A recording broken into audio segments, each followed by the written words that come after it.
And we are live. Hello, everyone. Welcome to the annual late night stream episode of the Spaceship. I appreciate all of you that watch these. You could be watching from anywhere around the country and the world, and I really appreciate that. Also, tonight we'll be continuing the conversation about orbs and some interesting things with Tellus has been going on, and Japan, that situation as well, and the trial rant and different things like that. So here we go. We'll be switching over. Hello, everyone. Here I am. I'm going to change up the scenery a little bit so y'all can see me a little bit better. See me a little bit better.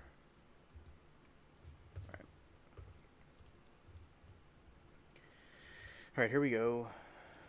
I hope all of you have been having a great week and have also a good weekend as well.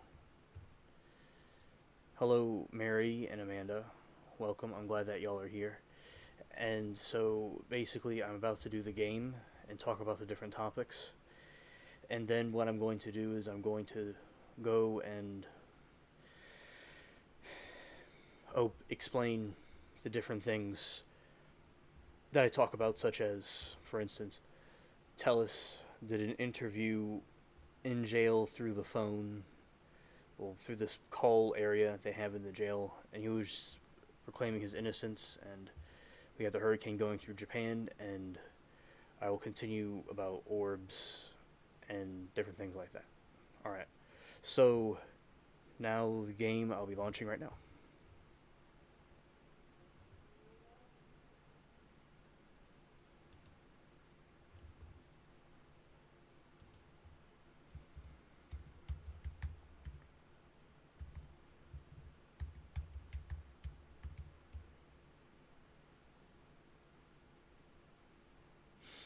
The game is loading. Alright, and also we have some sketchy weather going on as well. But in spite of that, I'm still doing this stream anyway.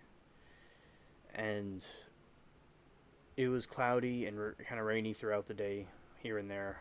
And also, apparently, it'll be continuing through the night also.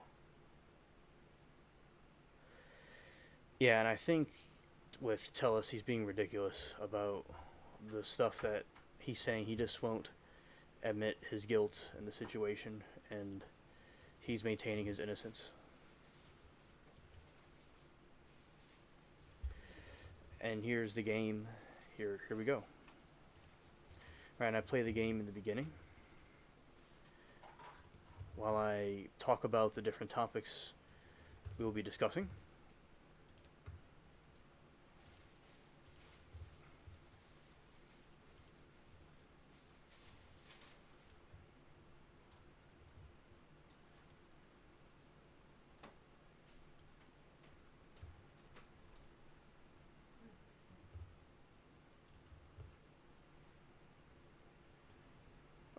Okay. Alright.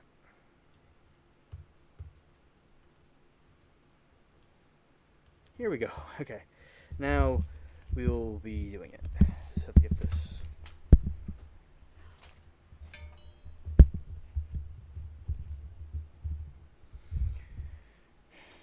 What a dramatic intro. Okay, here we go. Okay. So I'll be checking on the ship. Seeing if it needs to be repaired.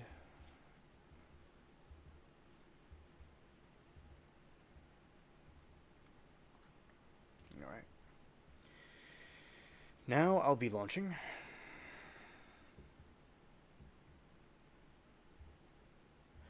Looks like it's in good condition. Great. Alright. So,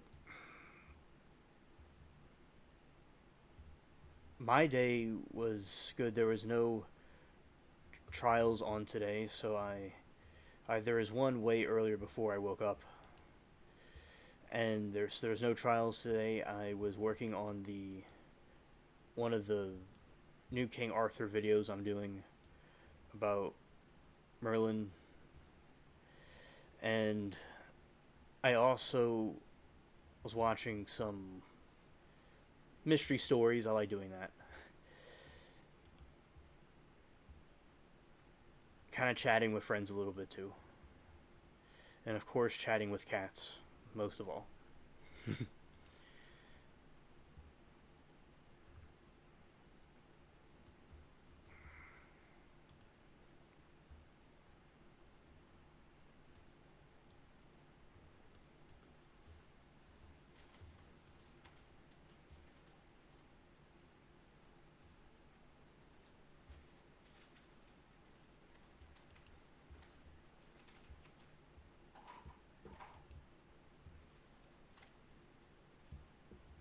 Oh, anyway, so basically, yesterday was very good when we talked about the the orbs and the different things, the different historical stuff, and also basically what we did was we were talking about the typhoon and Japan, and it was killed a few people, and 4 million people were told to evacuate, and we'll be looking into what's going on with it this time as well.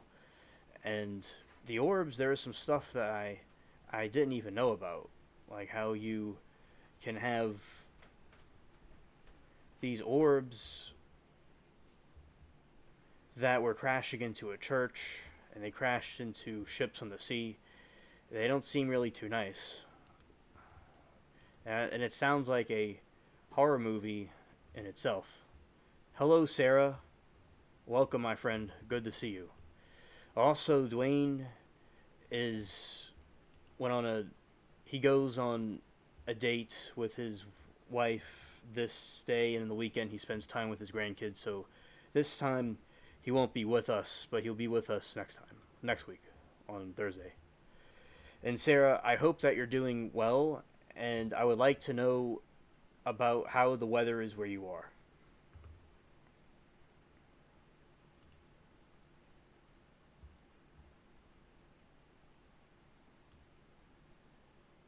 You're welcome, Sarah. You're welcome.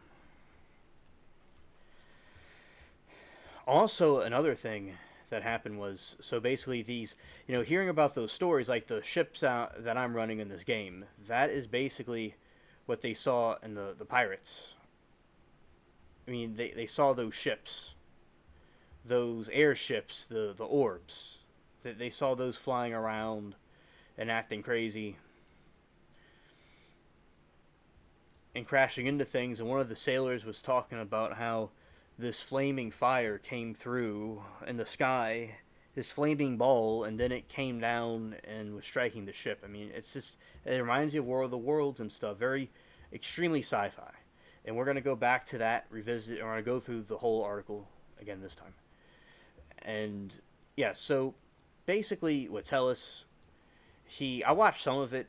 He had this interview with Court TV, and also with what happened was Tellus was proclaiming his innocence, and he was telling his family that he, if he couldn't convince the jury that, it could happen, they might not be able to convince the jury, but it'll be, he'll still get an appeal. And also another thing that he was doing was he was they asked him about what his opinion was on Mr. Gurman that was deleted, and he said he didn't like the article he wrote about him, but it was just crazy that he was deleted, and he shouldn't have been deleted over that. And we think he's guilty. He really is actually guilty because the person had his car and everything, but they were saying that he didn't. He was texting his wife at the time the deletion happened, but there is no proof shown in the court. And I think what he should have done, from like a legal perspective, was he shouldn't have defended himself. That was a real crooked thing he did, because that really dug his hole deeper. And I'm going to talk to chat right now, right now. So just putting that out there about Tellus. Hello, so Sarah says, here is no problem. The typhoon energy was all spent before our area. Onlu rains. Oh, Sarah, amen, amen. That is a blessing that y'all are okay. Sometimes that happens with the hurricanes. It'll wither out by the time it gets into shore. Stranded says, hi everyone. Sarah, good to see you. Hope you guys are well and safe. And Sarah says, how is your weather? Hi, Mary and Amanda. Glad you are well despite the weather there. Thank you, Sarah.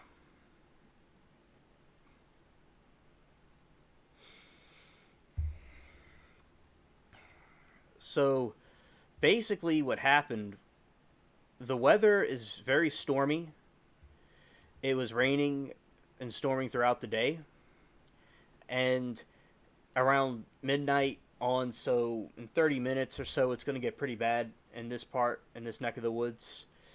Also, what happened was with the throughout the day, it's just been slightly overcast with rain and and storms here and there. The storms are here there. Sarah says, "Good to see you." Okay, Sarah, glad to hear that.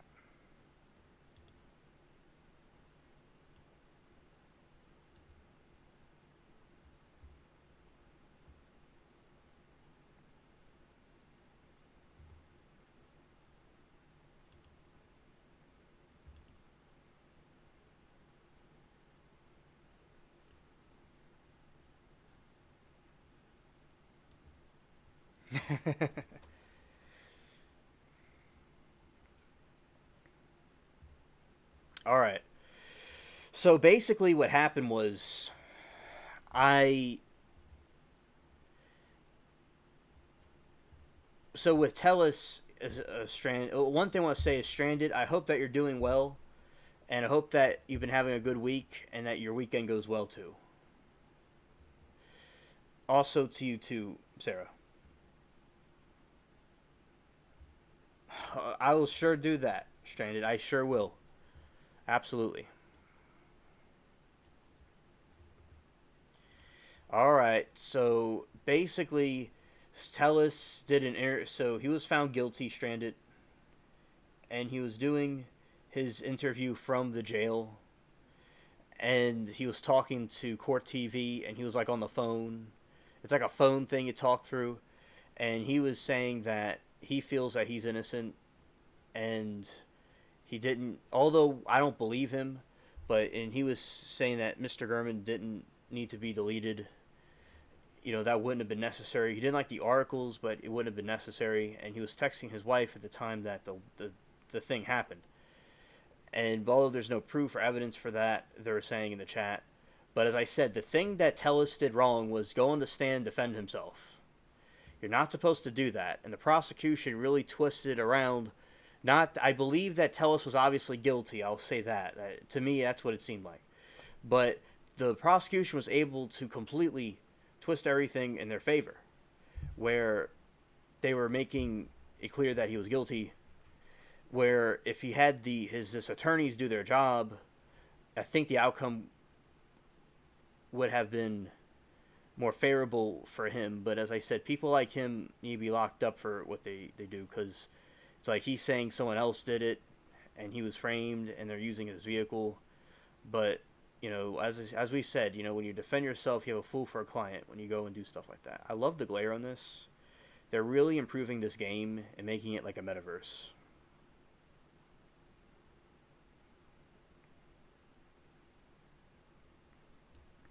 But yeah, best to Dwayne and his family, absolutely.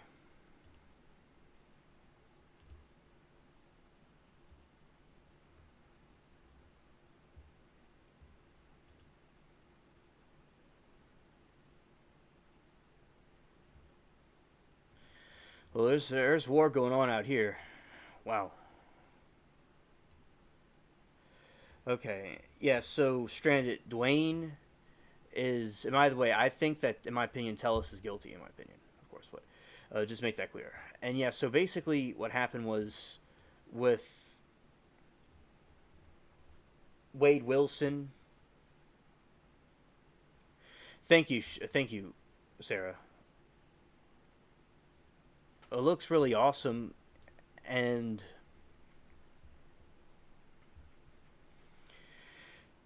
okay, this is just stunning, absolutely stunning. This guy, it is. It looks so real. Like this is Mark Zuckerberg's metaverse, and Stranded. We were talking about Wade Wilson yesterday, and as I said, I repeat the conversation with you now, as I always do, and which is I like doing. And basically, Wade Wilson is still getting the death penalty, and Wade Wilson has a situation with. They're trying to say his brain was damaged, but basically, his brain had some brain problems, but it's not true. He was just evil for what he did. And Wade Wilson deleted 2 women, and he's like a Ted Bundy type person. And Wade Wilson was receiving the death penalty, and what happened was Stranded. He completely has all these female fans that think he's innocent. It's so crazy. And they were spamming the chat this week. Thousands and thousands of women, some from other countries, were saying he was innocent and putting hearts and complete support for him.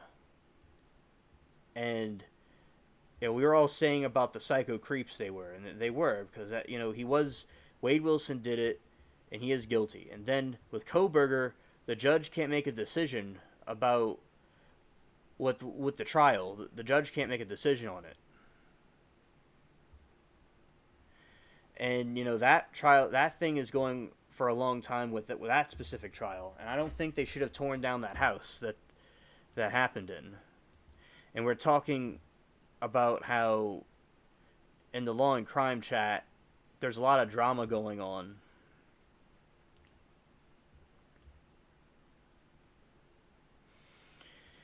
How those people, they took away their mods, and there's all kinds of racist comments and comments about bullying other people there. And when you take away the mods, that happens. It's pitiful.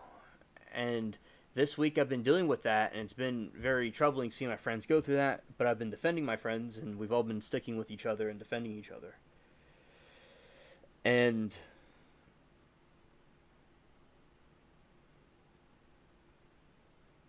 yeah, Sarah, I was thinking that. And because I was saying about what you're saying before, how it may have to do with money, that maybe who the company feels that they will get more money by having trolls there, more people. So I like the way you think, and your take on stuff, and that sounds like a very plausible explanation to me. It's just absolutely crazy what they were doing. And because Dwayne was saying someone called him the N-word when he was trying to go and defend one of our chat friends at some point. He doesn't go in the chat anymore. He doesn't, like that. And I met Dwayne last fall or about a year ago, or say next month or October, something like that. I probably knew him in 2022 also, but that's when I really started talking to them over there a lot. And it was just a cool chat. We were just making jokes, and we were just having a good time. But when they took away the mods recently, it just everything went downhill. Because with Stranded, we talk about, when you take away people's way to defend themselves, or you defund the mods and things like that, so to speak, you just have a bunch of problems. And they banned tactical mods.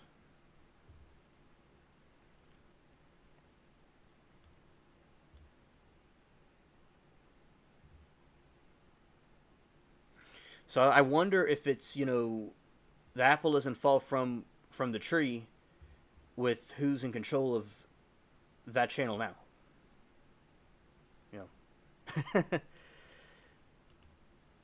Apple doesn't fall far from the tree, nothing new under the sun. Birds of a kind flock together, even in bad weather. Bars.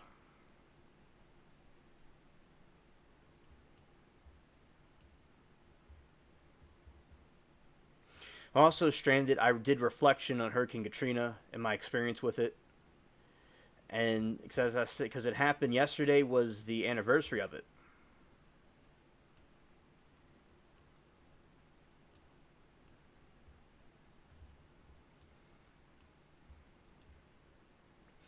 And I said when I saw the hurricane, like when we were about to go, it looked like this gigantic black cloud. And in my childhood mind, I could have exaggerated things, but it seemed like a very very dark black cloud. That's what it looked like, a bunch of them.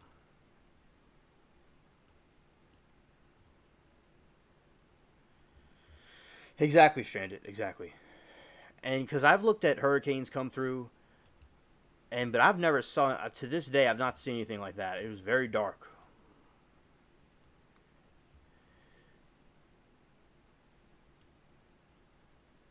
Yeah, I know, Stranded. You've seen that before.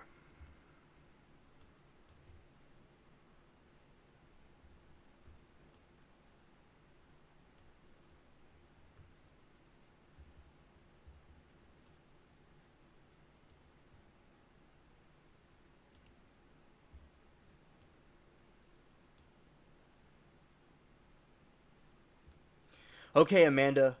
Hello. Thank you for tuning in and chatting with us. And you go do that. That's good. And thank you for letting me know. Yeah, in a little bit, we're going to go and talk about the orbs. I appreciate you all very much for being here. And Stranded, another time, you'll meet Dwayne at some point. He's 63 and he's a real cool dude.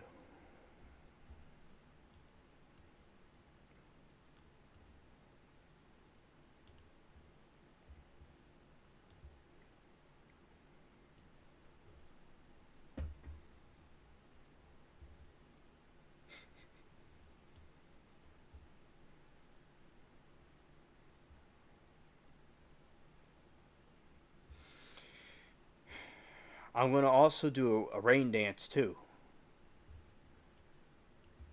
as well, and we're gonna get some rain up in there.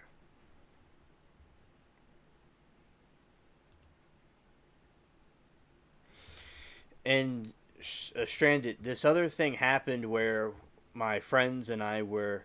I've told you about this before, I think. I have to have had told you, but I don't know. I don't quite recall, but you're gonna hear it again. So basically, what happened was there is these trolls that say, and there could be real corrupted people doing this. We're not too sure, but basically, there's these trolls in the chat that'll say they have insider information. In my opinion, they're trolls.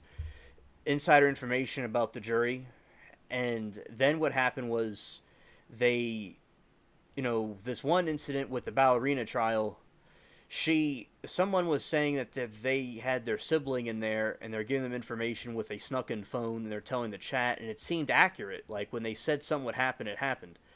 So they took snapshots of the LC chat room, Long Crime chat room, and it was just crazy.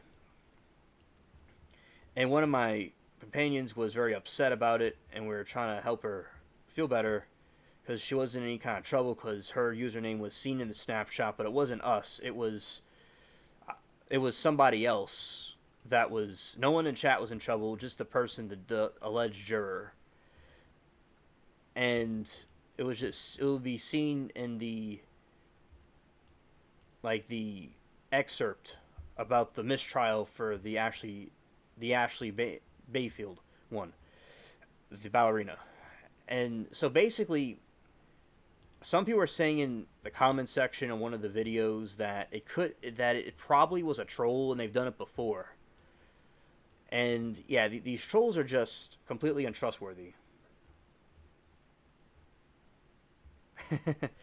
Yeah, yeah, it's okay, Stranded. Thank you for letting me know. Shout out to T.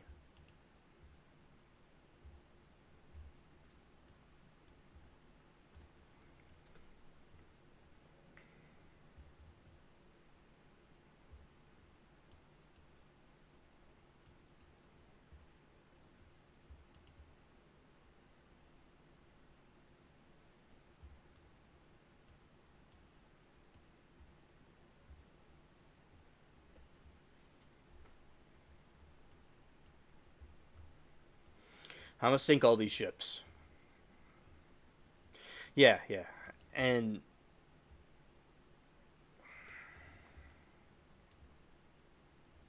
this is kind of funny.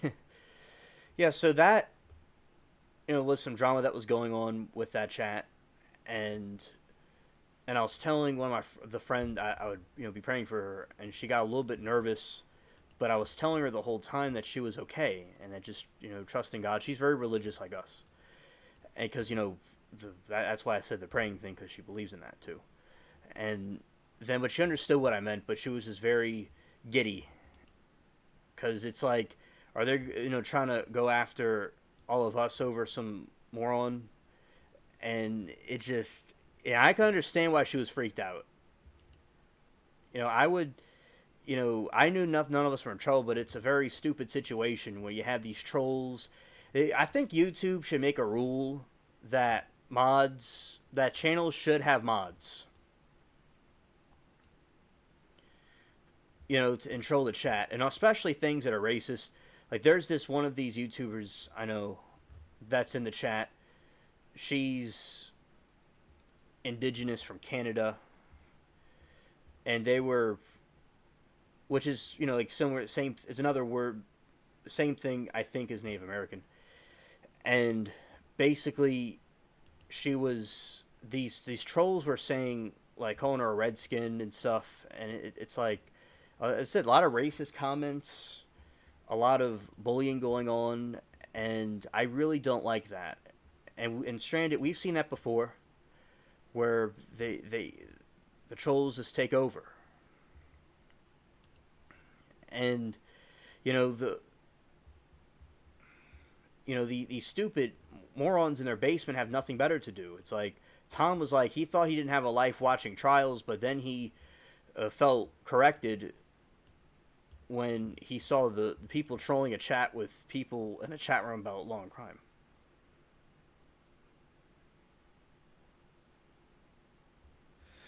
Exactly, Stranded. I agree with you. They're lying. People causing so much bull. Like, when they call say the N word and stuff, and they try to mess with these people and mess with me. Like, they're not going to say it in person to our faces. They just hide behind their keyboard warriors.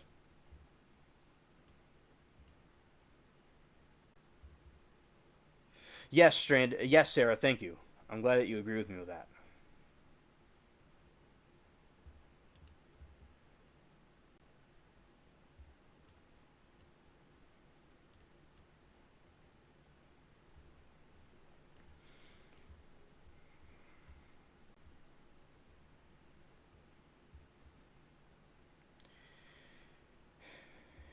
And also, as I said, there's more politics and stuff being brought up in the chat room, but it's not like how we do it.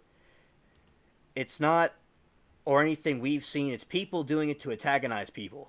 Okay, and also because and one thing I'll say I was very moved by, and I'll say this again and again and again until I go and not be no more, is that I was very moved by that chat room at LC, because seeing people from different political views and religions come together for a common cause was really moving, because it just, although, as we said, and we know, ladies and gentlemen, if you're gentlemen that are watching, if they are watching, I don't really know, whoever's watching, the other people that are watching, that politics is very important, and we have our opinions about things, and we don't do it to antagonize people, but we just say, like, inflation or something's going on, or the country be respected, just basic things. And but I do get moved by seeing people come together from different views and different ideas and religions come together, because I do feel that it can divide people, and it's nice seeing people come together peacefully and for a cause, because politics we can't always do stuff about. But what we can do, like in the trial chat, I think bringing awareness to the trials and these corrupted evil people is very important too. So when you take that away, and they brought up a bunch of different things in the chat, as I said, not people having healthy discussions. There are healthy discussions, but people that are having these, like, trolls will talk about Trump or things or political things, or about Biden and Harris. Both sides. They'll say things on both sides to antagonize people that have their opinions. And it's just a load of ruckus. I really don't like that stuff when people use things to antagonize people. I really don't appreciate it. And I think they completely ruined everything when they took Addie, Miss Addie, and her mods away.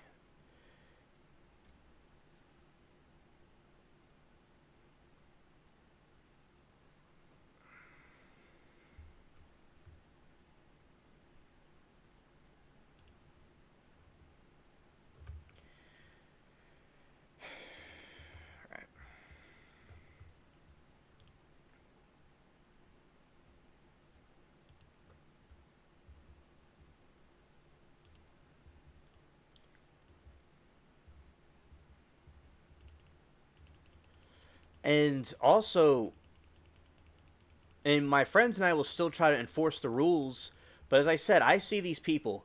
We all get attacked, and we all stick up for each other. And then what happens is, it's horrible to see. But we can't. Stranded and Sarah, we cannot block them. We could block them from us seeing them.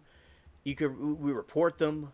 We could report them, but we can't like block them from the chat room without, because we don't have mod privileges. It's really like, I can understand why people at these, like, I don't condone any kind of violence, but I can understand why people that are bullied a lot have violent. Not saying I'm violent, but saying that they have unholy thoughts about their enemies or people that are doing stuff to them. As I said, I don't condone any kind of violence back and forth, like, deleting people and stuff. I could see why people, like, have problems with the bullying, because on YouTube I really got to experience that, because my school was a very great place where it wasn't perfect. They kind of rigged the Key Club election against me because of people that are in the school that were teachers or relatives of the family or whatever, but I still had some position in the Key Club, though. I did. And also, some teachers got a little bit smart sometimes, but overall, there were good teachers, and there's cool people there. But basically, I never experienced horrible bullying before until I went on YouTube, and I've seen people before, like other YouTubers too. It's like, and it's they don't do anything. Some of these channels, and it's a problem that I think needs to be brought to YouTube's attention, and to express ourselves and to do things productively to stop these things from happening, or at least exposing it and being wise and doing things properly and not improperly. We don't want to do things to cause ourselves to become evil, but to cause ourselves to be good and righteous, to defend ourselves against the forces of darkness and the enemies. Nothing wrong with self-defense. Nothing wrong with talking about the different trolls, and they tell them to back off, and also they do gravitate towards the company that you give them. Hello, Primal. Good to see you. I hope that you had a good day at college today. Everything's going good with Gizmo also, I hope. And also, Primal, I was talking about the bullying on YouTube and how it's getting bad on some channels with no moderation. And I could see frustration people go through now with bullying being on YouTube. Myself and other people, and you've witnessed in my own chat, you've seen that, like on the phone lives and stuff, you've seen some trolls. And yeah, it's really, messed up what people do. And these basement dwellers just have no life. They have nothing to do but make someone else feel bad, because they feel bad about themselves.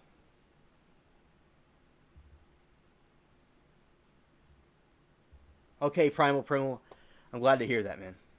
Glad to hear that. I like your shorts. They're very good. You take very good care of them.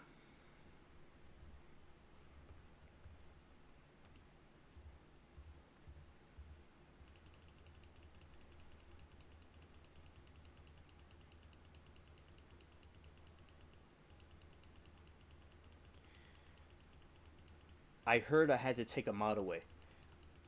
I don't recall taking a mod away.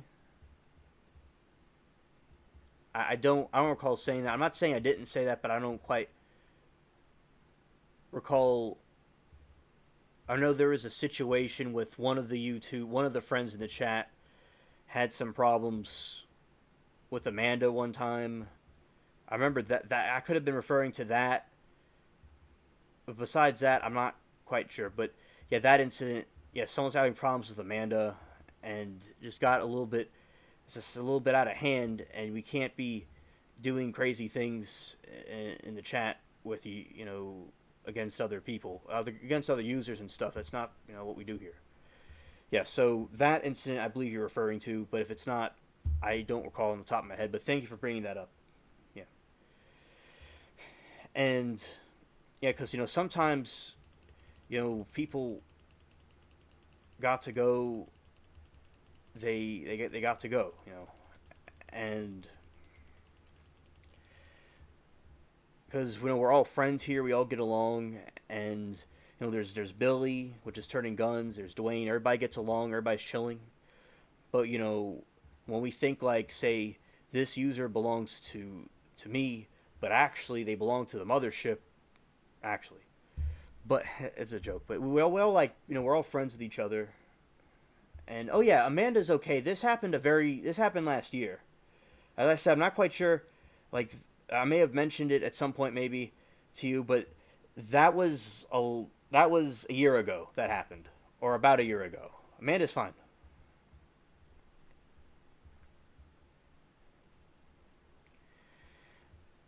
And also, basically,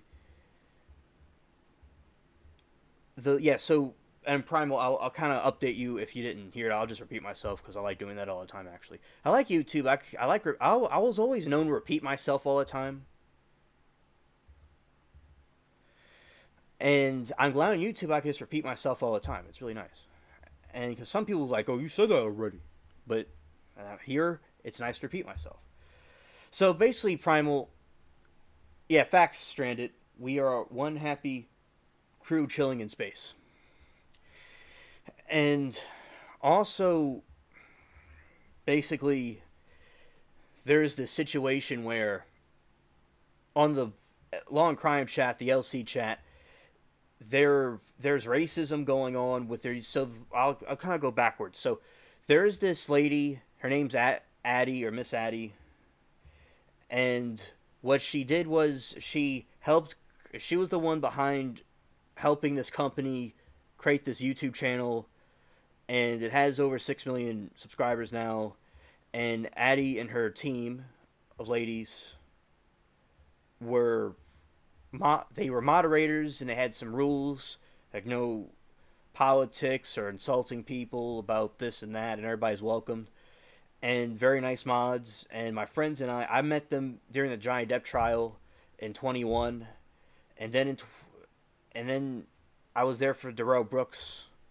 Oh no, it was in 22, I think. I get the years mixed up sometimes. It was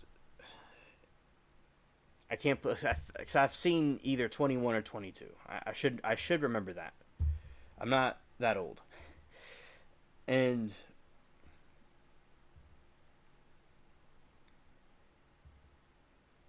yeah, Stranded. I made a video about it.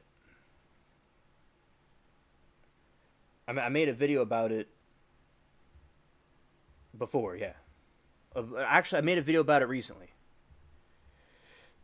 Yeah, so basically what happened was, and they were modding the chat, and then this company bought out the other company, and they got rid of all the mods. And now what you have is a bunch of trolls in the chat, and they're saying racist stuff. They're saying, you saw my chat on the phone lives I do sometimes, how the people say stupid stuff. That kind of, it's happening there now, and nobody could do anything to block them, but we could block them from seeing us and seeing them. We can report them, but we can't really do anything else. And they keep on saying stupid stuff, and a lot of the regulars are leaving.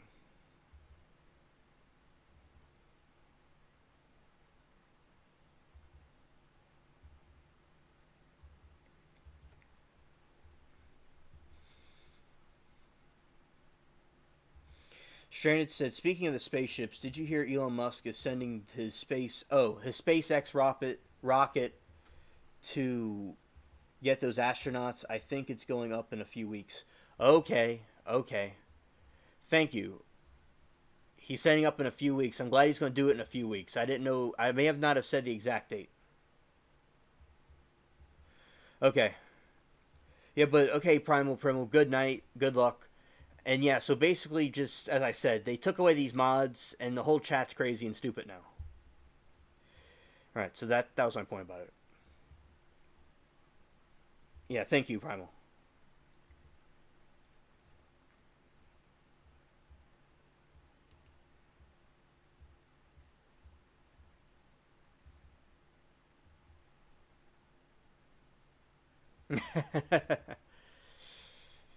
Yeah, Stranded. Come on, get with the program. I have to see if there's something wrong with the oxygen levels in the spaceship. We're all going mad.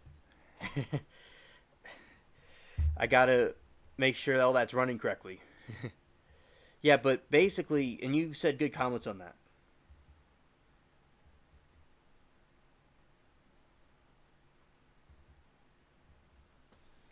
Sarah, I totally agree. I totally agree.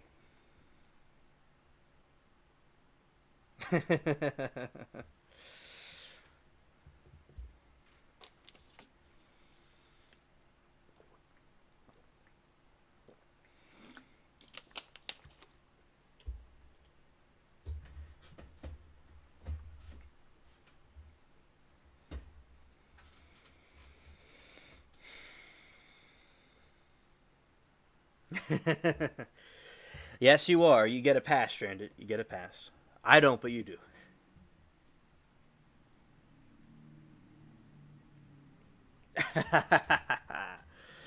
Well, you're welcome, Sarah. You're welcome.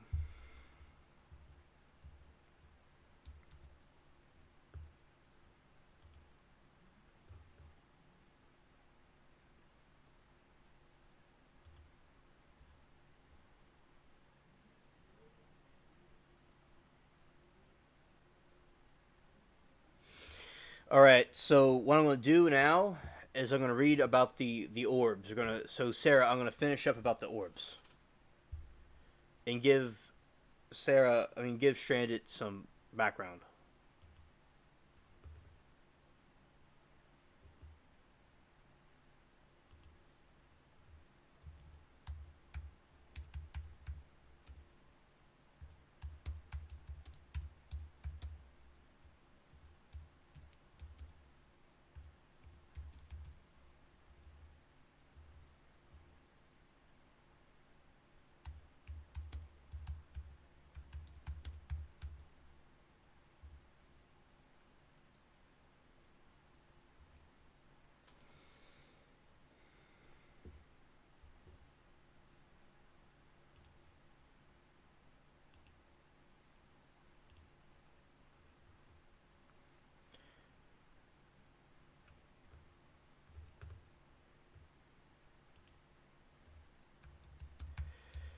I didn't see Sam today. He was on another ship, but basically, and I was doing some other things this time. But I told him good night. I told him good night, and he told me to take care. I told him and Clam good night, even if we didn't see each other this time. All right. Okay, everybody, we're about to go into the land of orbs.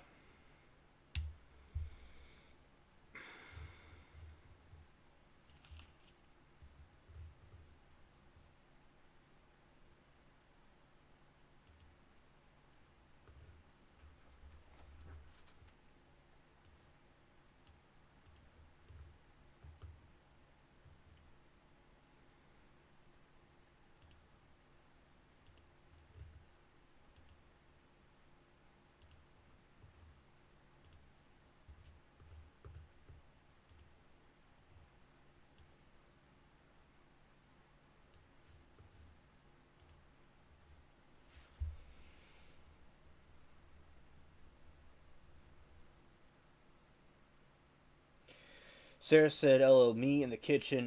Don't have me cook for y'all." Oh, good, yes, church report. Oh, I got yummy recipe for y'all. Smothered pork chops in the crock pot. Alright, facts. Thanks for the suggestion.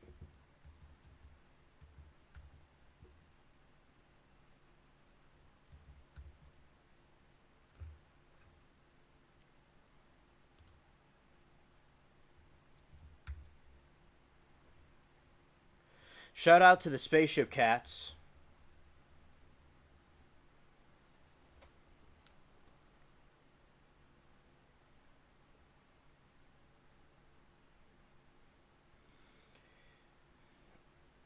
And also to the Orbs.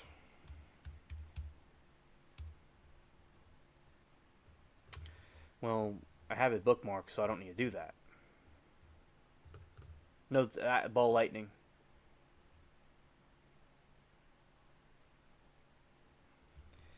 Thanks, Sarah. Glad that you like it. Alright, so this was the ball lightning. And just to give a recap about it, ball lightning is a rare and unexplained phenomenon described as luminescent spherical objects that vary from pea size to several meters in diameter, though usually associated with thunderstorms.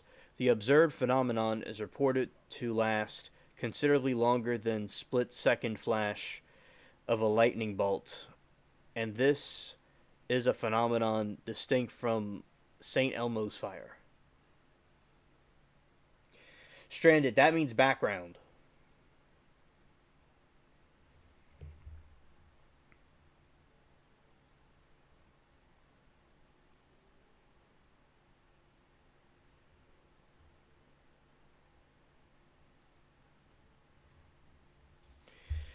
Descriptions of ball lightning vary widely. It has been described as moving up and down, sideways, or in unpredictable trajectories, hovering and moving with or against the wind, attracted to, unaffected by or repelled from buildings, people, cars, and other objects.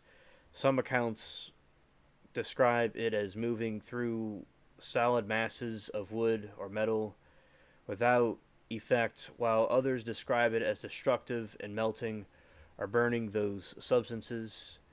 Its appearance has also been linked to power lines, altitudes of 300 meters, 1,000 feet, and higher, and during thunderstorms and calm weather. Ball lightning has been described as transparent, translucent, multicolored, evenly lit, radiating flames, flaments, or sparks with shapes that vary between spheres, ovals, teardrops, rods, or discs.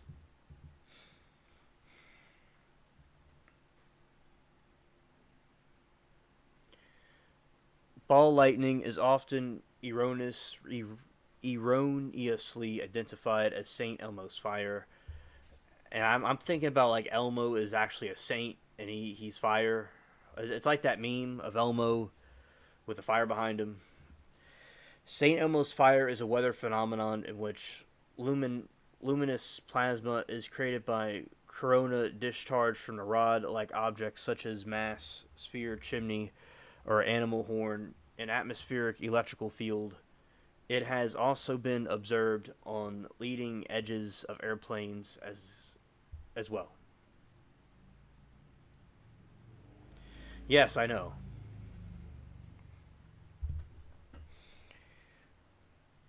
The balls have been reported disperse in many different ways, such as suddenly vanishing, gradually dissipating, being absorbed into objects, popping, exploding loudly, or even exploding with force, which is sometimes reported as damaging.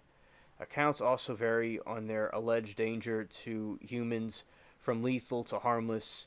A review of the available literature published in 1972 identified the properties of a typical ball lightning, whilst cautioning against over reliance on eyewitness accounts. They frequently appear almost simultaneously with cloud to ground lightning discharge. This They are generally spherical or pear-shaped with fuzzy edges. Their diameters range from 1 to 100 centimeters, most commonly 10 to 20 centimeters, 4 to 8 inches. Their brightness corresponds to roughly that of a domestic lamp, so that they can be seen clearly daylight, or a wide range of colors has been observed, with red, orange, and yellow being most common. The lifetime of each event is from the second or over a minute, with brightness remaining fairly constant during the time. They tend to move at a few meters per second, most often a horizontal direction, but may also move vertically, remain stationary, or wander erratically.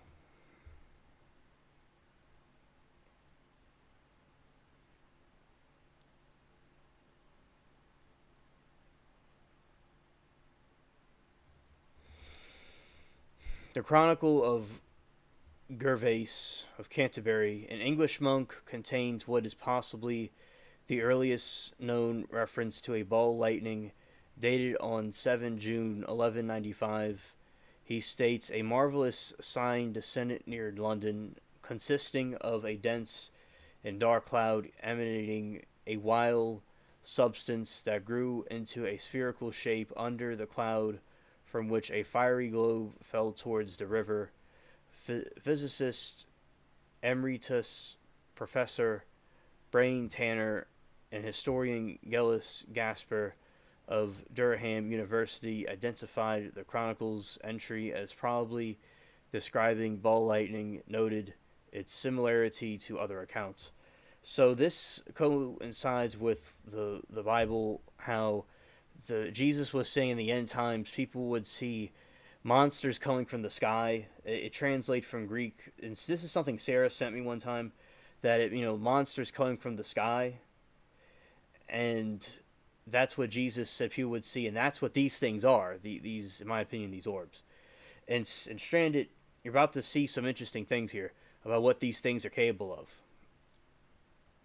Gervais describes of white substance coming out of dark cloud, falling as spinning fiery sphere, and then having some horizontal motion, is very similar to the historic and contemporary descriptions of ball lightning. It is fascinating to see how closely Gervais's 12th century description matches modern reports of ball lightning.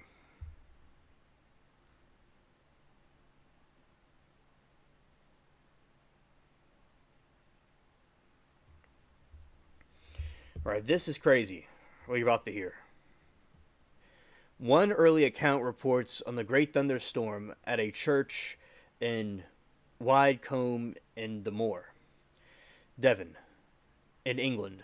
On 21 October 1638, 4 people were deleted and approximately 60 suffered injuries during a severe storm. Witnesses described an 8-foot, 2.4 ball striking and entering the church, nearly destroying it. Large stones from the church walls were hurled into the ground. Though large wooden beams, the ball of fire allegedly smashed the pews and many windows and filled the church with a foul, sulphurous odor and dark, thick smoke. Whatever that was not nice. It targeted a church and it slammed itself into the church. If it was this orb thing, and the demons smell of sulfur. Also, volcanoes do too. Thanks to information from Sarah, educating me about that. The ball of fire reportedly divided into 2 segments, one existing through a window by smashing it open, the other disappearing somewhere inside the church. Because of the fire and sulfur smell, contemporaries explained the ball of fire as the devil, or as flames of hell.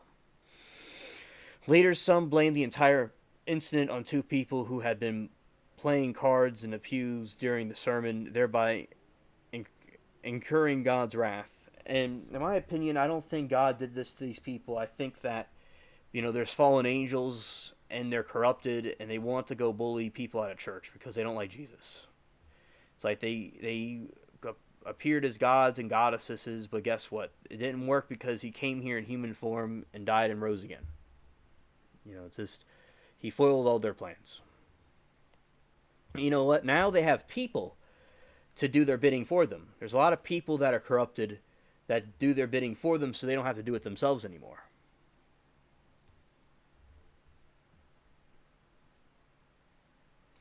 Sarah, the guy with the near-death experience that saw hell, he said that the demons smell like rotten food. Yeah.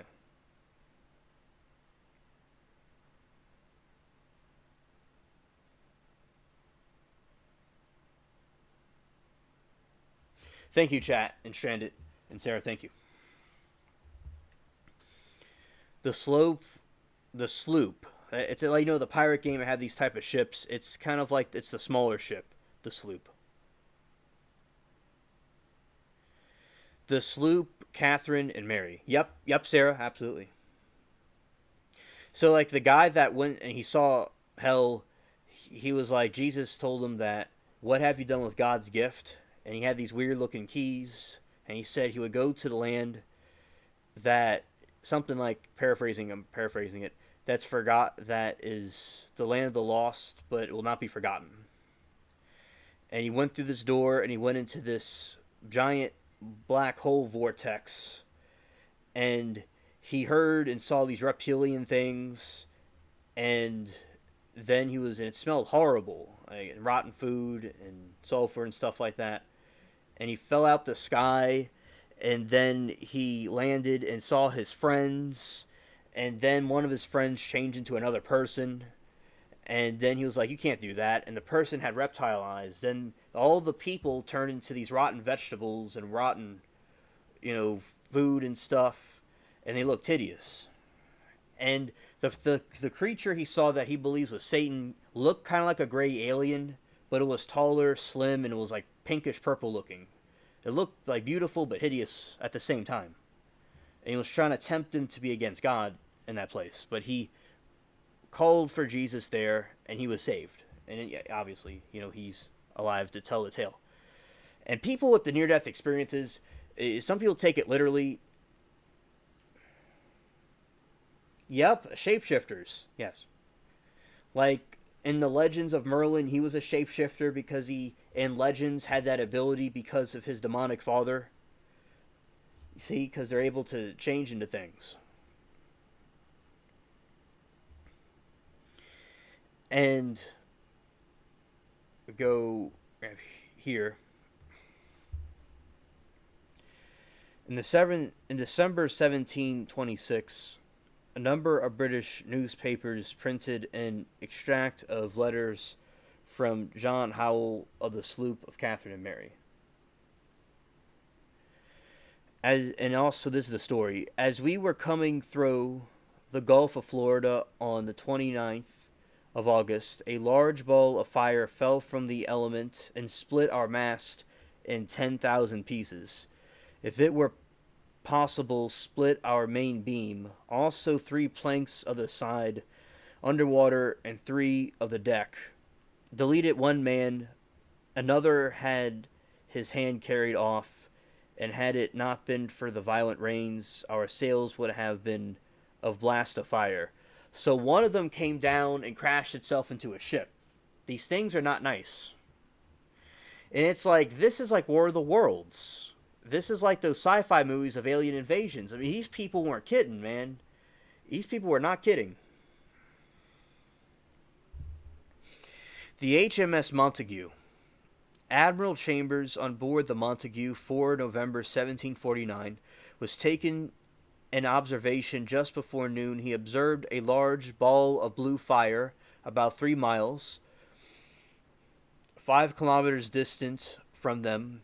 They immediately lowered their topsails, but it came up so fast upon them that before they could raise the main tack, they observed the ball rise almost perpendicularly and not above 40 or 50 yards, 35 to 45 meters, from the main chains when it went off with an explosion as great as if 100 cannons had been discharged, at the same time leaving behind its strong sulphurous smell, but explosion The main top mast was shattered into pieces. The main mast went down to the keel. 5 men were knocked down, and one of them very bruised. Just before the explosion, the ball seemed to be the size of a large milestone. You see, this is another incident of ET terrorism. And it came out the sky, and it just put itself into the ship to go cause trouble.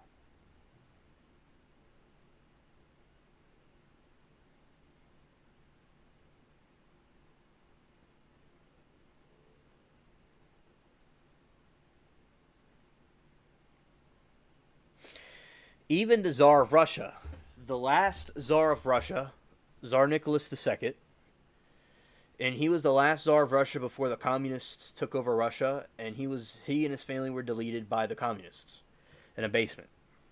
He was assassinated.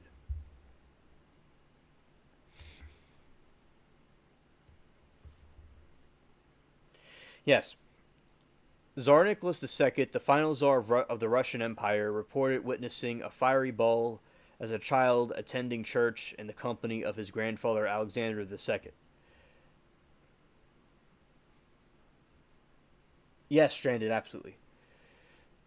The Tsar said, "Once my parents were away, I was at the all night vigil with my grandfather in the small church in Alexandria. During the service, there was a powerful thunderstorm. Streaks of lightning flashed one after the other. It seemed as if the peals of thunder would shake even the church and the whole world and its foundation. Suddenly, it became quite dark. A blast of wind from the open door blew out the flame of the candles which were lit from the front of the iconostasis.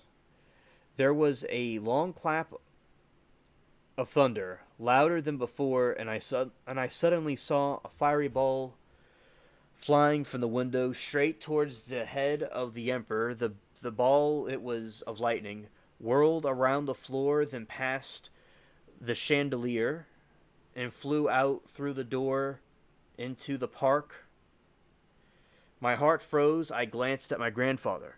His face was completely calm. He crossed himself just as calmly as he had when the fiery ball had flown near us, and I felt that it was unseemly, not courageous to be frightened as I was. I felt that one he had to only look at what was happening, believe in the mercy of God, as he, my grandfather. Hello, Alan. Good to see you, buddy. Alan is a friend of mine from the Law and Crime chat. Courageous to be frightened as I was, I felt that one had only look that was happening and believe in the mercy of God, as he, my grandfather. And after the ball had passed through the whole church, suddenly gone out through the door, I again looked at my grandfather. A faint smile was on his face, and he nodded his head at me. My panic disappeared, and from that time I had no more fear of the storms. So the Tsar and his grandfather saw it.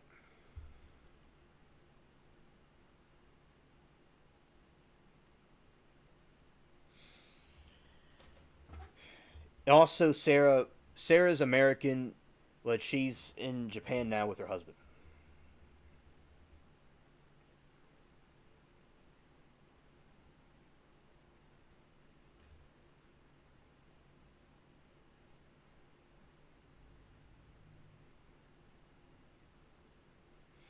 Oh yeah, this goes on. Even the Satanist,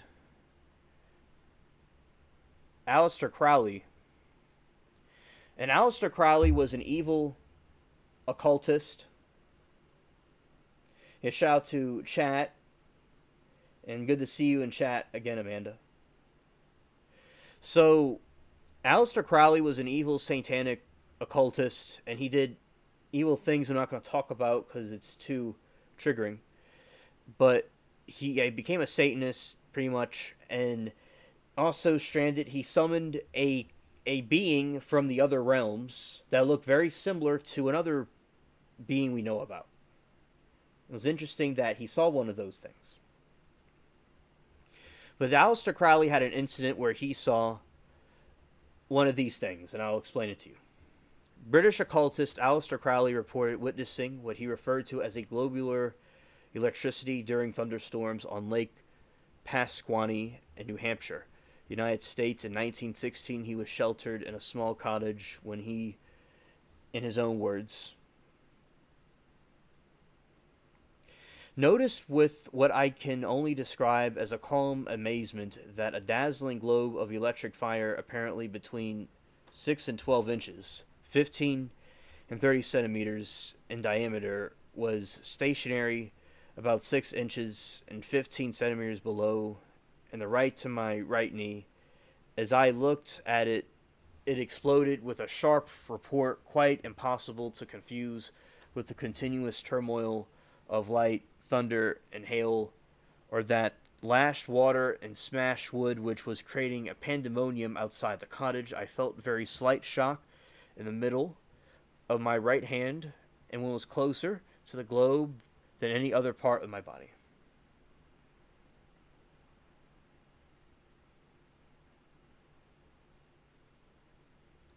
Yes, Alan, thank you.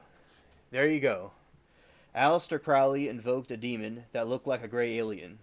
It looked like the Greys. Yep, absolutely. Thank you, Alan. Got the hint. And also, I'll show you all the picture of it.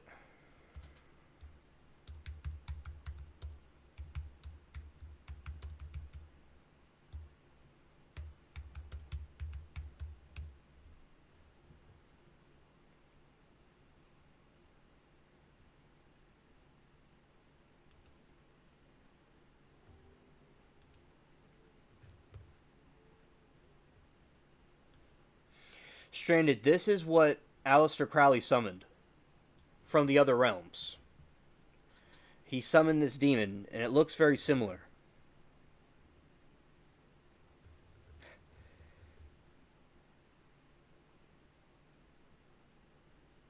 Okay, Alan, okay. It looks just like a gray alien. And he summoned a demon from the other realms, and that's what he got. It looks just like a gray.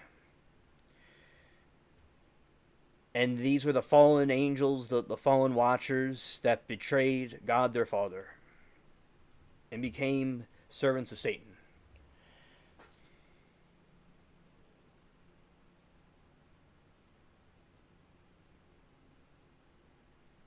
All right. Thank you, Alan. It was... and everybody. All right. Yep. See, that's a gray alien. And that's that's the demon that Aleister Crowley summoned. Looks very similar. The demon from the other realms. Because he was summoning it, and here we go, we have another excerpt right here. Aleister Crowley, and you have the gray alien, and that's him with his Illuminati symbol. Today they call them angels and demons. Tomorrow they will call them something else. You see, Aleister Crowley's quote. Today they will call them angels and demons. Tomorrow they'll call them something else, like aliens. Yep, like what I said. And I found this out fairly recently, but yep. They appeared as gods and goddesses, and now they're appearing as these visitors from other worlds. I'm not saying there are aliens from other planets. I do, so there's other life forms out there, but these things are not what we think they are.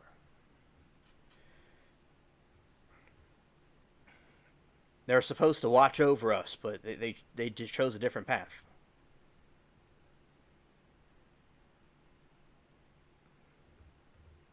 All right.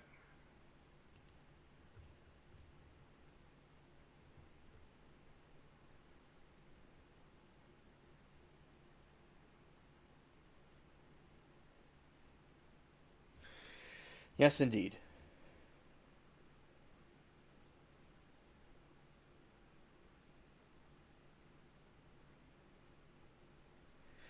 Yes, I'm very eclectic. I delve into all kinds of different topics more than just trials. Yes, indeed. And Stranded says, he attempted to open a portal to hell. Some say he succeeded. I believe he did too. And Amanda said, I wish I could find my drawing supply. That would be really cool to draw. It would be, Amanda. It would be. And I think it's good to draw these things and to show people what's going on.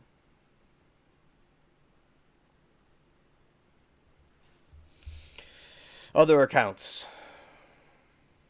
Well, one more thing we have here. Janison of Electronics Laboratory at the University of Kent described his own observation of ball lightning in another article published in Nature in 1969. I was settled. This is an incident that happened. Oh, he was. I didn't know that. Well, there you go. There you go. I was seated near the front of the passenger cabin of an all-metal airliner, Eastern Airlines Flight EA 539, on a late-night flight from New York to Washington. The aircraft encountered an electrical storm during which it enveloped in a sudden bright and loud electrical discharge. Some seconds after, this glowing sphere, a little more than 20 centimeters, 8 inches in diameter, emerged from the pilot's cabin and passed down the aisle. The aircraft approximately 50 centimeters, 20 inches from me, maintaining the same height and course the whole distance over which it could be observed. Thank you, Alan, for the information. I really appreciate it. That's a bolt of lightning coming through the chimney. Those people just chilling in their house in the 1800s, but the bro crashed a party. The ball of lightning bro crashed a party. Right. Other accounts. Willie Lay discussed sightings in Paris on 5 July 1852, for which sworn statements were filed with the French Academy of Science. During the thunderstorm, a tailor living next to Church of the Val de Grace saw a ball the size of a human head come out of the fireplace. It flew around the room, re-entered the fireplace, and exploded and destroyed the top of the chimney.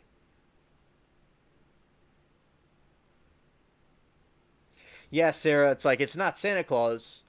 It's a ball of lightning. Great balls of fire. That's where Jerry Lee Lewis got that from. He got it from this. That's where the great balls of fire come from. On 30 April 1877, a ball of lightning entered the Golden Temple of Amritsar, India, and exited through the side door.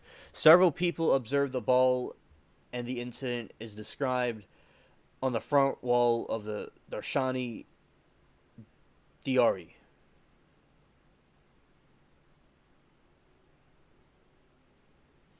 Especially with NASA's shady stuff they're doing with leaving those people in space, I'm not surprised. On 22 November 1894, an unusually prolonged instance of natural ball lightning occurred in Golden, Colorado, which suggests it could be artificially induced from the atmosphere. The Golden Globe newspaper report. Oh yeah, Sarah. Also, after Katrina, because I was reflecting on Hurricane Katrina yesterday, and I still am reflecting on it today. It was the anniversary of its landfall on the 29th, and August 30th, 2005, at around 7 in the morning, the levees imploded and the city flooded. And also, it smelled like sulfur after Katrina. After the floodwaters receded, it smelled like that. So, there you go. Demonic. I'll tell you, that hurricane was creepy looking. It was these giant black clouds. It was supernatural looking.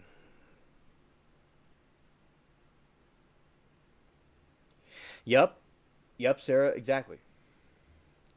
And the Golden Globe News reported in 1894, a beautiful yet strange phenomenon was seen in the city on last Monday night.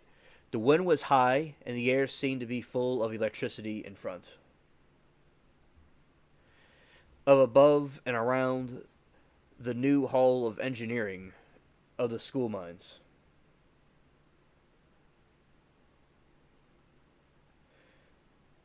Okay, Gam. You're welcome for the help, and congratulations, Gam. And welcome to the chat. Good to see you.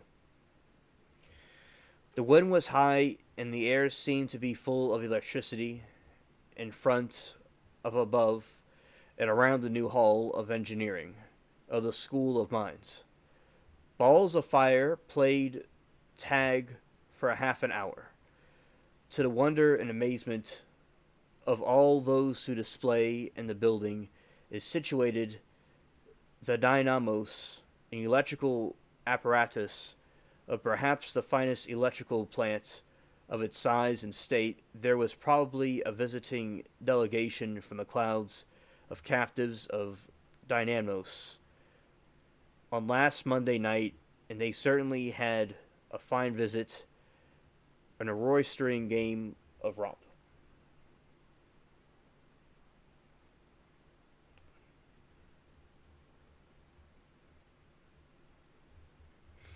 And I'm going to fix this so we could see his comment completely. Yeah.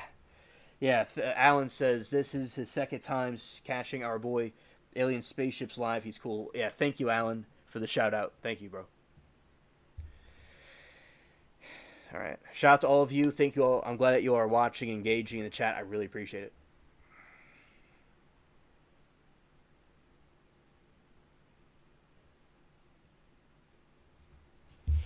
On 22 May 1901, the Kazakh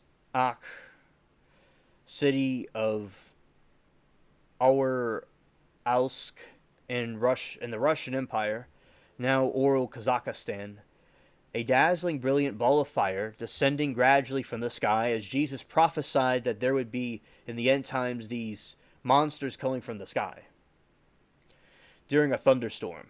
Then enter, just like in War of the Worlds, they talk about the thunderstorm happens and these aliens come from the ground during a thunderstorm. Then entered into a house where 21 people had taken refuge.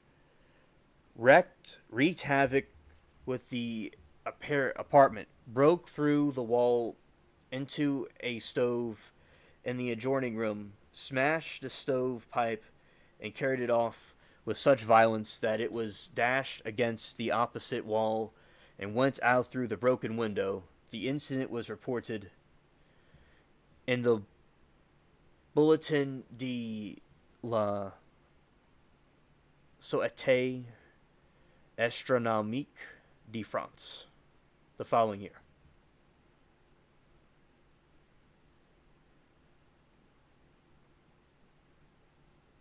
Thank you, Gam, for the shout out. I really appreciate you very much. In July 1907, ball lightning hit Cape Natural Estate Lighthouse in Western Australia. Lighthouse keeper Patrick Byard was in the tower at the time and was knocked unconscious. His daughter Ethel recorded the event. Lade discussed another incident in Bischof Swerda, Germany. On 29 April 1925, multiple witnesses saw a silent ball land near a mailman, move along the telephone wire to a school, knock back a teacher using a telephone, and bore perfectly round coin-sized holes through the glass pane. 210 meters, 700 feet, of wire was melted, several telephone poles were damaged. An underground cable was broken, and several workmen were thrown into the ground, but unhurt. An early reference to ball lightning appears in a children's book set in the 19th century by Laura Ingalls Wilder. The books are considered historical fiction, but the author always insisted they were descriptive of actual events in her life. In Wilder's description, 3 separate balls of lightning appear during a winter blizzard near a cast iron stove in the family's kitchen. They are described as appearing near the stove pipe, then rolling across the floor, only to disappear as the mother, Caroline Ingalls, chases them with a willow branch broom. Ah, the World 2 pilots. You see, chat, these orbs are seen everywhere.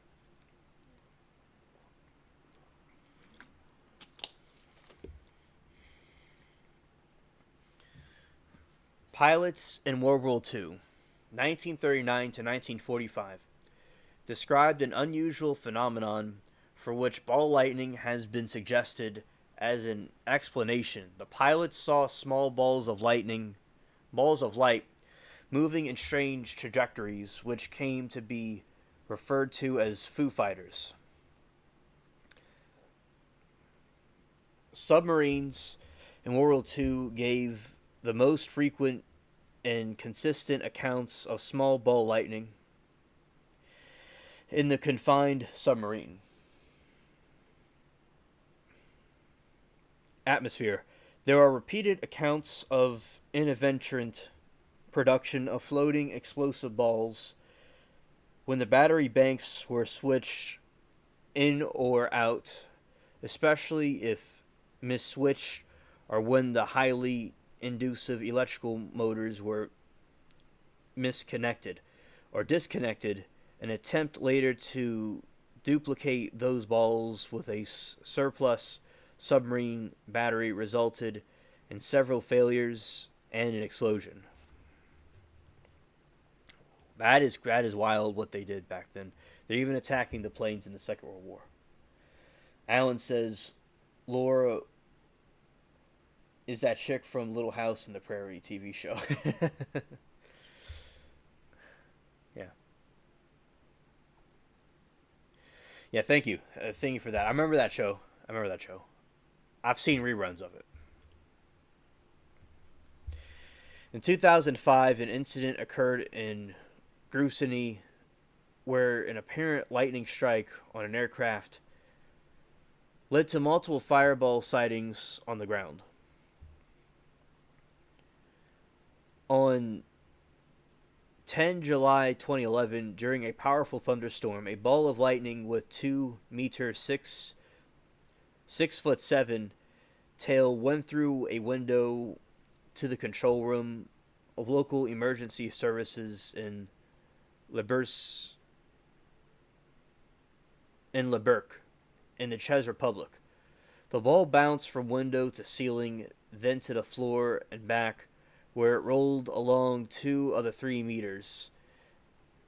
It then dropped to the floor, disappeared. To the staff present, the control room were frightened, smelled electricity and burned cables, and thought something was burning. The computers froze, not crashed, and all communications equipment was knocked out for the night until restored by technicians. Aside from damages caused by disturbing equipment, only 1 computer monitor was destroyed.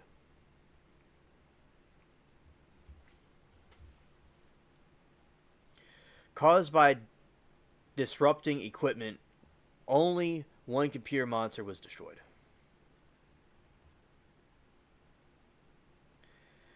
On 15 December 2014, Lognair Flight 6780 in Scotland experienced a ball lightning from the forward cabin just before lightning struck the aircraft. Nose and plane fell several thousand feet and came within 1,100 feet of the Northern Sea before making an emergency landing in Aberdeen Airport. On June 24, 2022, in a massive thunderstorm front, a retired lady, Lenberg, Lower Australia, saw blinding cloud to ground lightning to northeast within 1 minute spotted a yellowish burning object with licking flames that followed a wave trajectory along the local road about 15 meters over ground and was lost from sight. After 2 seconds, it occurred at the end of the local thunderstorm cell. The European Severe Storm Laboratory recorded this as ball lightning. You have all these accounts of these ball lightning. So it's like these orbs that happen. It's just absolutely crazy.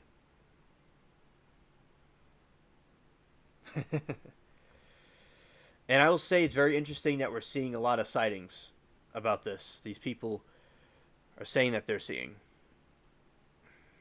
And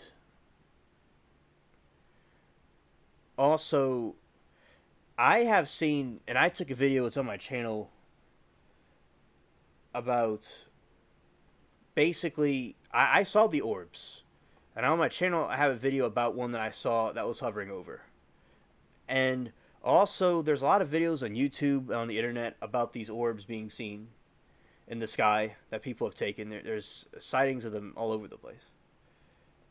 And Stranded said, "It's true, the TV show Little House on the Prairie was based off of the journals and books of R.O. Laura Ingalls of her life growing up in the 1800s. Thank you, Stranded."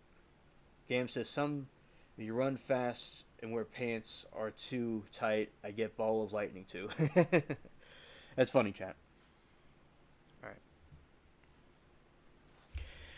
Direct measurements of natural ball lightning. In January 2014, scientists from Northwest Normal University in Lanzhou, China, published the results of recordings made in July 2012, the optical spectrum of what was thought to be natural ball lightning made by chance during the storm of ordinary close cloud ground lightning on the Tibetan Plateau, at a distance of 3,000 feet, a total of 1.64 seconds. A digital video of the ball lightning and its spectrum was made. So they saw it and they took a video and they did some scientific analysis on it. From the formation of the ball lightning, after the ordinary lightning struck the ground, up to the optical decay of the phenomenon. Additional video was recorded by high-speed 3,000 frames per second camera, in which captured only the last 0.78 seconds of the event due to its limited recording capacity. Both cameras were equipped with slitless spectrographs. The research detected emission lines of neutral atomic silicon, calcium, iron, nitrogen, and oxygen. In contrast with mainly ionizing nitrogen emission lines, the spectrum of the parent lightning ball lightning traveled horizontally along the video frame at an average speed of the equivalent of 8.6 meters, 28 feet. It had a diameter of 5 meters, 16 feet, and covered a distance about 15 meters, 49 feet in those 1.64 seconds.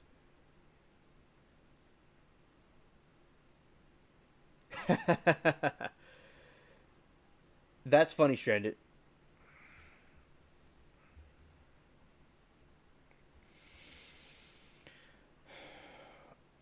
Oscillations in the light intensity and the oxygen and nitrogen emission at a frequency of 100 hertz possible, caused by the electromagnetic field of the 50 hertz high voltage power transmission and the vicinity were observed. From the spectrum, the temperature of ball lightning was assessed as being lower than the temperature of the parent lightning, 15,000 to 300,000 K.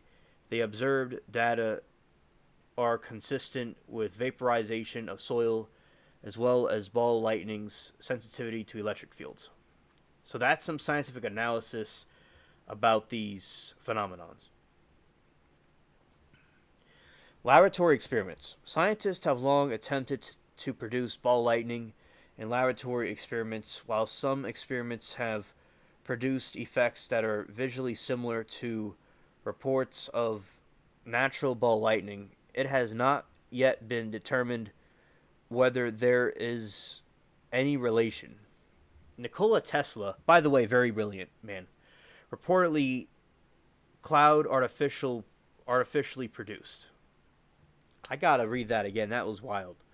Scientists have long attempted to produce ball lightning in a laboratory experiments, while some experiments have produced effects that are visually similar to reports of natural ball lightning. It has not yet been determined whether there is any relation. Nikola Tesla reportedly could effectively produce 1.5 inches centimeter balls and conducted some demonstrations of his ability. Tesla was more interested in higher voltage and powers as well as remote transmission of power. The balls he made were just a curiosity. Well, we know for sure he had balls, and no pun intended. And with Nikola Tesla, you see right now how you're seeing the stream is from one of his inventions through Wi-Fi. He was the one that he believed in wireless electricity, that people could have wireless electricity. And now in recent times, they are coming up with ideas to have wireless electricity. There's some groups that are working on that. But it's really, his invention was used for Wi-Fi, the wireless transmitting of the internet information. So that's part of one of his inventions, is how I'm talking to you and y'all are seeing me. And also, Sarah says Tesla, Cola Springs, Cola City, later to be home to the Air Force Academy. Thank you, Sarah. Free energy. Facts. And also, so the Wi-Fi is kind of far away from me, but there's a Wi-Fi extender that bridges the gap, and it's bouncing off through there to here. It's like a Tesla coil. Like you have the Tesla coil, and it's bouncing off with different electrical frequencies. It's like a mini Tesla coil used for something. Right. And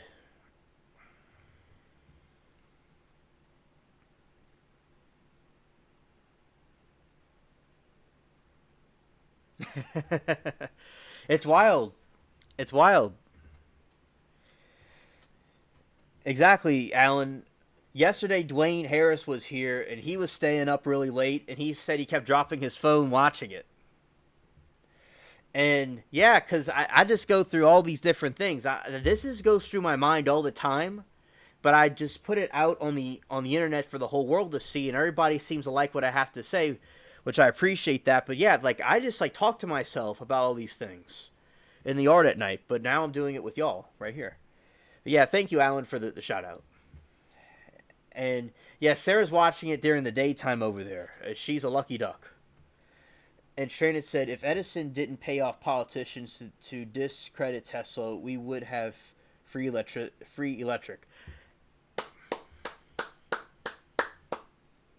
Fact, Stranded. He was the one that came up with all that stuff, and we would have had free electricity. We would have had all these different things, but they had to go and be shady. And it's good to have a balance between the business savvy side, to not be tricked, and also to be creative like Tesla was. Not saying Edison didn't create things, but the Tesla guy, he was very brilliant, and he loved pigeons. And he was married to a pigeon. I mean, he didn't have to deal with all the drama. He just had him and his pigeons. He was a cool dude. Very cool. And as I said, we would have had wireless electricity.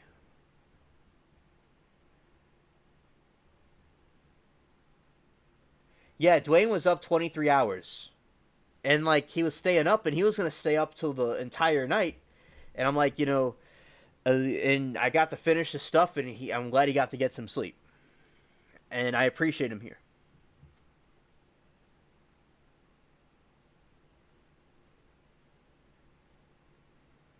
Thank you, Alan, so much.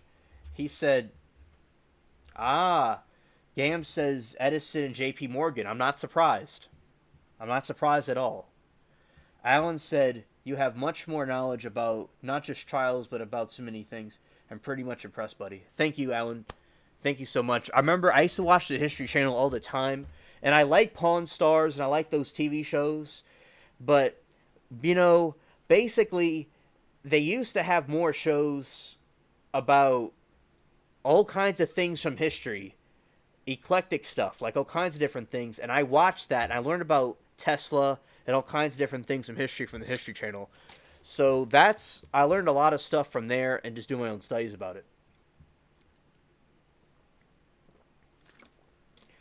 Sarah says JP and Edison greedy. Yes, they are. Yes, they are. Gam said JP Morgan pulled Tesla's funding because it would have bankrupted him if Tesla succeeded, as Morgan owned all the wires. Owned all the wires. Owned all the wires. Yep. Thank you, Gam. And also, Alan, I believe in teamwork, and I'm glad that we have chat here, and we all contribute to the conversation. And like earlier about the Greys and Aleister Crowley, you see, we all are a team, and I believe that, it's not just one person, but you have to have a group of people, a team to have success. And, yeah, and it's kind of like, to me, I feel like the silver, the precious metal, is undervalued, and I do believe, in my opinion, there's some sort of a silver shortage, and silver is used in all kinds of different Teslas and solar panels that are trying to go green, and I think that there's a price suppression. Hey, you know what? JP Morgan and them are the ones that are suppressing the price of silver. And they also did that to Tesla. Very shady, very shady. But yeah, I believe silver is undervalued, in my opinion. I believe that gold is valuable too. Is used in things, but silver is used in a lot of stuff. And so yeah, and because they'll go and try to suppress the price of silver. So the people are still doing shady stuff today. And also the Titanic, the guy in JP Morgan did not go on the Titanic conveniently, by coincidence. He was going to go on the Titanic, and he changed his mind. He didn't go on the trip. Very clever. And Stranded said, Edison intervened less than 10% of what he's credited for. He used his position at the patent office to steal other people's intention and put his name on the patents. Yep, absolutely. Alan said, silver is the metal of the moon. Yes, it is. Yes, it is. And wave-guided microwaves. And this is a Japanese word, I believe, so Sarah can correct me if I'm saying it wrong. Aho Tasuki and Off Rutan describe producing plasma fireballs by microwave interface within an air-filled cylindrical cavity, fed by rectangular waveguides using a 2.45 gigawatts maximum power microwave oscillator.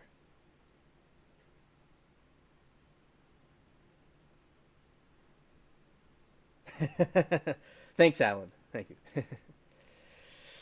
And Sarah says, can't see it on the phone. Inventions. Oh, okay. So it is.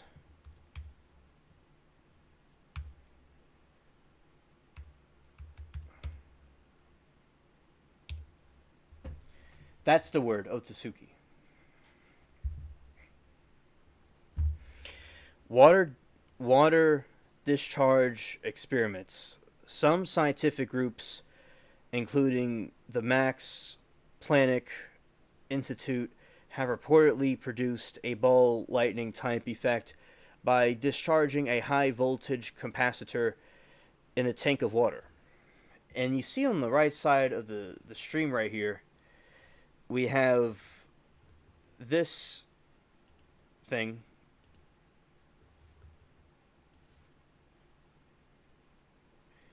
And I'm going to take myself out of the picture for a second so you all can see what I'm talking about. Which, it's actually the camera. Where is it? Alright, so basically this is something that was produced in the laboratory about the ball lightnings that we're talking about. This is one of those things they produce in a laboratory. It's very angelic looking, very, very, it looks like a jellyfish, a glowing jellyfish, actually. Alright. Now we will be continuing.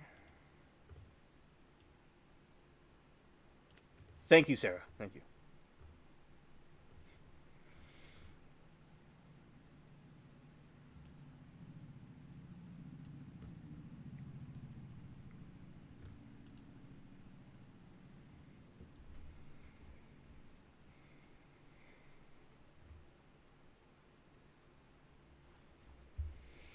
And Gam says, "Oh, I see. It's like water we used to play in as a kid back in New Jersey."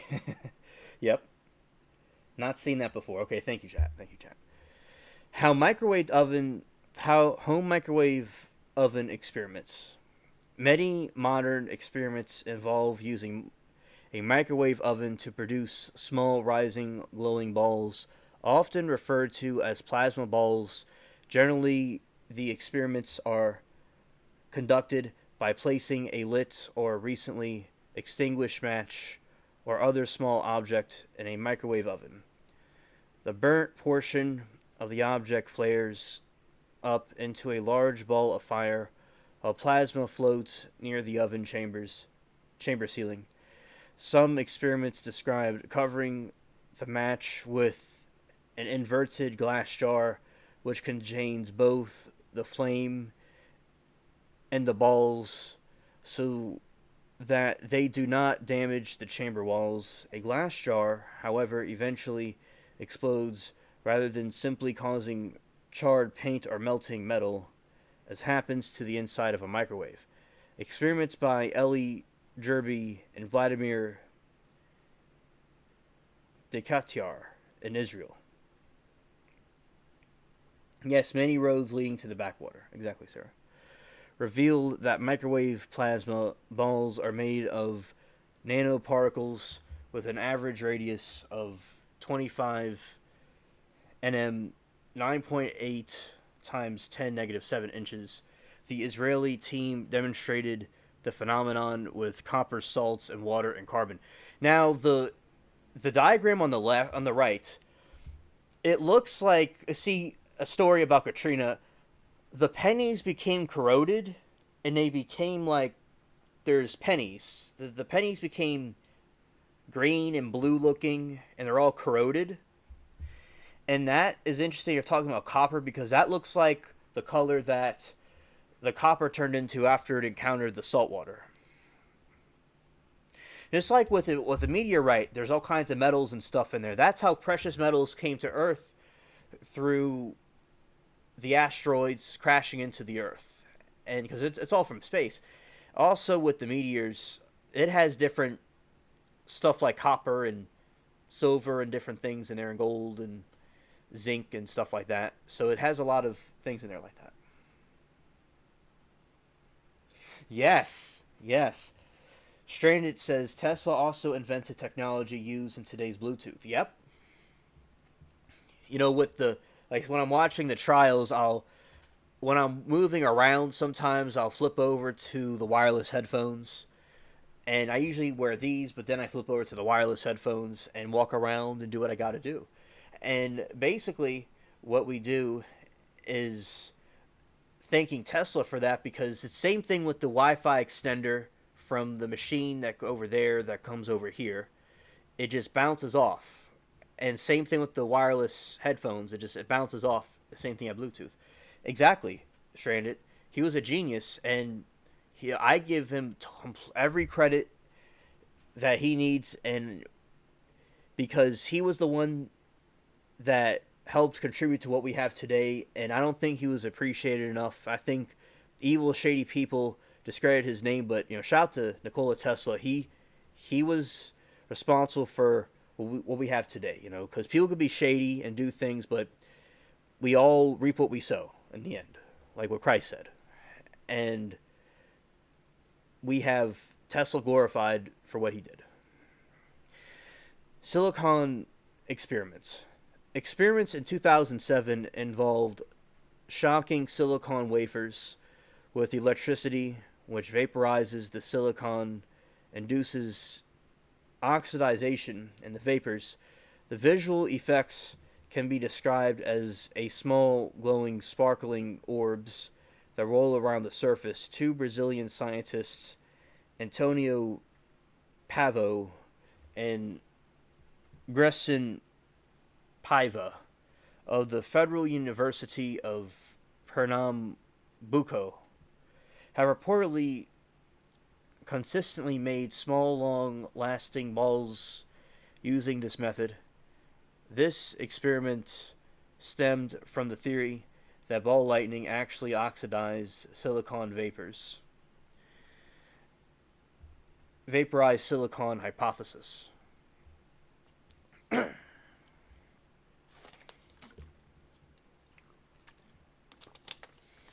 Alright, so basically, the silicon hypothesis, that's another thing. Silicon is used in computer chips. There you go, there's another link to it.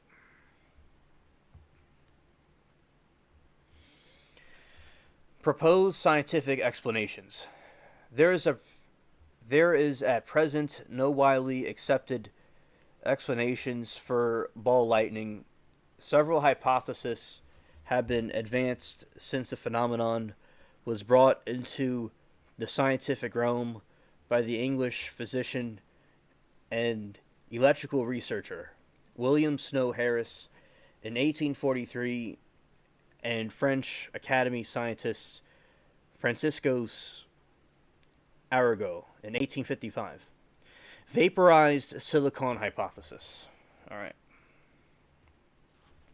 This hypothesis suggests that ball lightning consists of vaporized silicon burning through oxidation. Lightning striking Earth's soil could vaporize silica contained within it, and somehow separate oxygen from the silicon dioxide, turning into pure silicon vapor. As it cools, the silicon could condense into floating aerosol, bounced by its charge, glowing due to the heat of silicon recombining with oxygen. An experimental investigation of this effect published in 2007 reported producing luminous balls. I'm mentally 12. Luminous balls with lifetime in the order of seconds by evaporating pure silicon with electric arc. Videos and spectrographs of this experiment have made available. This hypothesis got significant supportive data in 2014 when the first ever recorded spectra of natural ball lightning were published. The theorized forms of silicon shortage in soil include nanoparticles of C, CO, and SiC. Matthew Francis has dubbed this the dirt clod hypothesis, in which spectrum of ball lightning shows that it shares chemistry with soil.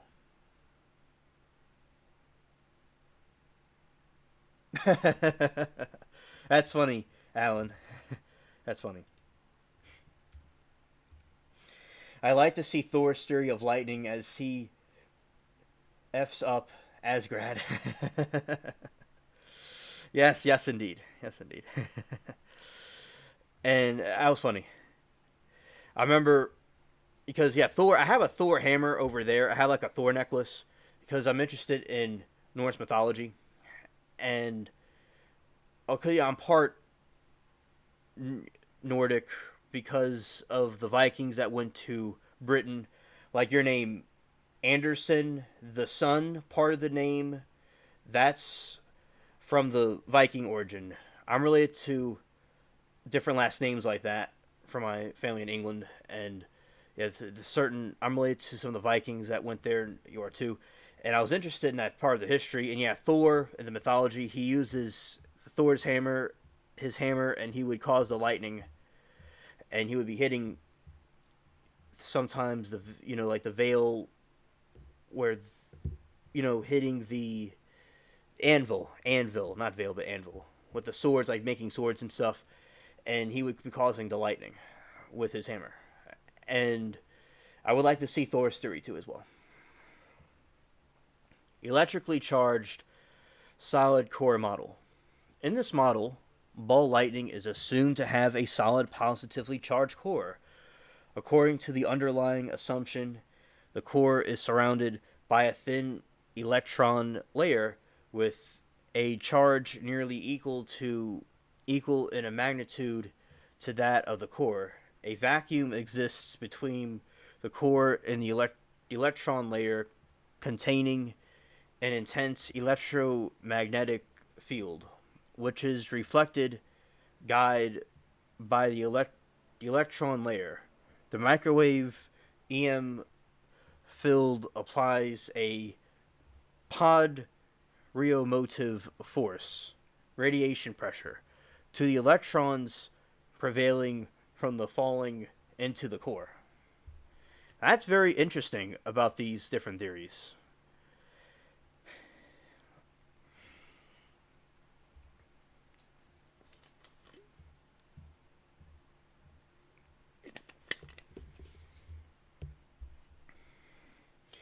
Microwave cavity hypothesis. Prior to Cap Capitsta produced that ball lightning is a glowing discharge. Yes, yes, correct. Yes, that is the name of his hammer. Thank you. Pros that ball lightning is a glow discharge driven by microwave radiation that is guided to the ball along lines of ionized air from the lightning clouds where it is produced. The ball serves as a resonant microwave cavity, automatically adjusting its radius to the wavelength of the microwave radiation so that resonance is maintained.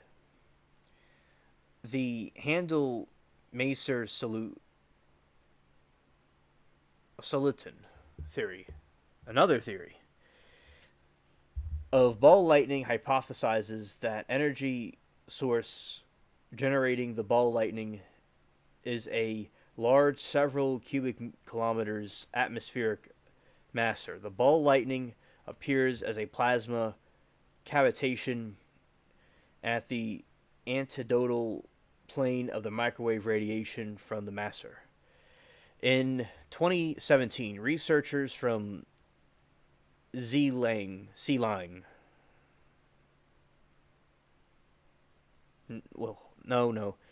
Zhejiang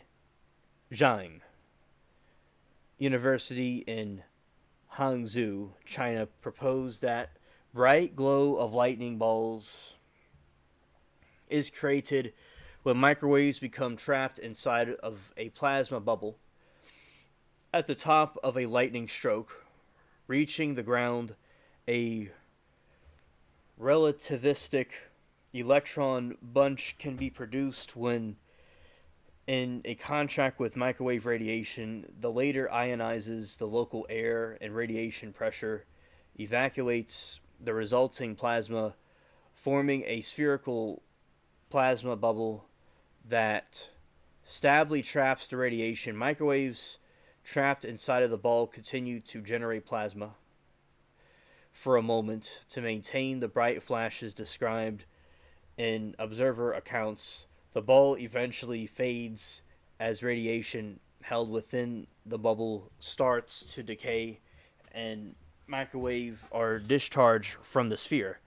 The lightning balls can dramatically explode as the structure destabilizes. The theory could explain many of the strange characteristics of ball lightning. For instance, microwaves are able to pass through glass, which helps to explain why balls can be formed indoors. Dude, anybody who messes with you in trial chats will have to get past me. Oh well. Thank you, Alan. Facts. Yeah, because there's a lot of, you know, stupid trolls, and I'm glad to have you and the other friends to have my back. And we all have each other's back at the same time as well. Julio Rubinstein. And by the way, also with the phone lives I've done, they have these. Sometimes I'll be trolled on there, and they'll say stupid things about my lips or about something I'm talking about, or say stupid stuff to me, and then chat will defend me. It's you during the phone lives. It doesn't happen here as often, but yeah, but basically, trolls just have no life. They're just pointless, useless basement dwellers. I thank you for support. I appreciate it. And then we have the Sol Eaton hypothesis. Julio Rubinstein, David Finkelstein, and James R. Powell proposed that ball lightning is detached St. Elmo's fire, 1964-1970. St. Elmo's fire arises when a sharp conductor, such as a ship's mass, amplifies the atmospheric electric field to break down for the globe. Amplification factor is 3. A free ball of ionized air can amplify the ambient field this much by its own conductivity. When this maintains the ionization, the ball is then soliton in the flow of atmospheric electricity.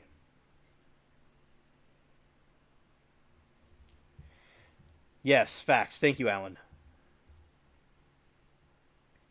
Mostly people in chats love you, but now I got your back. Thank you. I'm glad that you do. Thank you.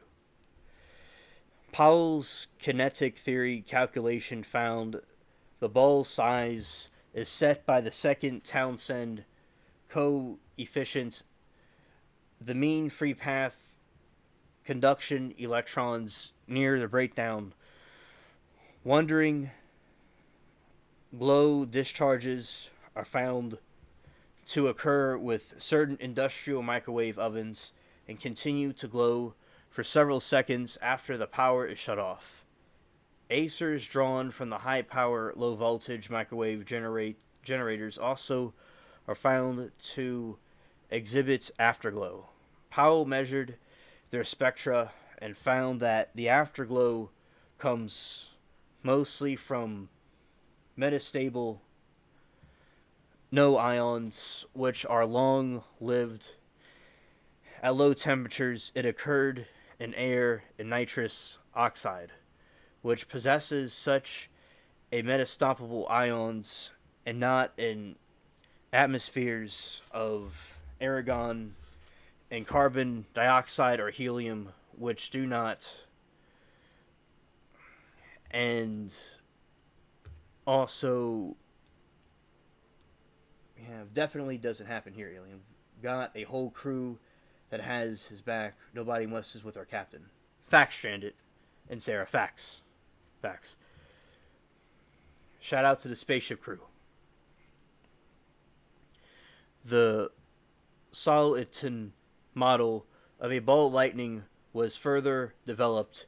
It was suggested that a ball lightning is passed on spherically symmetric nonlinear oscillations of charged particles and plasma the analog of spatal Langmuir solution. These oscillations were described in both classical and quantum approaches. It was found that most intense plasma oscillations occur in the central regions of a ball lightning. It is suggested that bond states of radically oscillating charges particles with oppositely oriented spins, the analog of copper pairs, can appear inside a ball lightning. This phenomenon, in its turn, can lead in a superconducting phase in a ball lightning. The idea of the superconductivity in a ball lightning was considered earlier. The possibility of existence of a ball lightning with a composite core was also discussed in this model. I didn't know about that. It's interesting to see these different chemical reactions that come together when these things are forming. I'm sure, all kinds of stuff is going on when these things are happening, especially seeing the role that copper plays in these things as well.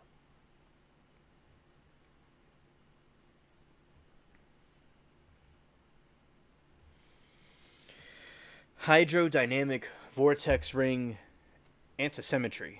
One theory that may account for the wide spectrum of observational evidence is the idea of combustion inside the low velocity region of the spherical vortex breakdown of a natural vortex, Hill's spectral vortex. Yeah. It seems that they're rare or not. I don't know the exact statistics, but we could say that it doesn't happen every single day. It may not be the most common occurrence. It may be somewhat rare, but they do happen. They do happen. And with the social media, it seems that people are able to put out about these orbs and things that they're seeing. One time this dude came in the chat and he was telling me he saw an orb. In my opinion, these are a lot like orbs. He saw an orb when he was in the mountains of California with his buddies. It flew past them. So, yeah, there are stuff like this on video, but it doesn't happen every day, Alan. It's more rare. Stranded. I'll just say this. As the ship's cook / co-pilot, I know what to do with the body. Yes, you do, fam, and I'm glad that you're here. I like having people like you in chat on here. There's shout out to the people that think differently, and those like me that are not the norm. It's best to be different. Because in a situation, you're going to need people like chat and myself. People that are not the norm. And I'm sure, as an alien from space, I am not like all the different sheep. I am I'm different. I'm my own thing. And I'm around like-minded people. And I appreciate that, Stranded, and you do that, and I'm glad to have you on the spaceship. And yes, Sarah, exactly, facts. Buoyant plasma hypothesis. I'm thinking of buoyant like a ship has buoyancy, and it's like the plasma has buoyancy, but it's just a hypothesis. So the plasma is not known to be stable or not. It's up in the air. The declassified Project Conding report concludes that buoyant charged plasma formations similar to ball lightning are formed by novel physical electrical magnet phenomena, that these charged plasma are capable of being transported at enormous speeds under the influence and balance of electrical charges in the atmosphere. These plasmas appear to originate due to more than one set of weather electronically charged conditions, the scientific rationale of which is incomplete or not fully understood. The other suggestion is that meteoroids breaking up the atmosphere and forming charged plasmas as opposed to burning completely or impacting, as meteorites could explain some instances of the phenomena include addition to other unknown atmospheric events. However, according to Senhoof, this explanation is considered insufficient to explain the ball lightning phenomenon, would likely not withstand peer review. Sarah said, "We had ball lightning here expanded to about 4 by 4 with about 5 stories up." Stranded said, "Different is good, twisted is better, and thinking different is the greatest." And also, what I meant to say was, being crazy is the greatest. Shout outs to the crazy ones, the rebels, those that put the round in the square holes, because those are the people that are really going to have your back in tough situations. Shout outs to the crazy ones. Facts. And Alan says, "I'm having so much fun hanging out with Alien Spaceship. He's a fun guy." Thank you, Alan. I'm having a really fun time hanging out with you. And with chat, and what you have contributed to the chat and the information. I really, appreciate you here as well. It's like a Christmas tree, seeing all the different ornaments. That's what it's like seeing the chat, all the people. Everybody contributes. Everybody's a puzzle piece that lines up. It's like dots connecting. It's like connecting dots. It all makes sense. And Sarah, thank you for your story. And Stranded, absolutely, that is wild. That is wild. Buoyant plasma is very interesting.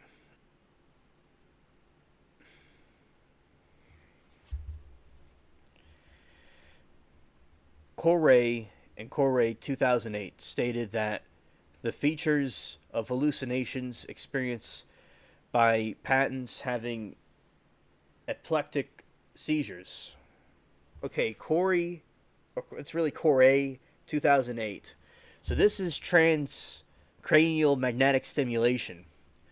Corey 2008 stated the features of hallucinations experienced by patients having eclectic seizures in the optical lobe. I'm really funny. It's lobe. Are similar to observed features of ball lightning. The study also showed that the rapidly changing magnetic field of a closed lightning flash is strong enough to excite the neurons in the brain. This strengthens the possibility of lightning-induced seizures in the optical lobe of a person's close to a lightning strike, establishing the connection between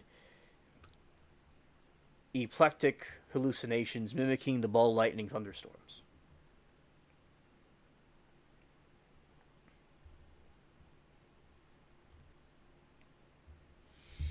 Stranded, I would be scared.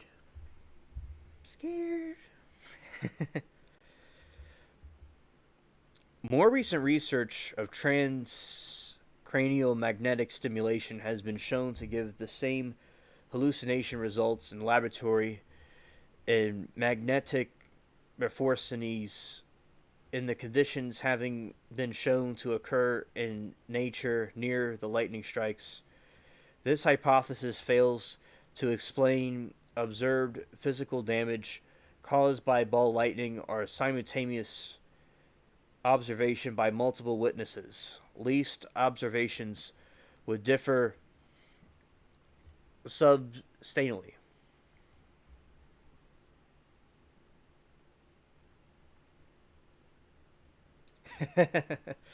Alan, I'm an alien with an abyssal space ocean of secrets. Yeah. I have more secrets than the United States CIA. All right. And Stranded probably would think that it's the end of the world. Yeah, Stranded. A lot of this stuff reminds me of War of the Worlds, the Tom Cruise movies. Yeah, that definitely, this reminds me about that for sure.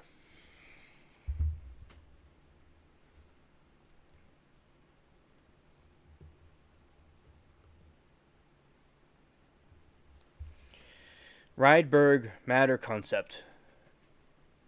Maniakin E. al. had suggested atmospheric Rydberg matter as an explanation of ball lightning phenomena. Rydberg matter is a condensed form of highly excited atoms in many aspects similar to electron hole droplets in semiconductors. However, in the contrast to electron the hole droplets, Rydberg matter has an extended lifetime, as long as hours. This conceded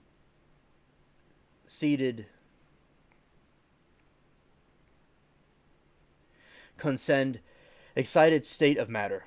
It's supported by experiments mainly of a group led by Holmild.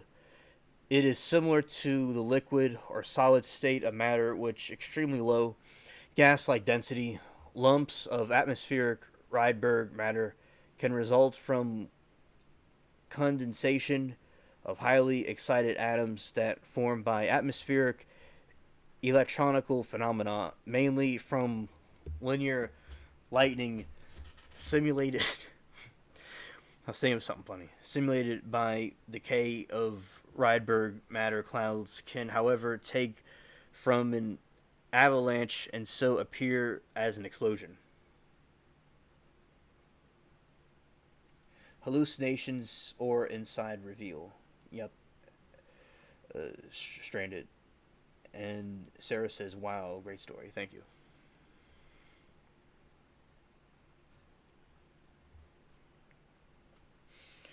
Vacuum hypothesis. Nikola Tesla, 1899, December, theorized that the balls consist of highly rarefied but hot gas. Other hypotheses. Several other hypotheses have been proposed to explain ball lightning. Spring electronic dipole hypothesis, a 1976 article by V.G. Endine, postulated that ball lightning could be described as an electric field vector spinning in microwave frequency region. Electrostatic Linden jar model Stanley Singer discussed 1971 this type of hypothesis and suggested that the electric recombination time would be too short for the ball lightning. Lifetimes often reported. Smirnov proposed 1987 a fractional aerogel hypothesis. Itkin proposed 2006 an explanation with rigorous mathematical foundation based on the hypothesis of plasma superconductivity. H.C. Wu proposed that ball lightning arises when a relativistic electron bunch forming at the top of lightning stroke excites intense microwave radiation under certain conditions. As microwaves ionize the surrounding air, their associated pressure may then evacuate the resulting plasma to form a bubble that stably traps the radiation. Stranded said the original Orson Welles radio broadcast was also scary. Yes. When he was talking about the alien invasion. Yep. So this guy, on Halloween, he went on the radio and he said the aliens are coming and they're blowing up stuff and they're taking over. And all these people freaked out and thought it was real, but it really wasn't. And so basically what happened was it was a hoax, but it really made an impact. But now with social media, we could see aliens doing stuff now. There's all kinds of alien sightings now for real, you know. But yeah, that was pretty wild back then. Yes, he was very, very theatrical.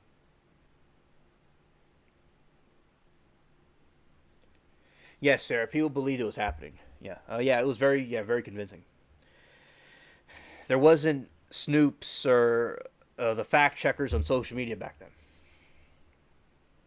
A Messine presented a theory at the 10th International Symposium on Ball Lightning, June 21 to 27, 2010, Kaliningrad, Russia, explaining all known properties of ball lightning in terms of collective oscillations of free electrons. The simplest case corresponds to radical isolations in spherical plasma membrane.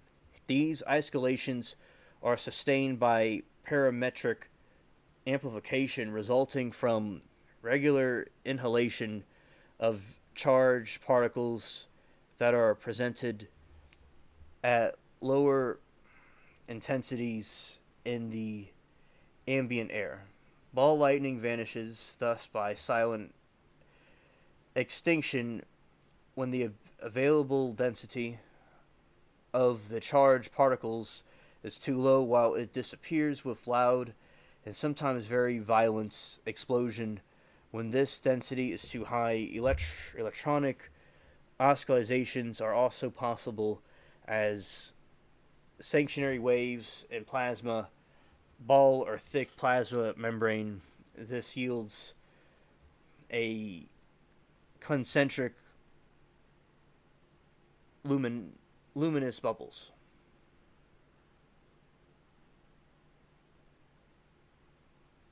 Thank you, Alan. Thank you, man. I appreciate that you see me that way, and I also appreciate you. And he says, I feel like I know you better now, and when I see you in trial chats, you'll be my best buddy. Thank you, man. I always like telling you howdy in the chats, and I'm glad that we got to, talk and chill, and you could see, know me more. And also, always enjoy seeing you in chat with everybody else, and yeah, it's very cool to have you around. And also, I think it's good, with these streams to, meet and talk to each other and converse different ideas and things. I really think it's cool. Stranded said a lot of people didn't tune into the show in the time to hear the disclaimer that it was a fictional story, so people thought it was a real news report. Ah, okay, that makes sense. That makes sense. That explains what was going on. Okay, it was the people thought it was real.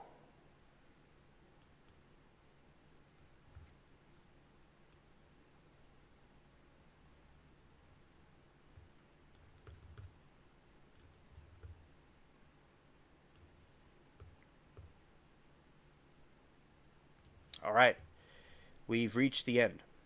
And also, this is part I talk about some of these spooky things because we are going to be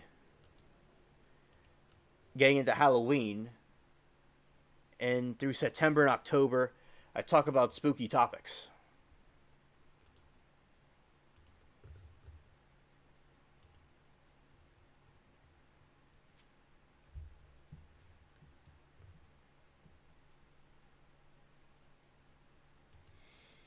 Stranded said people were outside with pew pew shooting in the sky and calling police saying there was aliens in their yard.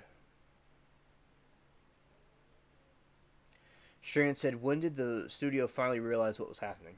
Yeah, that was crazy. That was wild.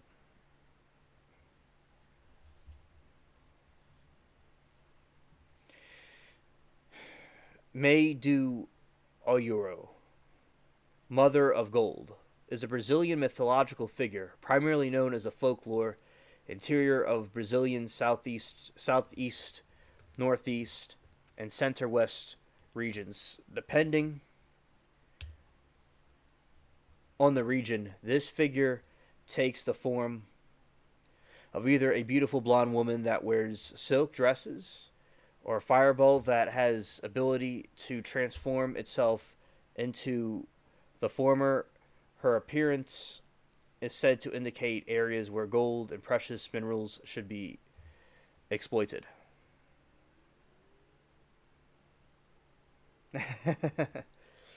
Yeah, that's good, Alan. That's good. I'm glad that you're interested in that. And Sarah said, "Is Woe to W radio show free to stream? That would be good to do." Yeah, that's a good idea, Sarah. That's something to look into.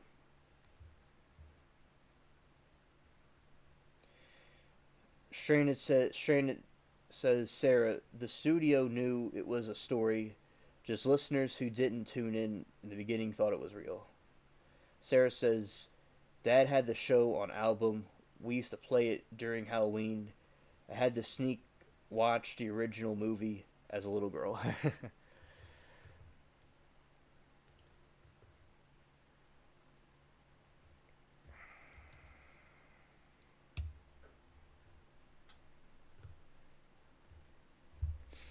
We got some spooky thing right here. The Marfa lights, also known as Marfa ghost lights, are a light phenomenon regularly observed in Marfa, Texas, in United States. Onlookers them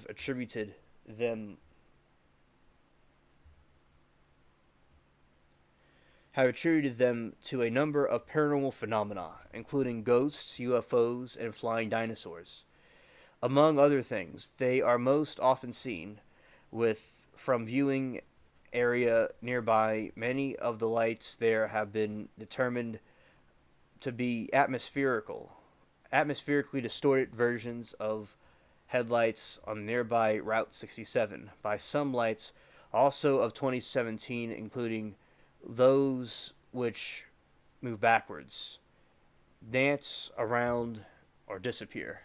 Suddenly have not been explained. The Marfa lights have also been speculated to be caused by natural methane reserves, similar to mechanisms which causes will o' the wisps, and the result of piezoelectric charge. Created by igneous rock under the Mitchell Flat, a set of cameras, apparently genuine Marfa lights, meaning those with odd behavior not explainable as highway lights, over the period of 2000 to 2008.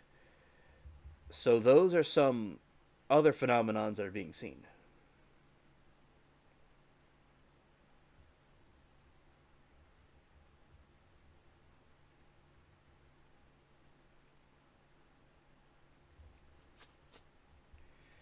Strand said, I have both the original movie and the new Tom Cruise on the movie on DVD.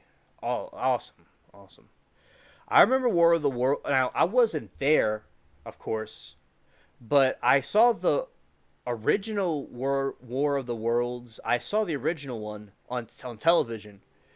And in 2005, I believe, I saw the preview to that movie, War of the Worlds, and I thought it was a very scary movie. The one with Tom Cruise. That's a very scary situation.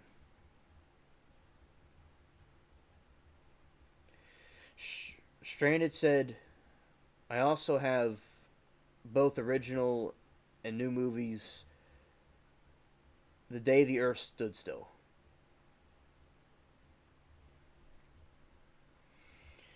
Yeah, Stranded said, I also have. Oh, okay. Let's do this real quick. Stranded said, I also have both the original and new movies, The Day the Earth Stood Still. Sarah said, I recall seeing about Marfa lights. Oh, yeah, you do. You do. Facts.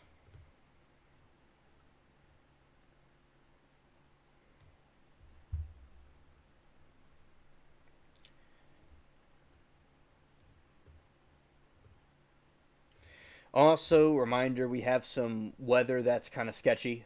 All right. So it could cause some issues, just for the record. According to Judith Brusky, the favorite place from which to view lights is Winded Shoulder on Highway 90, about 9 miles east of Marfa. The lights are most often reported as distant spots of brightness, distinguishable, distinguishable from the ranch lights. The automobile headlights on the Highway 67 between Marfa and Presidio, the south, primarily by their abbreviant movements. I'm gonna be coming up over there too, Sarah and Stranded. We'll have a little party. Robert and Judy Waggers define classic Marfa lights as being seen southwest of Marfa lights, viewing center MLVC that defined the margin of viewing areas as being aligned along the Big Bend Telephone Company tower as viewed from the MLVC, and right margin as the Chin-Ati Peak as viewed in MLVC.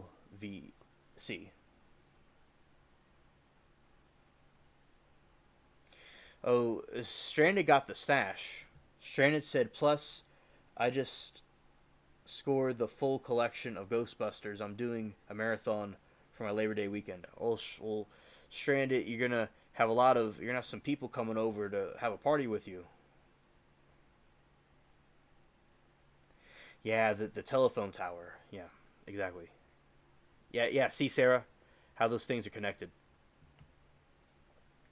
Referring to the Marfa lights, View Park east of Marfa coordinates 30 degrees 1630 north, 103 degrees 5259 west. James Bunnell describes Marfa lights as orbs of light which change in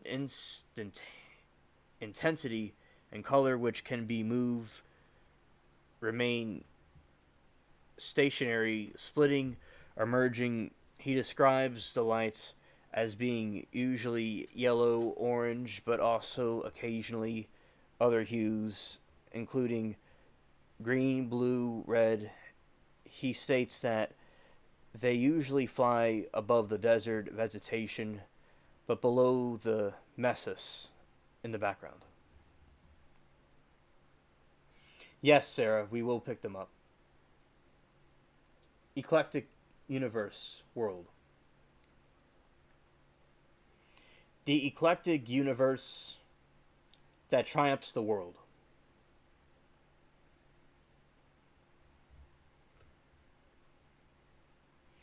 And we have the eclectic universe because we are the eclectic world.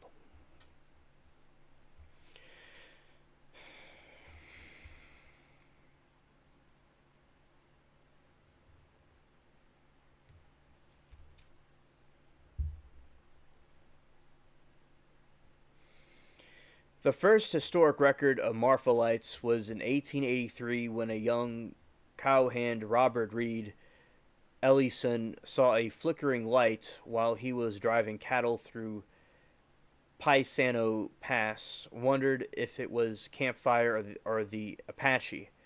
Other settlers... That's pretty cool. I have to read that again. The first historic record of Marfa lights was in 1883 back in the Old West, when a young cowhand, Robert Reed Ellison, saw a flickering light while he was driving cattle through Paisano Pass, wondered if there was a campfire or if it was the Apache. Other settlers told him they often saw lights, but that when they investigated, they found no ashes or other evidence of campsites. Joe and Ann Humphreys next reported seeing the lights in 1885.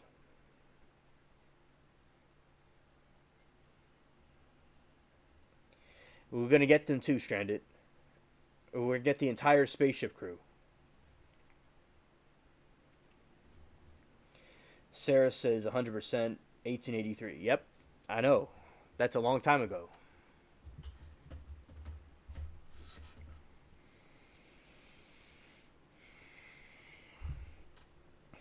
The first published account of lights appeared in July 1957, issued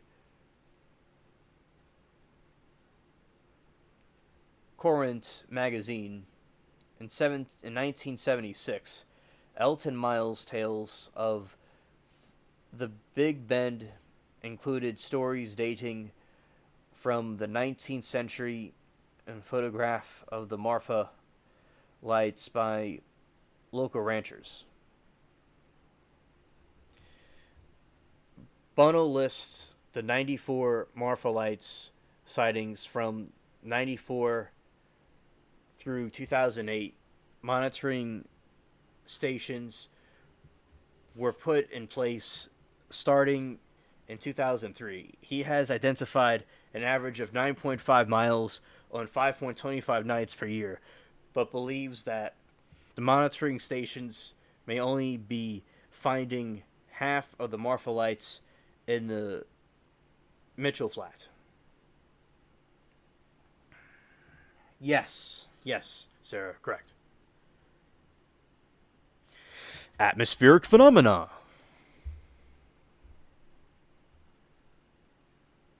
This is under explanations.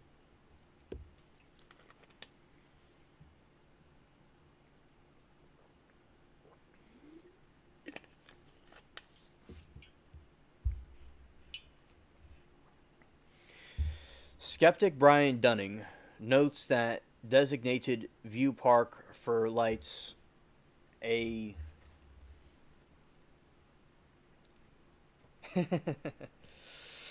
Thanks, Alan.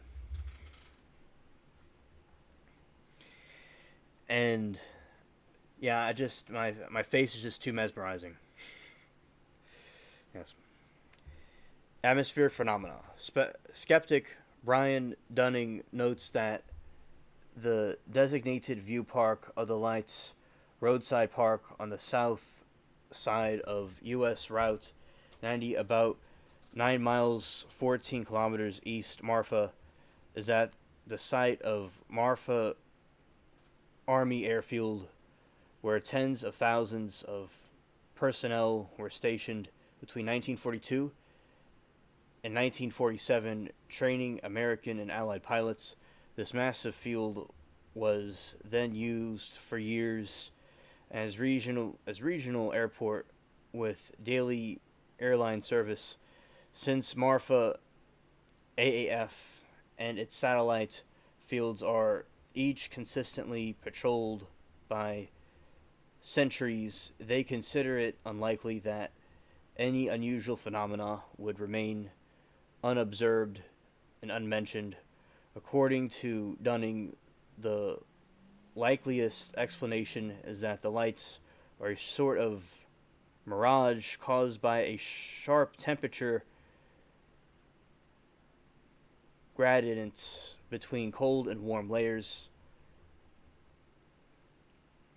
of air. Marfa is at elevation of 4,688 feet above the sea level, and temperature differentials 40 to 50 Fahrenheit between high and low temperatures quite common.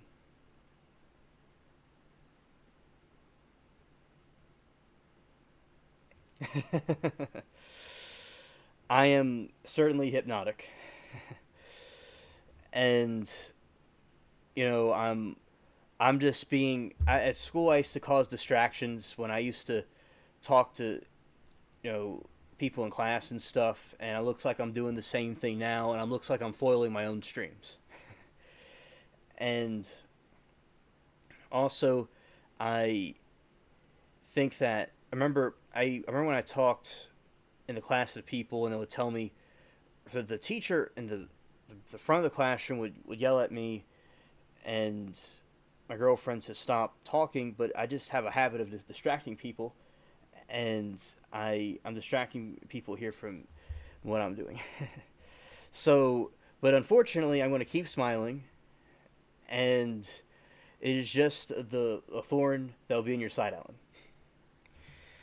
And May 2004, a group from Society of Physics students at the University of Texas at Dallas spent 4 days investigating and recording lights observed southwest of the View Park using traffic volumes monitoring equipment, video cameras, binoculars, and chase cars.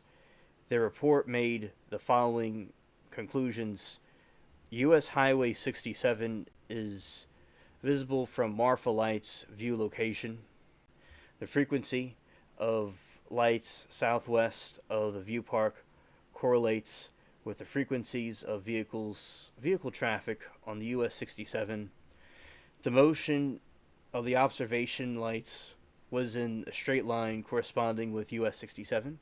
When the group parked in the vehicle on the US 67 and flashed its headlights, was visible at the view park and appeared to be a Marfa light.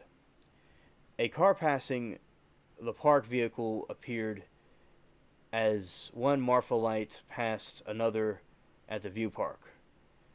They came to the conclusion that at the lights observed over a 4-night period southwest of the view park could be reliably attributed to automobile headlights traveling along the US 67 between Marfa and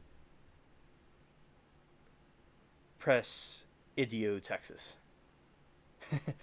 Oh yeah, yes, I am in charge. And that's what sometimes at school they didn't always understand that back when I was in school. That I'm the captain in charge, but y'all understand that. And it's just an abundance of distractions for everybody. And also the spectroscopic analysts. I just don't listen. I always had a problem with that. I just don't listen. And it's like when Tellus smiles, everybody runs away at tire face, but me, I just cause people to get hypnotized. And Sarah, I'm like, as I told you, I'm like Hollywood. I'm like a magician. So I'm basically like the type of wood I would be is Hollywood. No pun intended. Spectroscopic analysis for 20 nights in May 2008.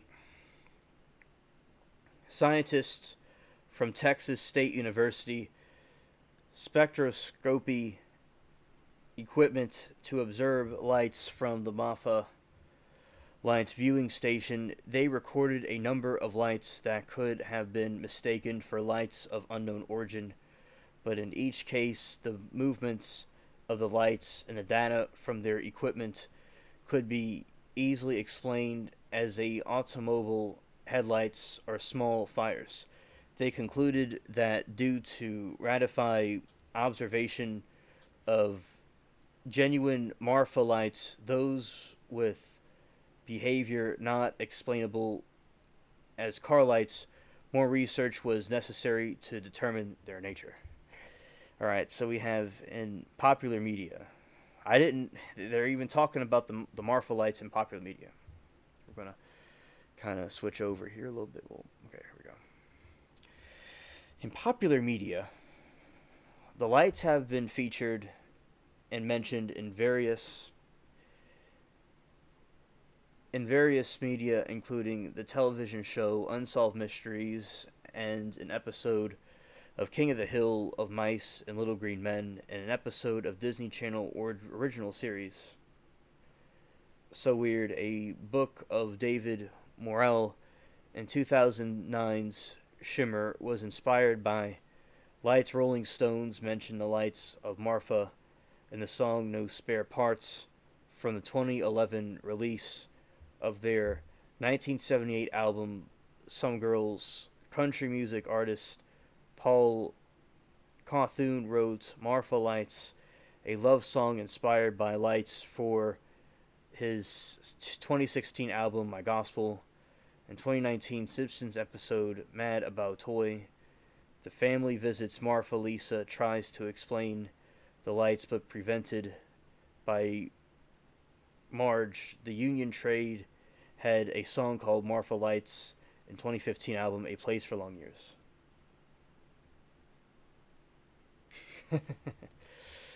Yeah, so basically we have a situation here where I'm going to look at this one. Now, what I'll do is I'm going to we have this, and I'm glad you all are enjoying this. I'm glad you're enjoying this, Alan in chat. I'm glad you all are enjoying this. And we have this strange ghost thing. But what I'm going to do is I'm taking a little bit of detour. All right, a shout out to the spaceship cats right here. And I'm about to talk about the thing in Japan.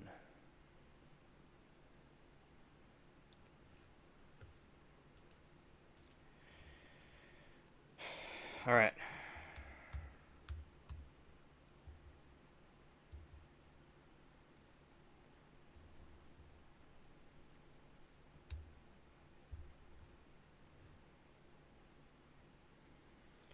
All right, so recently this typhoon hit Japan, and because this is one of the topics I'm talking about because I'm kind of going back and forth.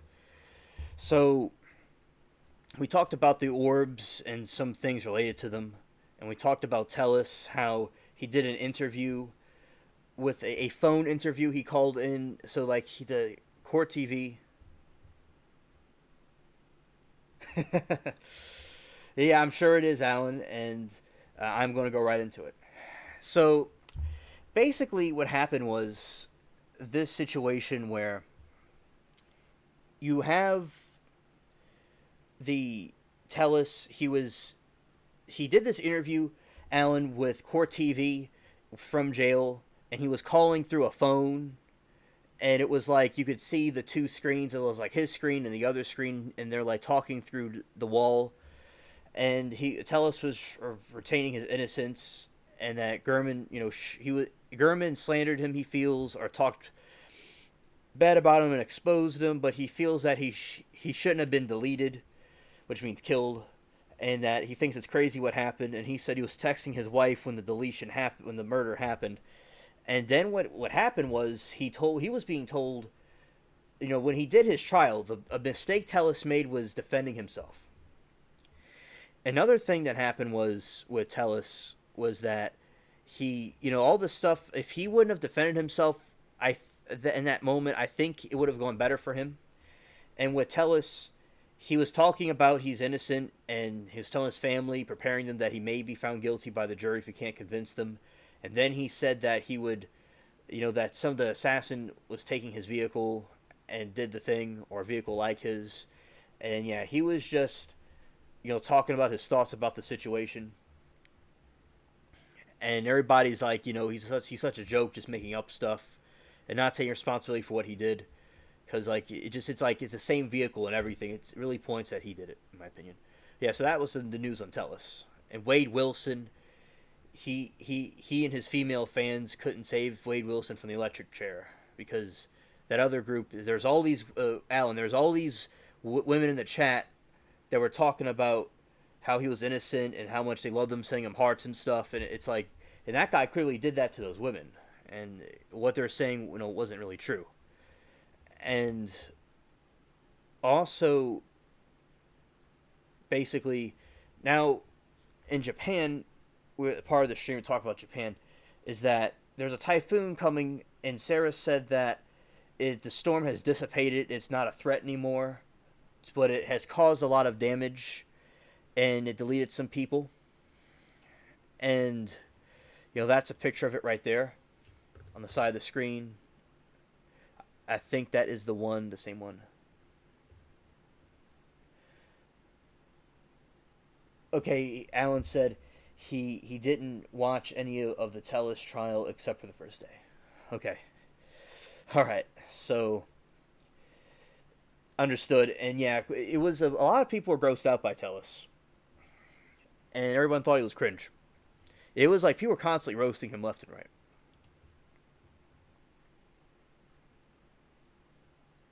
Now that is another one. That's not the same one I'm talking about, but that is one of the storms that hit in 2018. Sarah says it stagnated over the west part and caused terrible damages there. The energy spent. So the energy was so explaining what happened with this hurricane, with this typhoon, is that it was stalling in the water, and when a hurricane or a typhoon is in the water and it stalls there,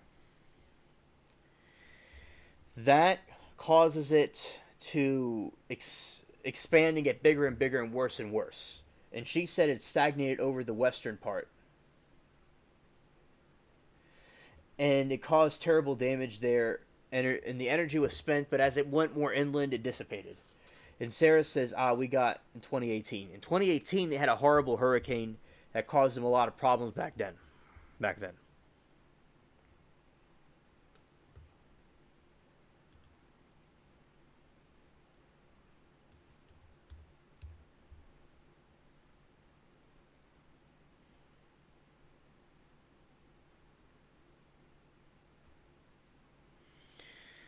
I want to try to look at this article, letting you all know that it's possible the stream might it could lag a little bit, by the way. It could lag a little bit in a moment, but it should come back up. We'll see how this goes.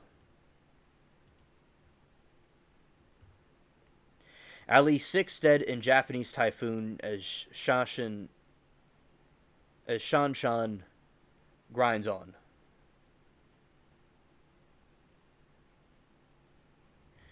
Alright.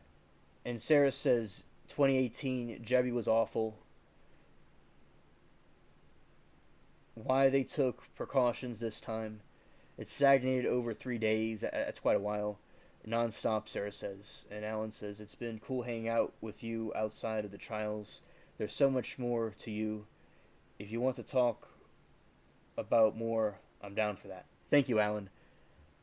I appreciate your enthusiasm. And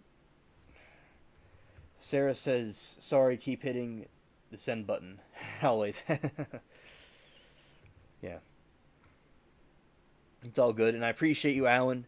You're always were nice to me at the Law and Crime chat, and I like chilling with you here and talking about the different stuff with you. You've been giving good insight, and I appreciate the compliments and you enjoying the stream as well.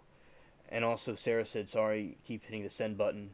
Yeah, Sarah, you're getting too excited when you see that send button. Steve Jobs he made that a lure. He made that very luring, and he knew that you'd want to press it all the time. So, you got to get it together, Missy. All right. Tokyo, August 31st. So this just came out an hour ago.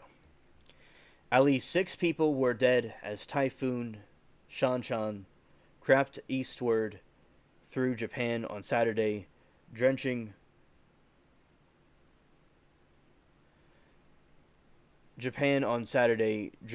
large areas with torrential rain, triggering landslide and the flood warnings hundreds of kilometers from the storm center.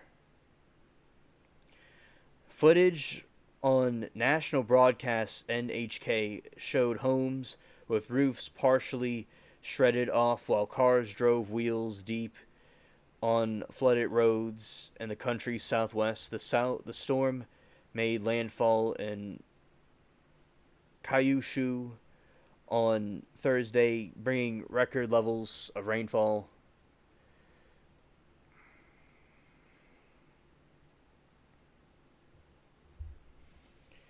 Sarah said, sorry, keep hitting the send button. Alan, you're stateside. I hit the backspace. It is what happens. That too. Yeah, Tokyo and water past the car rooftops. Wow. As I said, you can see in this picture right here how the water is just flooding. The water is just flooding everything. And is flooding to the rooftops.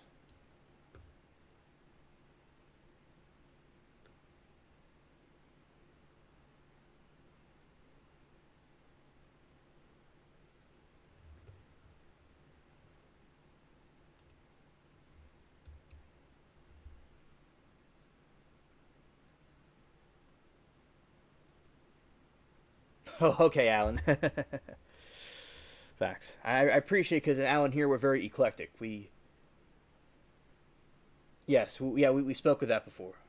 Yes, and yeah, we have a lot of eclectic conversations here, and I appreciate the continuation of that.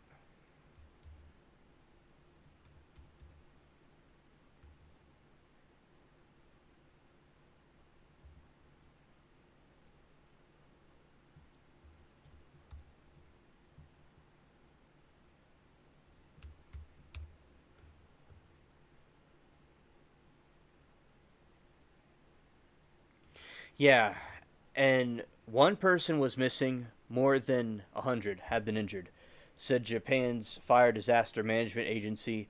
More than 3,500 homes, no, 35,000 homes were without power in southern Kyushu's Kagoshima prefecture, according to Kyushu Electric. Shanshan, centered in the Pacific Ocean, some 480 kilometers, 300 miles southwest of Tokyo at 12:50 p.m., triggered heavy rain as far away as the northmost prefecture of Hokkaido, despite Hokkaido, despite being downgraded to a tropical storm on Friday. Winds were gusting up to 25 meters per second.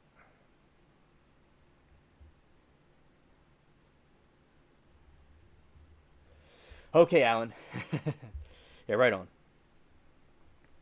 Authorities have issued flood and landslide warnings around the country since the storm's arrival, halting air and rail service, shutting factories. Storm is forecast to weaken to a tropical depression over the weekend, but is expected to continue bringing heavy rain to NHK reports.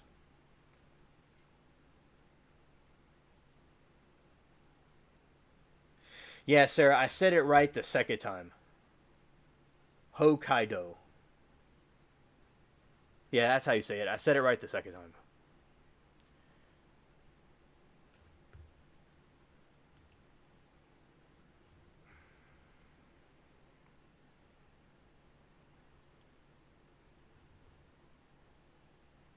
Thank you, Sarah, for pronunciation.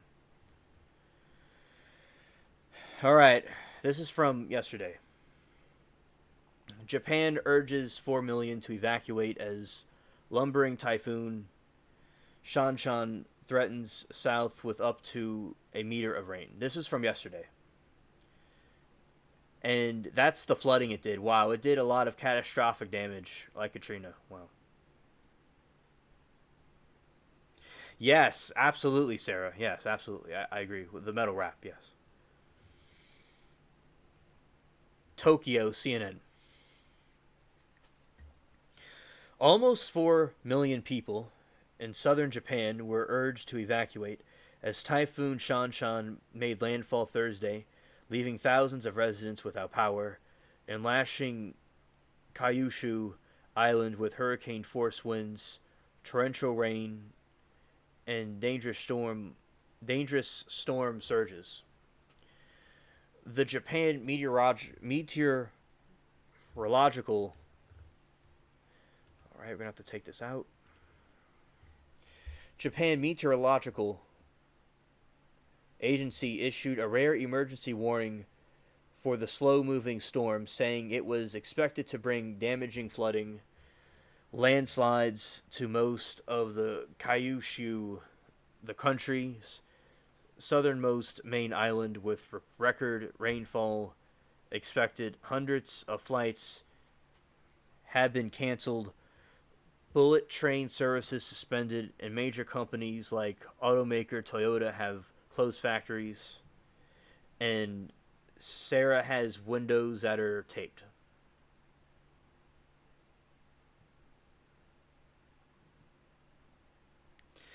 Because Alan, I got the magic. You're not the only one. There's people that will stay up until the sun's coming out. I remember I had a caller on the show one time, and he was like, the sun was coming up. All right. Japanese authorities on Thursday warned that a life-threatening situation was imminent for towns at Kyushu's Oita prefecture and urged 57,000 people to take life-saving actions as it issued its highest typhoon alert, a level 4 evacuation advisory for the second highest alert was in place for all the Kyushu, affecting 3.7 million residents. Yes, Sarah, the ship does that. The ship does that.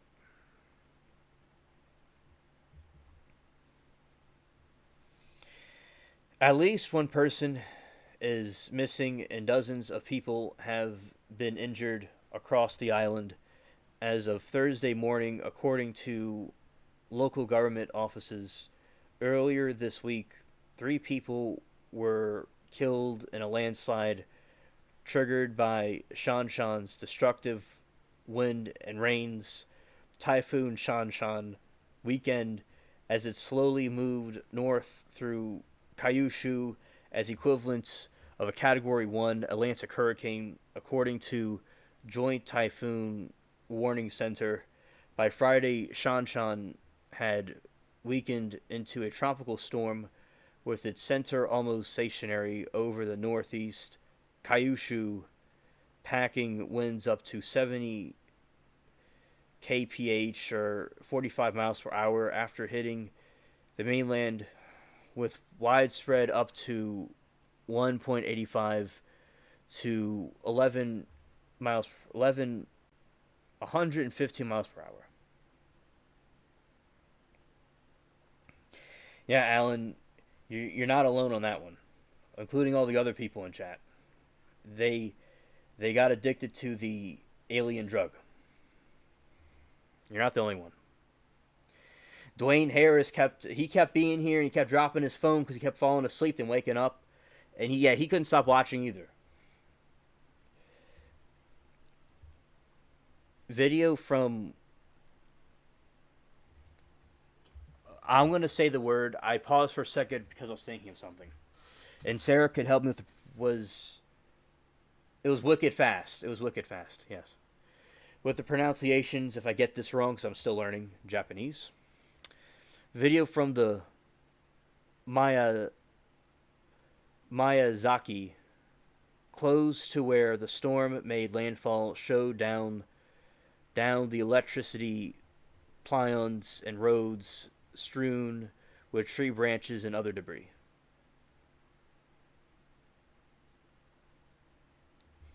Yes, Sarah, absolutely. A lot are addicted. And Sarah said, "Hope Dwayne got some rest." Yeah, Sarah, he did, and he talked. As I said, he talked to me earlier and was saying that he wouldn't be able to come today because of being with his family and his wife. And as I said, if I were to have kept going until 5 in the morning, he wouldn't have gotten any sleep. So that's why I made sure to do that to make sure everybody got some rest. Kyushu is actually Kyushu. Okay. I'm saying like Caillou from the stupid from a movie, some TV show, Caillou. I'm thinking of Caillou, but it's actually Kyushu. And Miyazaki is Miyazaki. I said Mikazaki pretty much right. I said Mikazaki, but I said it pretty much right. But Sarah corrected me. Mikazaki, and Kashu is Kyushu. All right, we're gonna pin that so I can remember that. Yeah, captain takes care of his crew.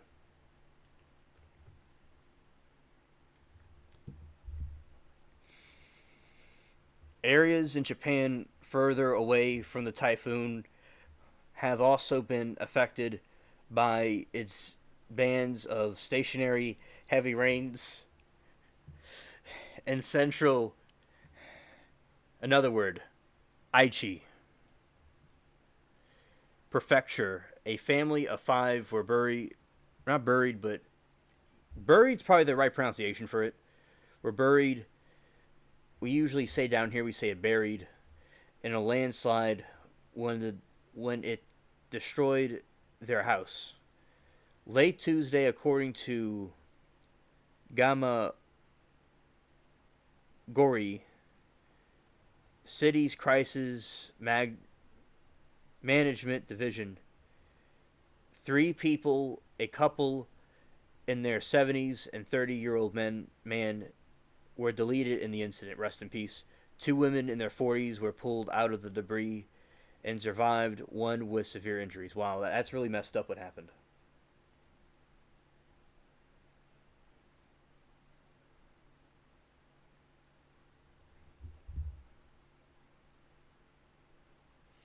Or kaiju, like Godzilla.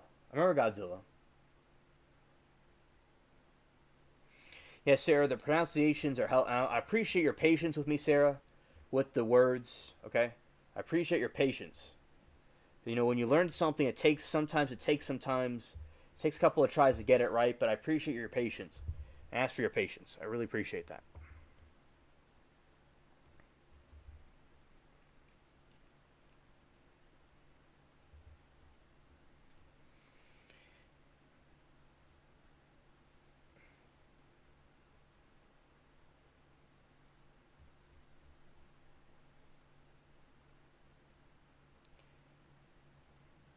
Kyushu and kaiju. Ah, yes.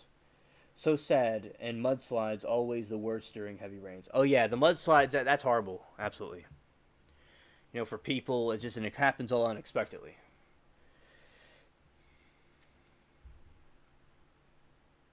Oh, thank you, Sarah. Thank you. Areas in Japan further away from the typhoon have also been affected by the bands of stationary heavy rains.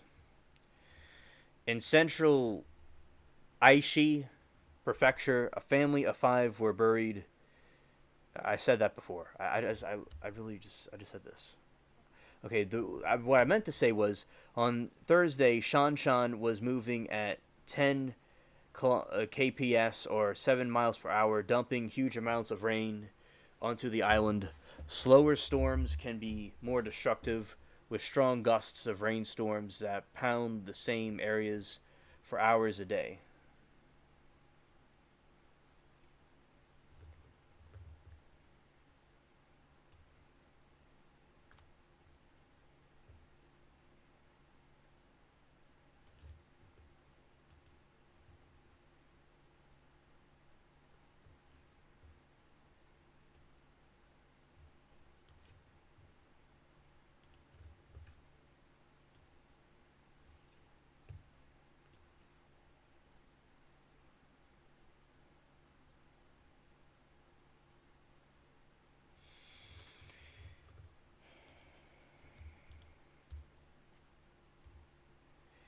Sarah said, and hadn't heard about Aichi yet. Sometimes info missing in English news. Oh yeah, well, I'm glad that you got informed by my facts that I'm talking about. You're welcome.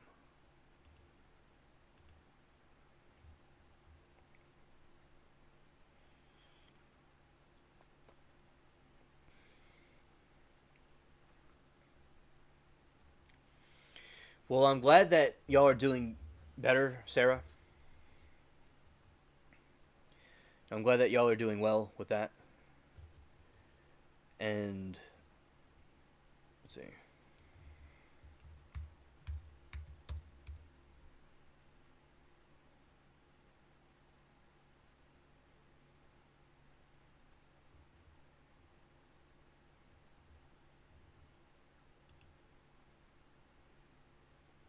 Let's see how this one goes, if this loads correctly. Deadlocked juror recounts Telus murder trial deliberations in first public interview.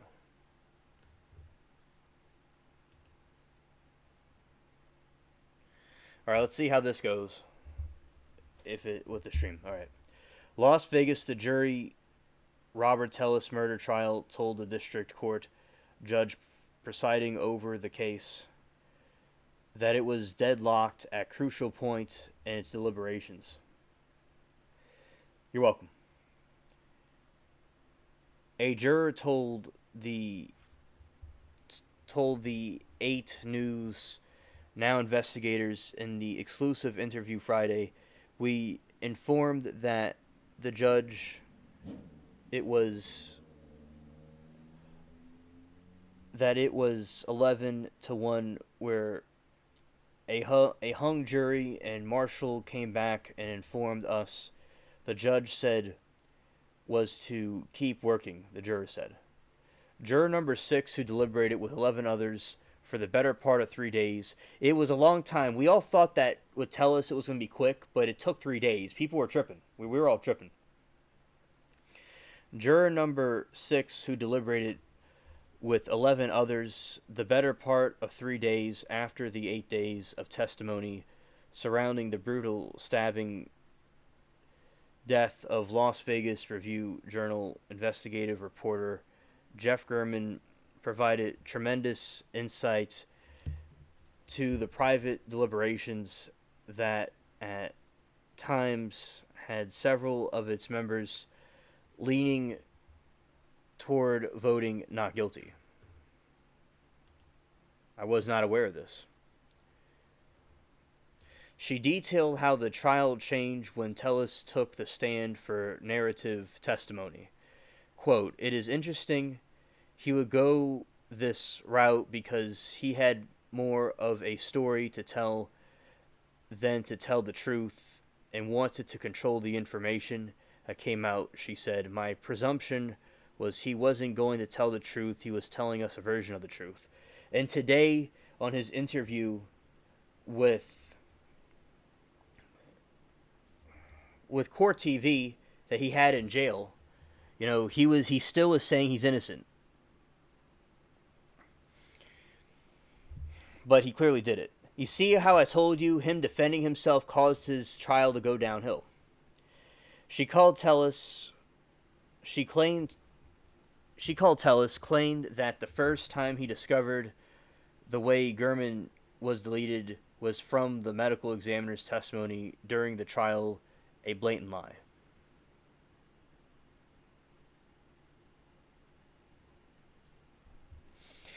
Quote, "It solidified it because it did nothing to support his belief that he was set up by Compass reality jurors said. It was keeping up an open mind. I had not made a decision at the point because upon the testimony and evidence had been presented," she said, "if I were to vote at the time, I would have been for guilty. After Telus took the stand, the juror was no doubt." You see, don't defend yourself. Don't defend yourself. Have the other ones do it for you.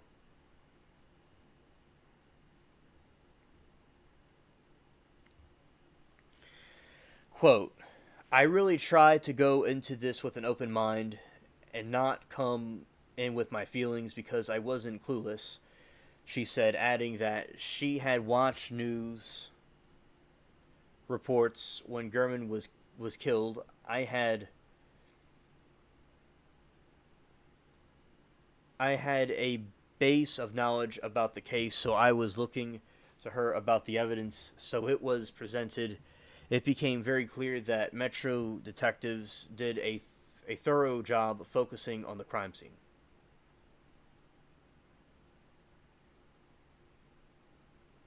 Amen, Sarah. Very wise. Very wise.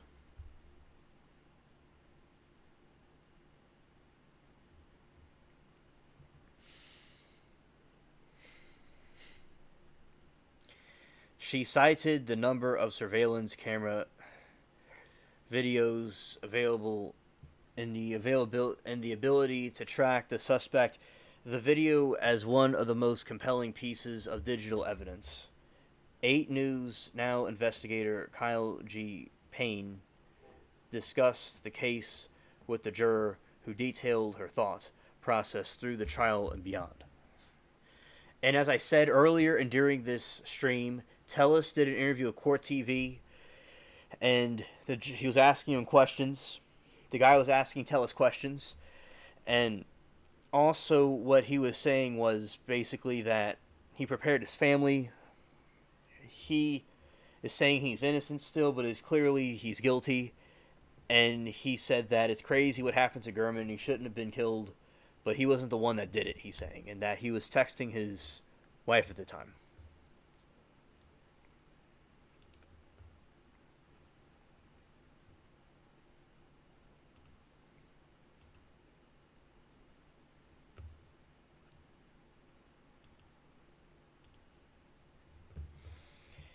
All right, so then you got some additional news about Tellis.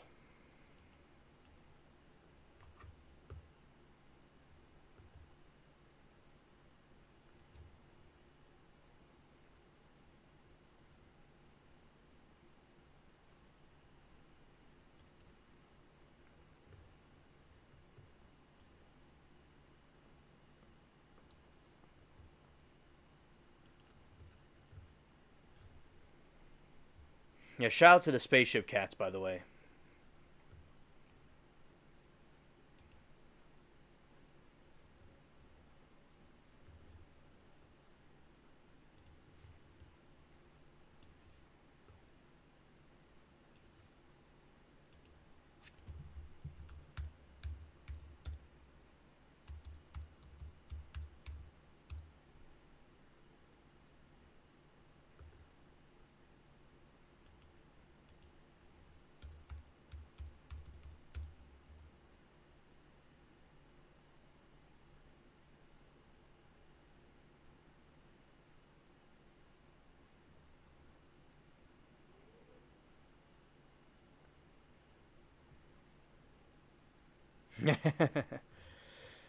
All right, here we go.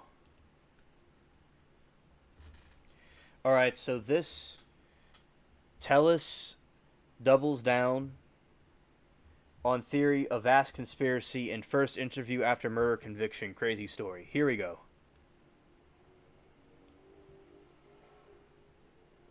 Hey, Alan, good to see you. All right, and that's him talking. You know, I think that he's up to, you know, he's just trying to in the video put his own narrative. Yeah, so that's that situation. So Tellis doubles down on theory of vast conspiracy in the first interview after murder conviction. Crazy story. That's what he said. All right.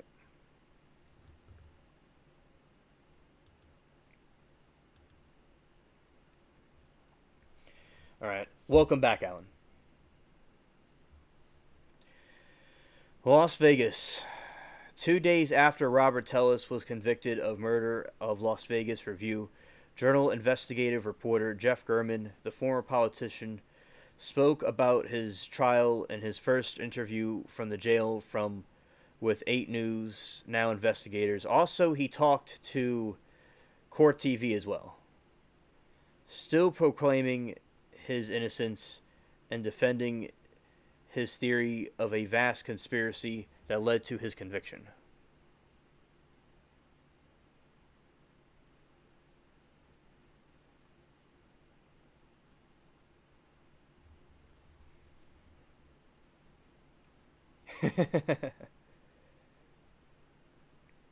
A magnetic chip, yes.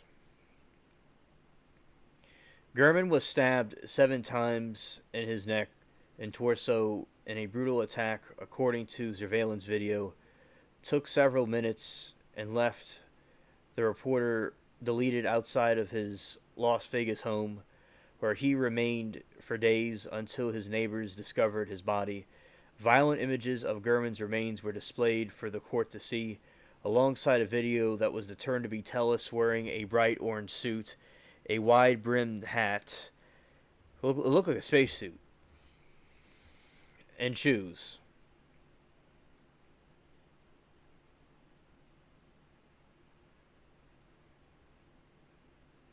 that had recently been photographed by Tellis himself using his own smartphone. So Tellis photographed it himself,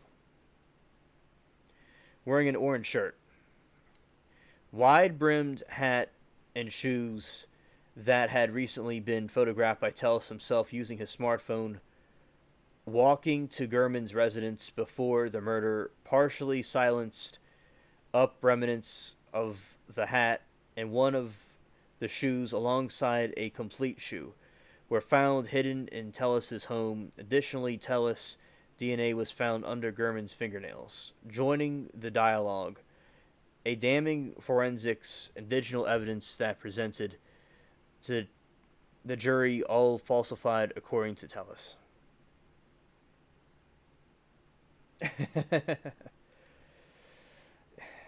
Yeah, Amanda.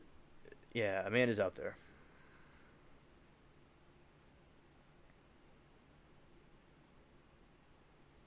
And that's the interview he did from prison.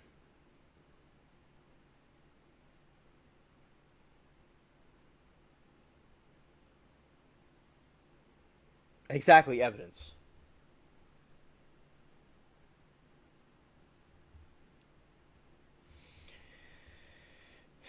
Yeah, it certainly is a desert out there. Absolutely.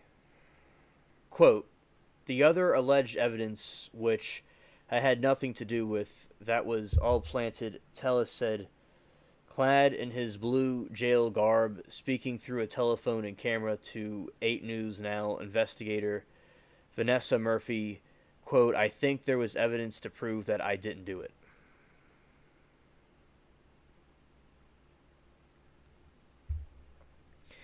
Tellis, now a convicted murderer, denied knowing the location of the weapon that struck the fatal blow on the investigative reporter, nor what Gurman's last words were. Quote, I did not kill Mr. Gurman, he said. 12 jurors disagreed. Thank you, Amanda, for listening in.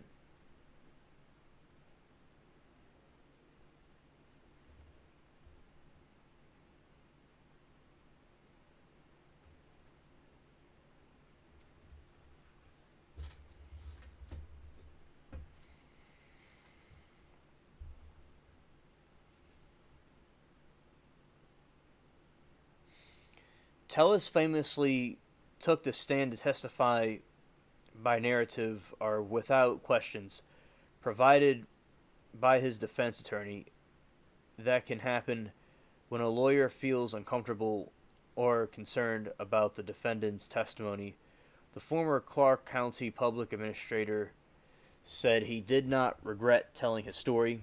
Quote, if I hadn't taken a stand, then a lot of the truth wouldn't have come out.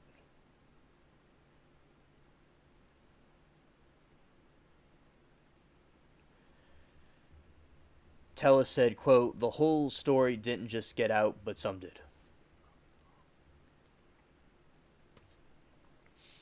Jeff Gurman had also sought the truth investigating Tellis. Office amid corruption claims. The investigative reporter had published 4 articles about the public administrator's office, pieces Tellis believed had caused him to lose his re-election bid. The prosecution agreed that Tellis' fear of a 5th article revealing the self-proclaimed family man's affair with Roberta Lee Canet, an estate coordinator inside the public administrator's office, had led to the former politician to murder. Tellis had lied about the relationship for years until it was revealed on the stand during his murder trial. Tellis said he was trying to protect his family, adding, quote, that is what it is.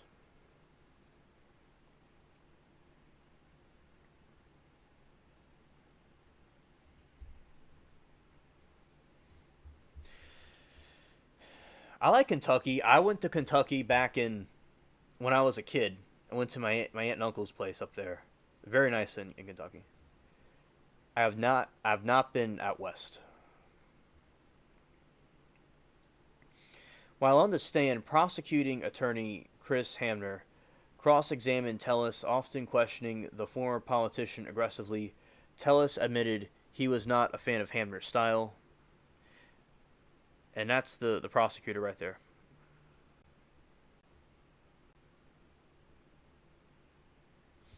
Quote, "It's not his job to be fair, to be kind," Tellis said. "Certainly, he got extremely aggressive. I frankly think he turned a lot of people off. I can't say that I was a fan of the way that he acted during the trial."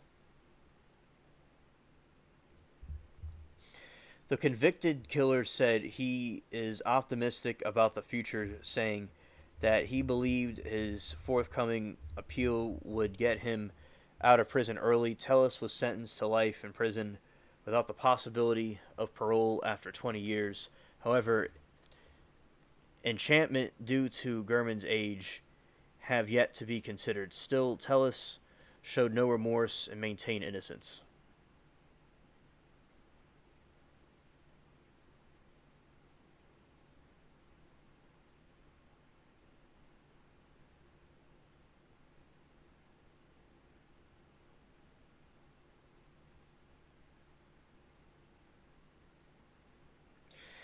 Yeah, Alan, I'm aware about that.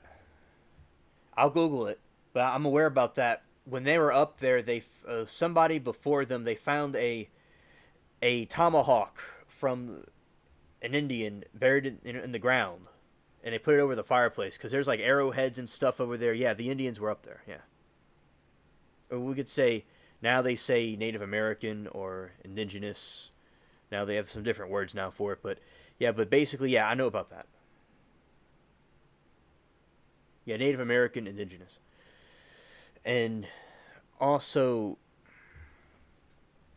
the convicted killer said he is optimistic about the future, saying he believes the forthcoming appeal would get him out of prison early. Tellis was sentenced to life in prison without the possibility of parole after 20 years. However, the enchantments due to Gurman's age have yet to be considered. Still, Tellis showed no remorse and maintained his innocence. Quote, "I certainly cannot accept guilty for something I didn't do just to avoid more time," Tellis said. Kentucky is the dark and bloody ground. Native Americans would live in Kentucky. They would hunt. They would hunt here. Google it. Yeah. Amanda said, "Alan, I have heard that before. Alien, that's cool. Cool. That's cool, Alien. Thank you." Also, I was in this little boat where you could kind of like move around like a bicycle, and I was like chilling and just like sailing around. I remember the hills. I used to run with the Native American dog. Also,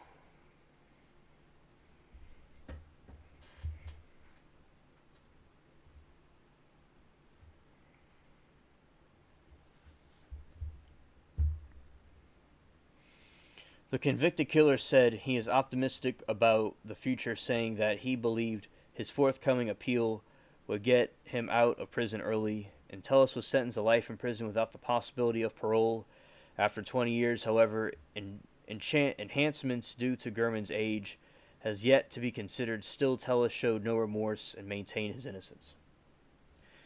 Quote, "I certainly cannot accept guilt for something I didn't do just to avoid more time," Tellis said.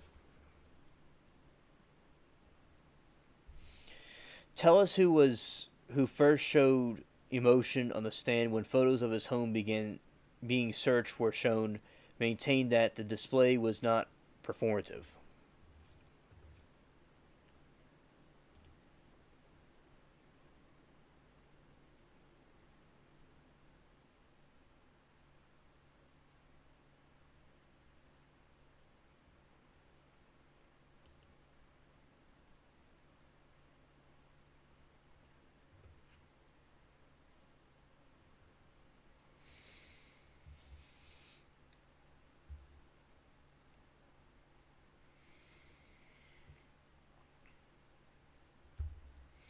Yeah, the Grand Canyon's very cool.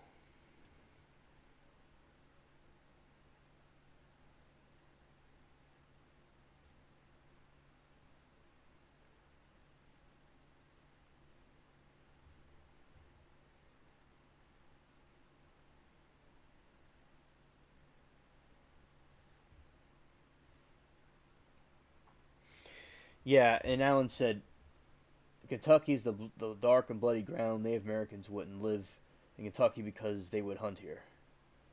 Yeah, and also basically it's quite wild up there. I remember the history about it, the Native Americans and stuff in that region. But is he saying they didn't hunt there? Understood. I have never stayed up this late listening to anyone. What magic do you have over me? Thank you, Alan. And I have learned a lot from many different people over the years, and I just have a talent, and I I'm related to the lands of some Merlin, and Merlin may have given me some of his magical abilities, some my magician. is a joke, and yeah, but thank you, Alan. I appreciate that. And also, we have this right here. Let's see.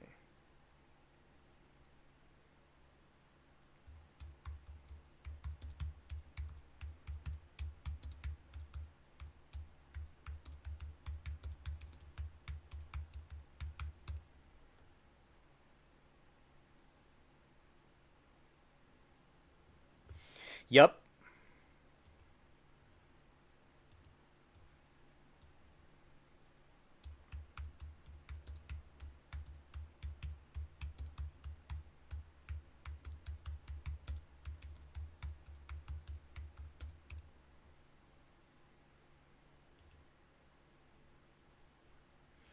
For 200 years, most historians argue that Native Americans didn't live in the area known as Kentucky and instead used the land sporadically for hunting, trapping. However, petrographs, stone tools, and other archaeological evidence suggest that indigenous people have lived in the land for more than 12,000 years. Because, yeah, there was some tomahawks and different things from natives over there, but they didn't really live there too much.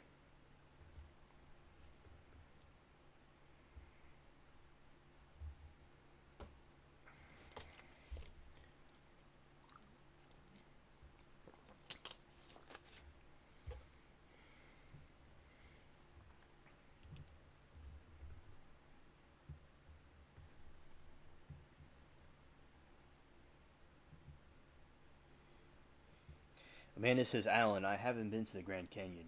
When my mom and brother went on the trip there, I was in Paris. I hope to see it though. It does look amazing. Alan says, if you ever get a chance to go to the Grand Canyon, you should do so. It's beyond beautiful and majestic. Pictures do not do it justice. And everybody could see the chat because YouTube likes to YouTube had it fixed. They put the heart icon inside the chat box, but now they took it out again. I mean, YouTube needs to get with the program, you know? But anyway, picture don't do it justice.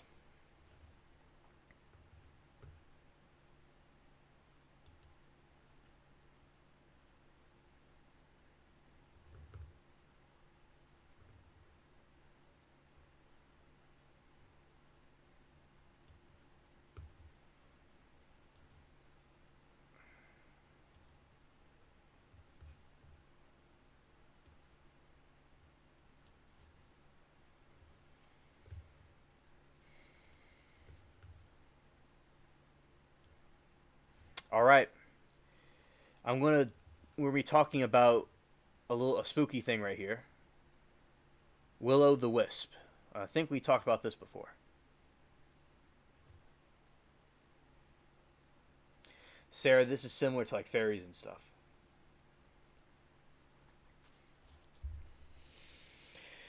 In folklore, Willow the Wisp, foolish flame, is an atmospheric ghost light seen by travelers at the night, especially over bogs, swamps, and marshes, similar to fairies. The phenomenon is known much in European folklore by a variety of names including jack-o'-lantern, friar's lantern, and hanky punk, and is said to mislead travelers by resembling a flickering lamp or lantern. In literature, will-o'-the-wisp metaphorically refers to a hope or a goal leads one but is impossible to reach, or something one finds strange or sinister. Willows o' the wisp appear in folk tales and traditional legends of numerous countries and cultures, notably named. Examples include St. Louis Light and Sacagawea and Spooky Light, southwestern Missouri, northwestern Oklahoma, and Naga Fireballs. These names. On the Mekong, Thailand, Paulding Light, and Upper Peninsula, Michigan, and Hessdalen Light in Norway. In folklore, wills o' the wisp are typically attributed as ghosts, fairies, or elements, spirits. Modern science explains the light aspects of natural phenomena, such as bioluminescence, chemoluminescence, caused by oxidation of phosphine and diosphine, and methane produce organic decay.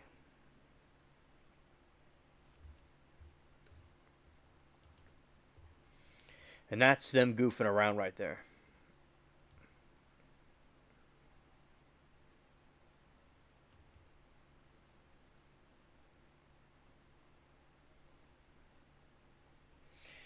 Hola, Latina. Good to see you, fam.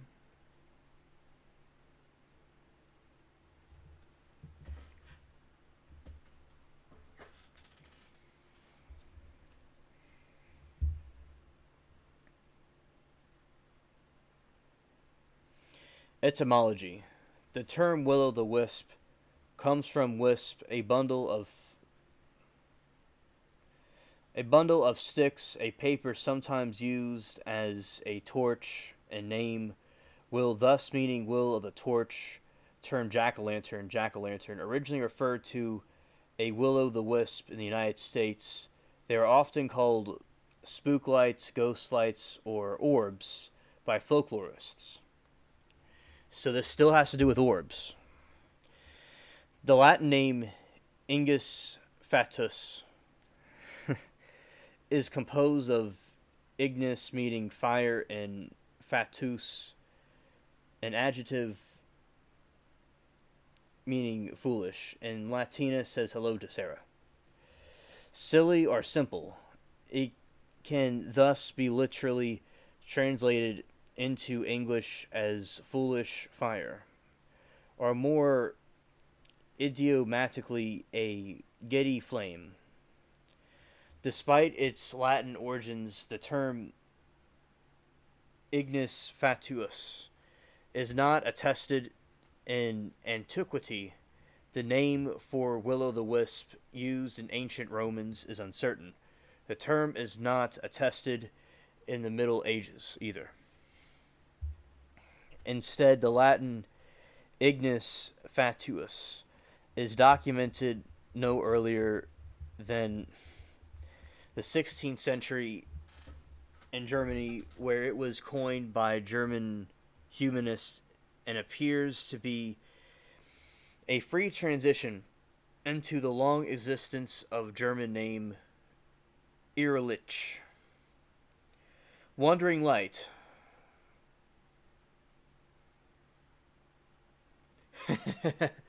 Alan says if you look deeper, it might refer to the Green Man.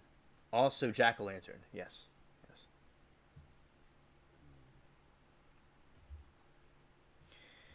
And we have to do this because YouTube want to be retarded. Alright, so Sarah says the wisps we see here on white, one blackish, definitely moved their own choice. Yep. Thank you for your feedback about the situation, because you've seen them before. Thank you. German folklore, a mischievous spirit of nature. Latin translation, was made to lend the German name intellectual credibility beside credibility.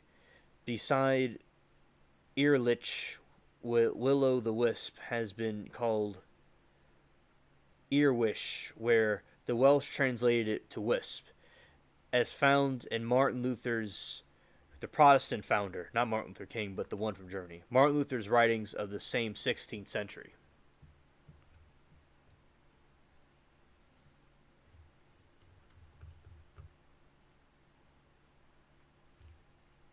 On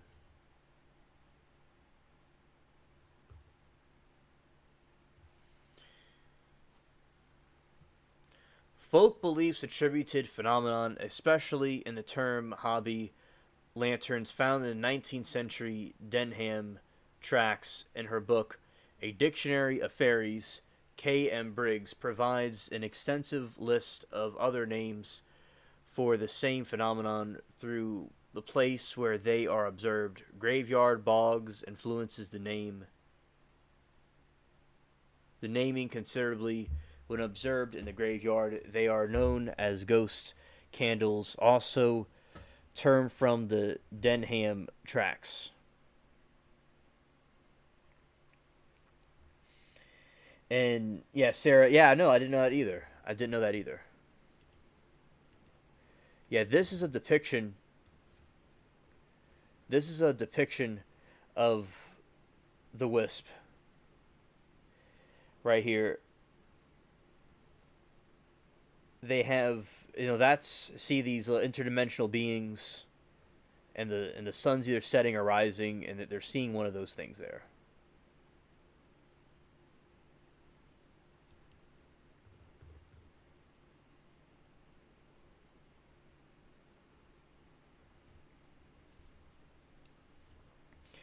The name Will-o'-the-Wisp and Jack-o'-lantern are used etiological folk tales recorded in many variant from forms in Ireland, Scotland, England, and Wales, and the Appalachia in Newfoundland. In these tales, protagonists named either Will or Jack are doomed to haunt the marshes with a light for some misdeed.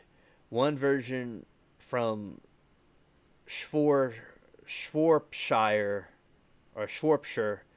is recounted by Briggs in The Diary of Fairies and refers to Will Smith, but not the one that slaps people, but another Will Smith.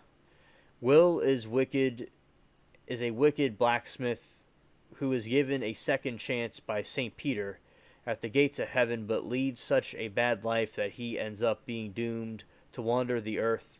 The devil provides him with a single burning coal which to warm himself, which he then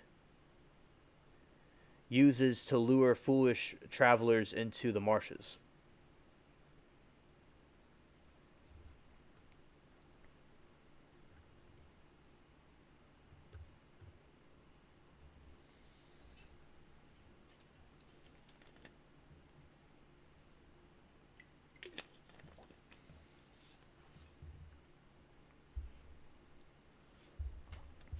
An Irish version of the tale has a ne'er-do-well named Drunk Jack or Stingy Jack, who, when the devil comes to collect his soul, tricks him into turning into a coin. Who, an Irish version of the tale, ne'er-do-well named Drunk Jack or Stingy Jack, who was, when the devil comes to collect his soul, tricks him into turning into a coin so he can pay for his one last drink. When the devil obliges, Jack places himself in his pocket next to a crucifix, preventing him from returning to his original form. In exchange for freedom, the devil places him in his pocket next to the crucifix, and then the devil grants Jack 10 more years of life. When the term expires, the devil comes to collect his due, but Jack tricks him again by making him climb a tree and then carving a cross underneath, preventing him from climbing down in the exchange for removing the cross. The devil forgives Jack's debt. However, no one has as bad as Jack would ever be allowed into heaven. So Jack, forced upon his death to travel hell and ask for the place there. The devil denies him the entrance in revenge, but grants him an ember of fire to hell to light his way through the twilight world to which lost souls are forever condemned. Jack places it in a carved turnip. So the jack-o'-lantern was originally a turnip, because I've grown turnips and I am going to grow turnips. That's what I do. And a jack-o'-lantern. So turnip and used as a lantern. Another version tale is Willie the Wisp, related to Irish folk tales by Henry Glasse Ciadin Peder U Gnorer is yet another version, and also first modern novel of the Irish language.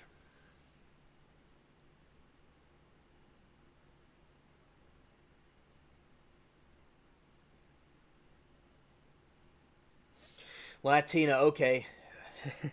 Well, I'm glad you're watching. Thank you so much. I appreciate all of y'all, coming here and chilling with me. I really appreciate that.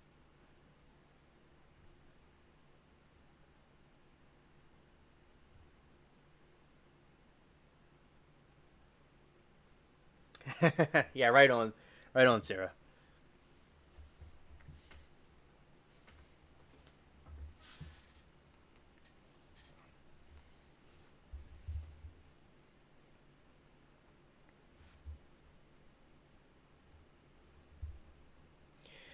In the Americas, Mexico has an equivalence. Folklore explains a phenomenon to be witches who transformed into these lights. Another explanation refers to lights as indicators to places where gold is hidden under treasures are buried, which can be found only with the help of children.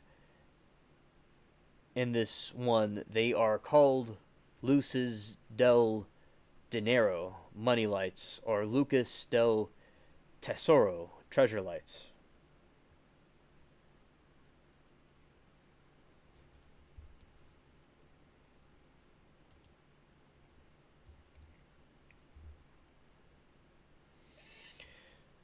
I did not do an update about that today, but we could go and see if anything's new going on with them.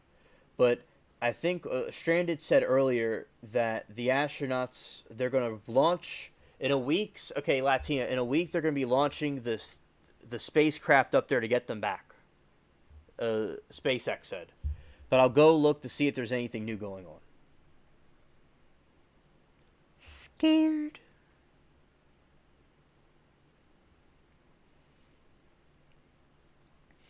The swampy area of Massachusetts, known as Bridgewater Triangle, has folklore of ghostly orbs of light, and there have been modern observations of these ghost lights in the area as well.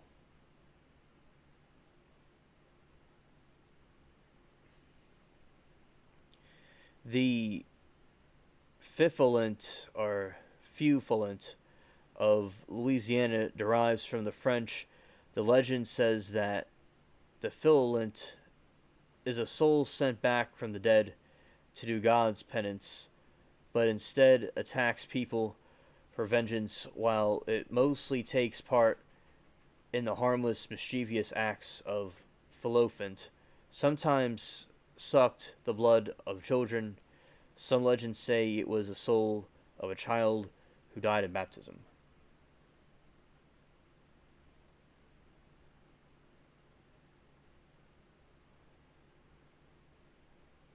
Yes, Amanda, I agree.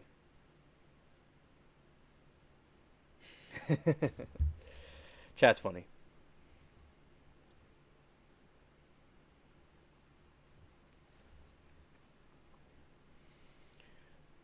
Bayotata is the Brazilian equivalent of the will-o'-the-wisp. Regionally, it is called biotata. Biata.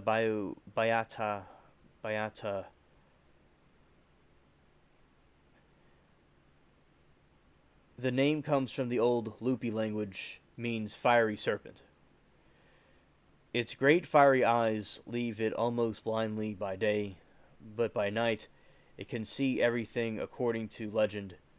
Biotata was a big serpent which survived the great deluge.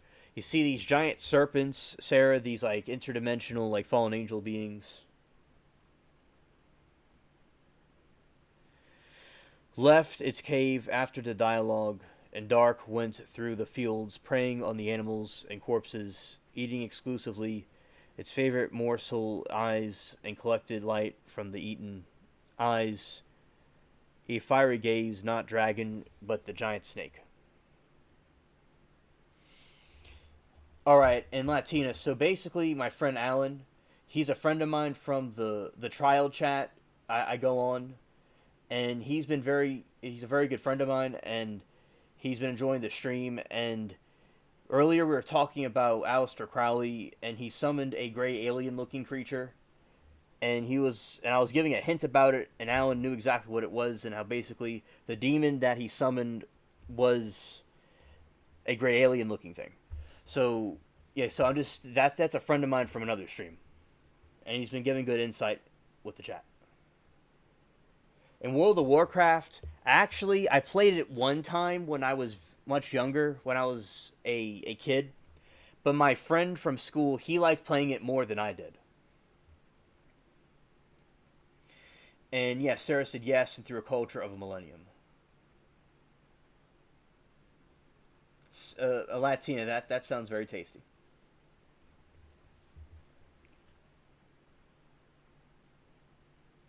Right, Alan didn't summon anything. It was Aleister Crowley that did it. And right, and also basically, it's like we were exposing Aleister Crowley for being a son of Satan, because that's what he was.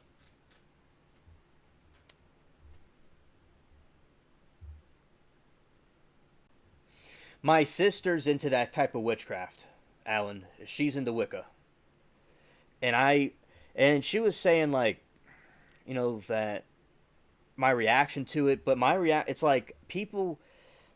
I'm not like forcing people to believe in God or Christianity, because it's supposed to be a free will thing. People are supposed to freely choose if they want to believe in God or not. And I don't know if she still believes in it now, but she did it at a time, and I'm just like, I would still talk to her and everything. I wouldn't like disown her, but I disagreed with that choice that she made. And yeah, so it's good to get insight about that craft, to see what's going on with those people. And sometimes we talk about voodoo because that's what they did down here. I've talked about that on here too. I don't practice it. We don't like practice it here, but we talk about it. So it's good to get these different insights from people about what they know about it.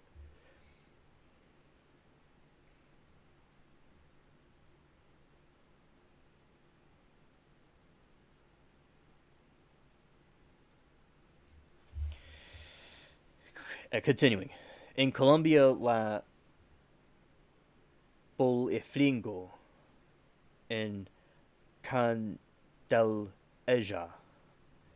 is Will the Wisp ghost of the vicious grandmother who raised her grandchildren without morals, and as such they became thieves and murderers in the afterlife. The grandmother's spirit condemned to wander the world surrounded in flames. Trinidad and Gabago Siokant is a fireball witch, an evil spirit that takes on the form of the flame at night. It enters the home through any gap it can find and drinks the blood of its victims.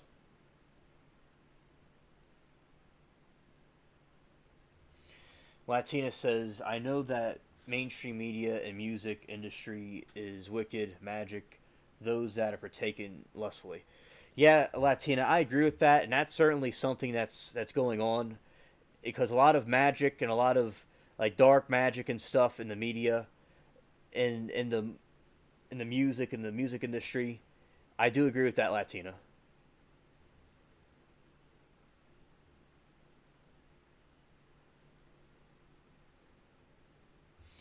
And Alan, you could explain the differences in chat for us. I appreciate it. Thank you.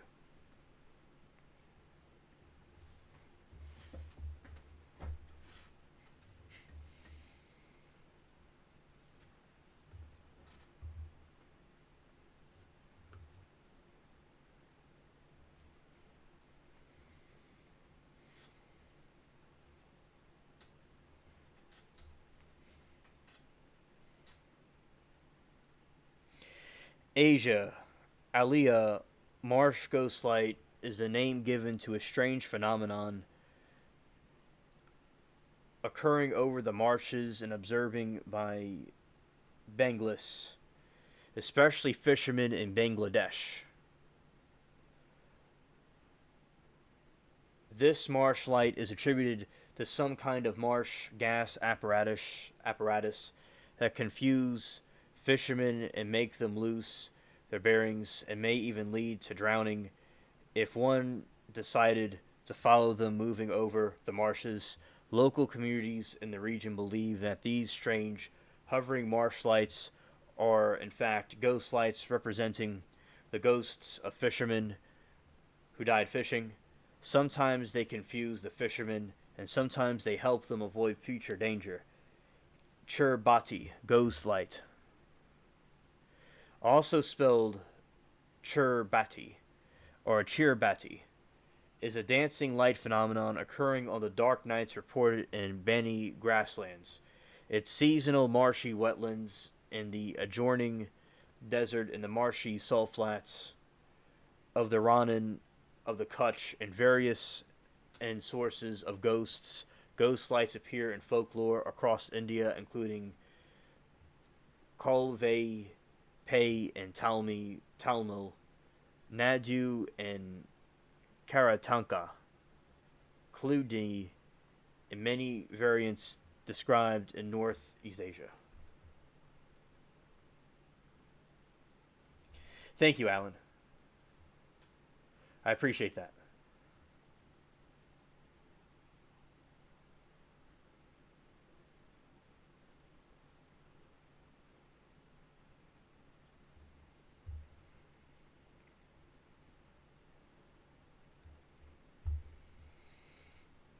A Japanese retination of a Russian will o' the wisp, right here.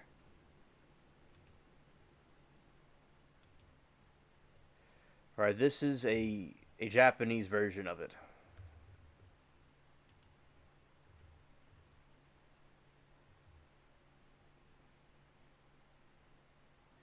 Take myself off the screen for a second, and there you go. You have this. I love Japanese art. It's very interesting.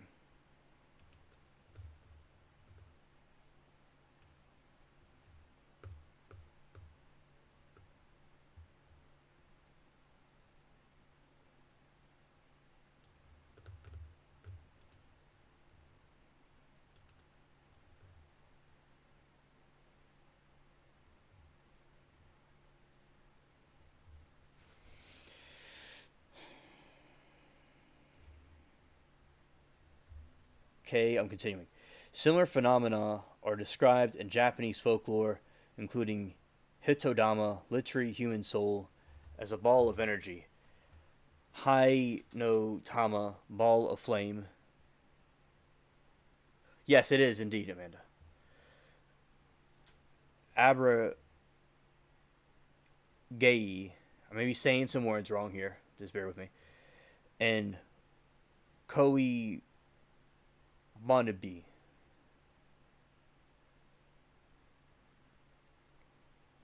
And Ushi Onibi. Or it could be Oshino Ibai and Ko Monibai. All of these phenomena are described as associated with graveyards, Kutsun, mythical yokai, demons, are literally meaning foxfire, but we have Firefox browsers. These phenomena are described as Shingru Mizuki's 1985 book of graphic world of Japanese phantoms.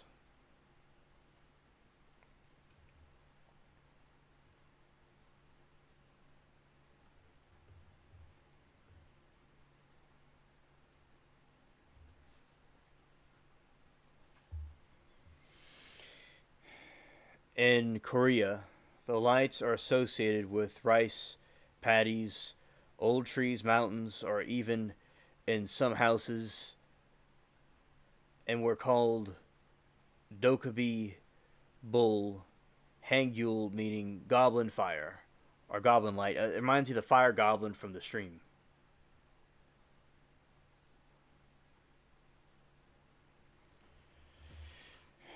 They were deemed malevolent and impish. The imps is another type of demonic creature that will, these little creatures that harass people, and they're known for negative thoughts or impulses and stuff. That's what the imps are from.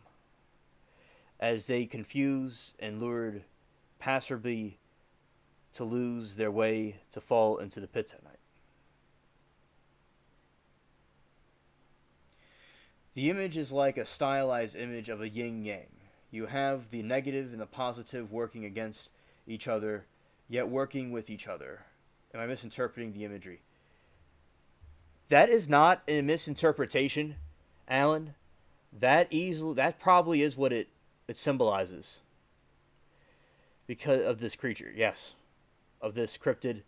Yeah, I think it is like a yin and a yang. And also, basically, and that was a good analysis.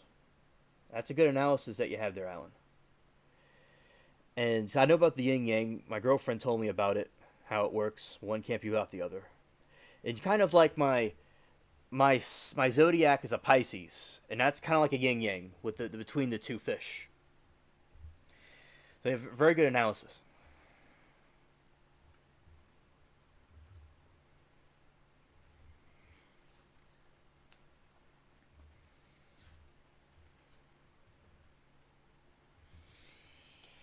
Latina said, "Old Japanese architecture seems like the buildings were built to last and very beautiful.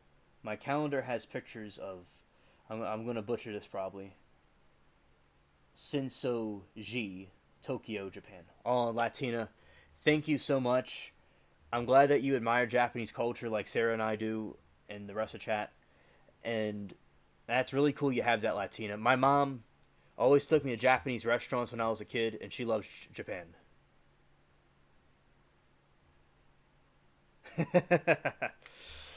Thank you, Alan. You're going to cut me some slack there.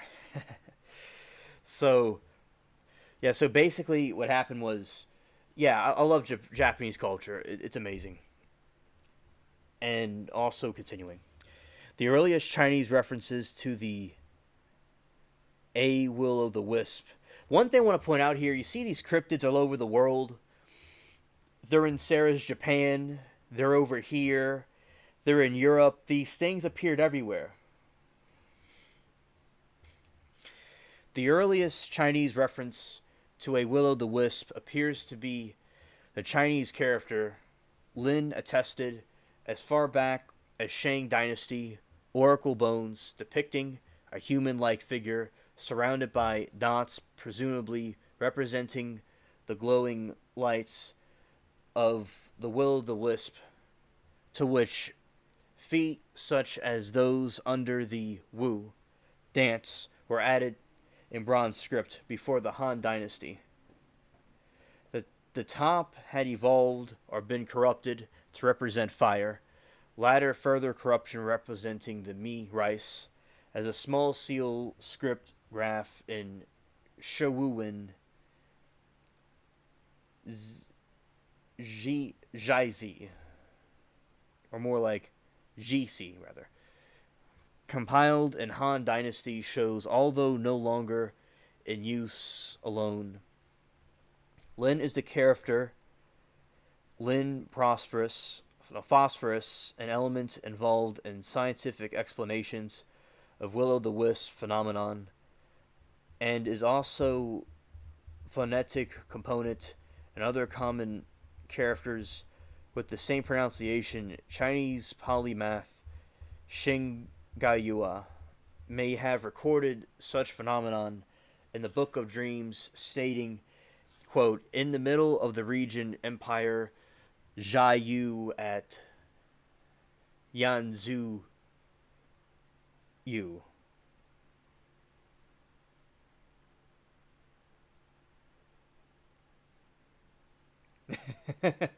Thanks, Latina.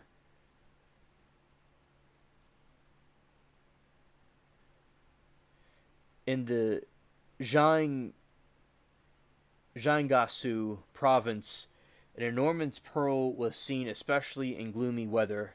At first appeared in the marsh, and disappeared finally in Xingkai Lake. It was described as very bright, illuminating the surrounding countryside, and was a reliable phenomenon over the 10 years elaborate pearl pavilion being built by local inhabitants for those who wished to observe it.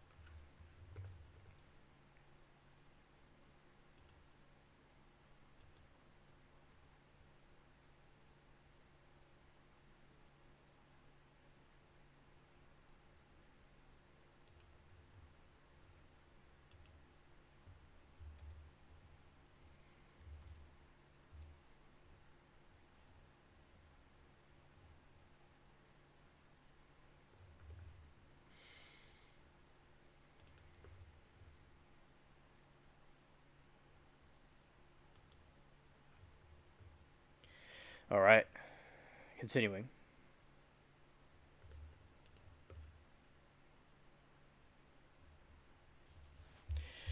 Europe. In European folklore, the lights are often believed to be spirits of unbaptized or stillborn children flitting between heaven and hell.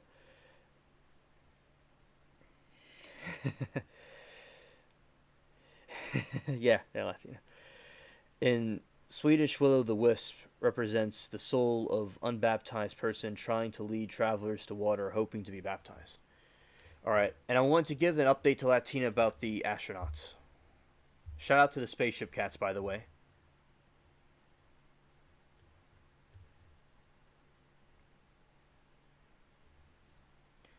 All right, now we're gonna go to astronauts stuck in space. I'm gonna go back to that in a moment. The other thing I'm going to.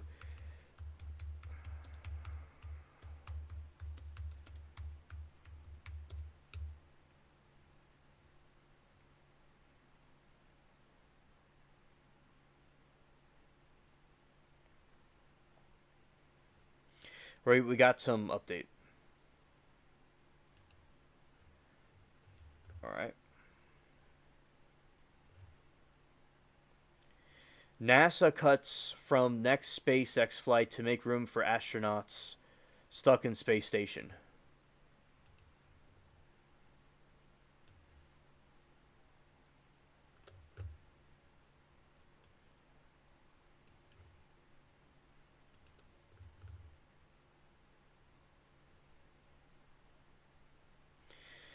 NASA on Friday cut two astronauts from the next crew to make room for the return trip for the two stuck into International Space Station. NASA's Nick Hague and Russian Alexander Gorbanov will launch in September aboard a SpaceX rocket. For the orbiting laboratory, the duo will return with Suni Williams and Butch Wilmore in February. So they're going to be coming back in February, but they're launching it within a week.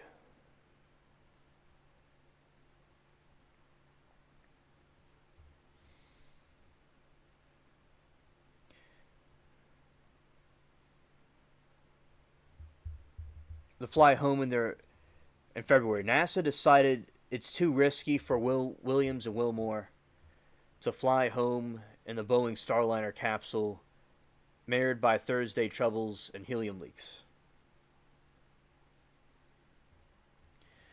Bumped from SpaceX flight, NASA astronauts Zena Cardman and Stephanie Wilson. NASA said they could fly on the future missions. The space agency said it took into account space flight experience and other factors in making the decision. After the shuttles retired, the U.S. relied on Russia to ferry crews to the space station until SpaceX began taking astronauts in 2020.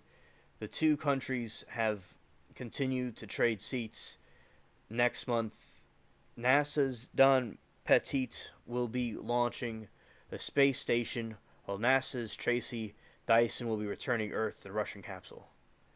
NASA turned to private businesses a decade ago, wanting to competing U.S. companies ferrying astronauts to post-air shuttles.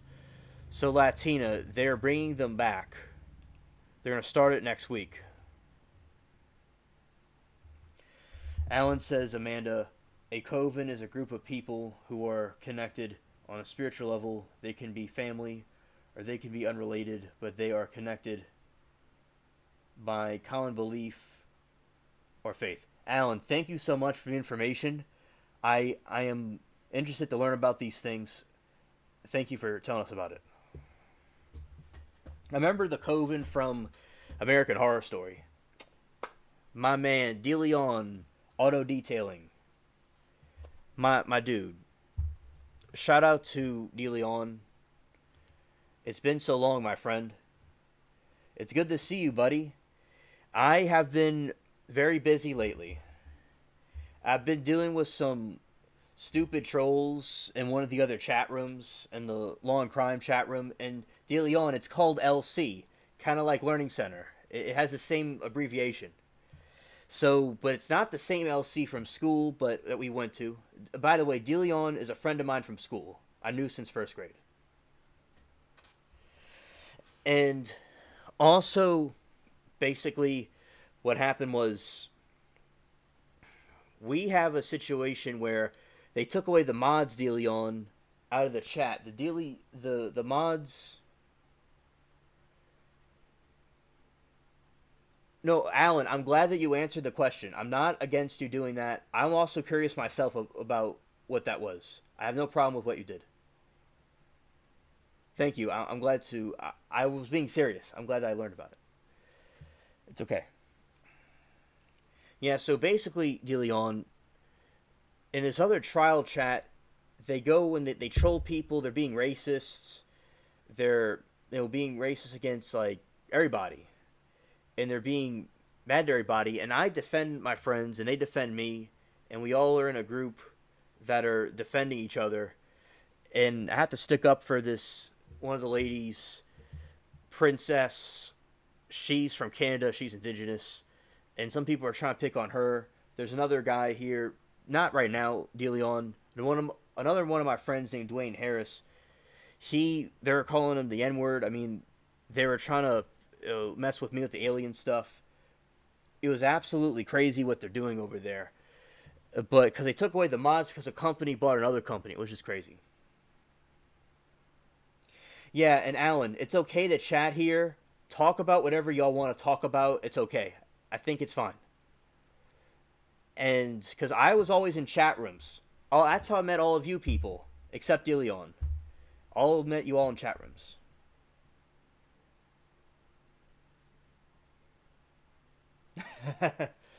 Oh, Alan, I understand. Because nowadays, there's so many instances of racism that it will downplay real racism. You see, because a lot of times that term is used a lot, but when an actual racist thing happened, no one cares because it's been used so much.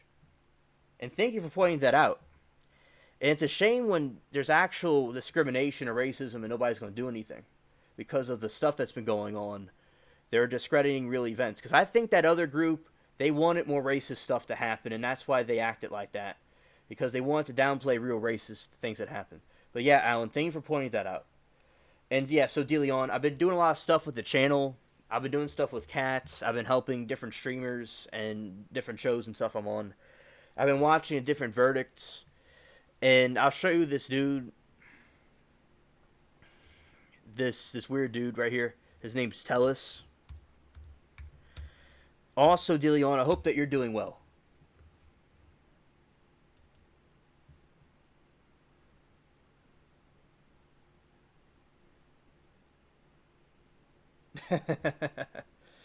Exactly, Latina. Exactly.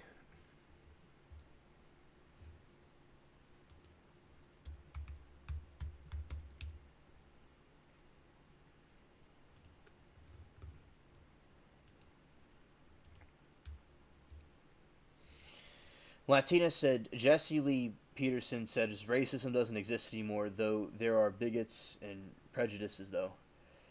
And also, you know, I think that in our time, there's so many. The word has been used out. It's like me wearing a white shirt is racist, or eating cake is racist. But there's certain prejudices, and this stuff does exist. Now, when you're in a chat room with people, though, and they're calling people bad words and discriminating against people and stuff like that, and trying to, bully people for their ethnic race, I think that's racist, or prejudice, or discrimination, stuff like that. And yes, and Latina said, "There's one." Thank you, Latina. There's one human race. We're not, because these people think they're all these different races, but we're one human race. Exactly.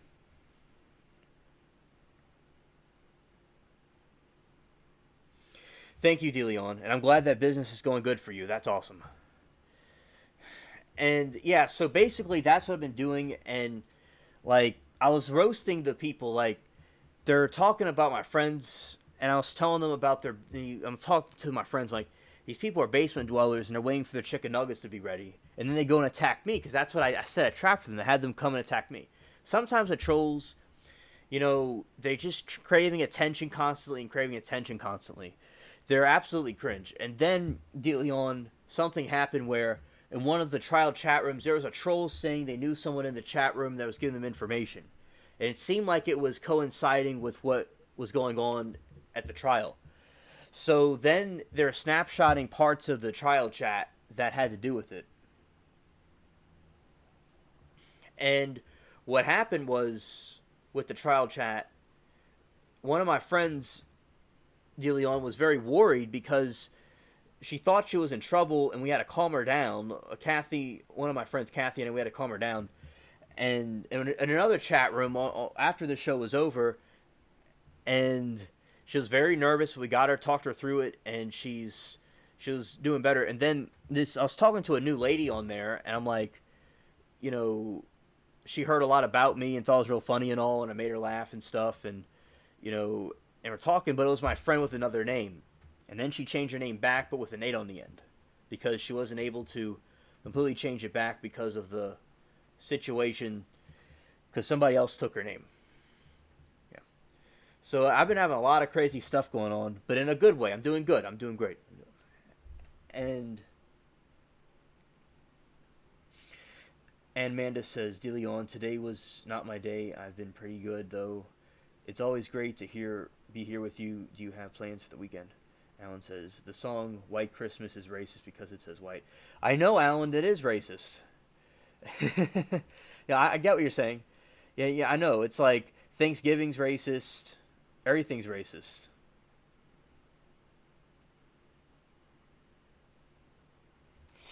Yes, and Latina says, yes, there are animals, humans, and there are rich, like germs, and there are unknown, like extraterrestrials, aliens, and such.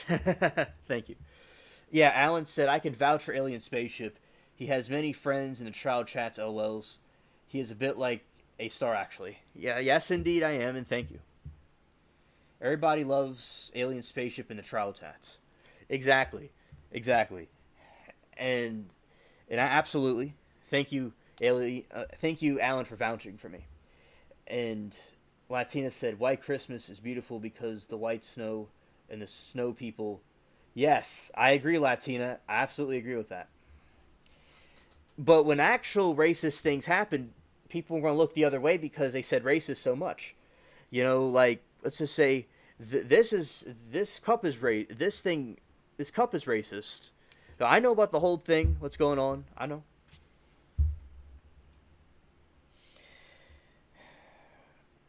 It's like this. Yeah, this is racist because there's a heart on it. But as I said, like you say, this white thing's racist because nowadays, in modern times, people were saying well, they got their feelings hurt about something. It has nothing to do with anything, and they're saying that, let's say, Christmas was racist or white Christmas was racist. But when someone's actually discriminated against, or someone's called a bad word, or someone is being bullied because of their color or creed, it's gonna no one's gonna care because since the racist was used so much, it downplays it. I remember they were talking about that, and that's what's happening, and that was their plan. It was a reverse psychology to downplay real racist attacks. It's absolutely crazy what they did.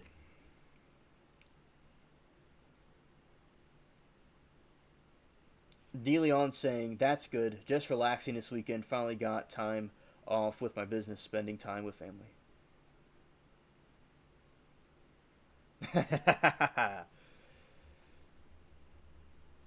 Because Amanda, he wouldn't let me in the secret box. The starfish didn't let me into the secret box.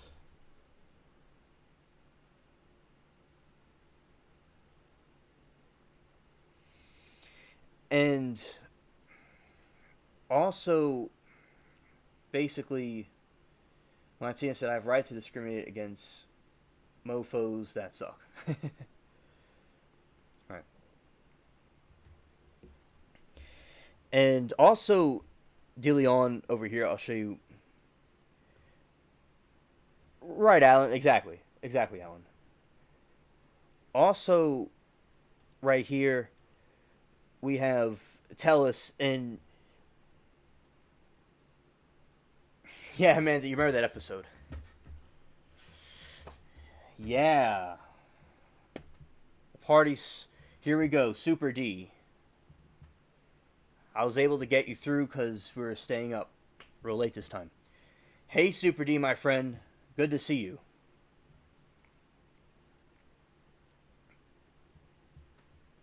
Shout out to Super D. He's another friend of mine. And Super D, I hope everything's been going well with you recently. And I hope you've been having a good week, good weekend, everything like that. And also, yeah, I know. I work my magic and have you up very late. Yes. All right, and Tellus is saying, you see, so okay, DeLeon, this is Tellus right here, and he is very. Everybody was roasting him, and DeLeon, he was a Democrat politician, and somebody was talking about him, Mr. Gurman, and writing articles exposing him, DeLeon, and then he went and deleted him. He went and killed him, but he's saying he's innocent. A jury convicted him, and he got on the stand and talked and talked and talked to try to defend himself. But the problem was the prosecutor was able to take what he said and make it to show his guilt because DeLeon was the same vehicle he was used for the killings, for the killing of Mr. Gurman. DeLeon, it was used constantly, and he was at the wrong place at the wrong time, so to speak, and the evidence was in his house. So the assassin this alleged assassin that he's saying really did it, would have had to put all that in his house. So, and Amanda is my best friend. Yes, she is. And yeah, so DeLeon, this guy, people were ripping on him. Like one of my friend Ellie was saying that his head's a superdome, and we were saying that his face looks like rubber, Yeah, we were taking shots at him for the nonsense he did. And he looks like a character from the horror movie. And DeLeon, he looks like Key Club.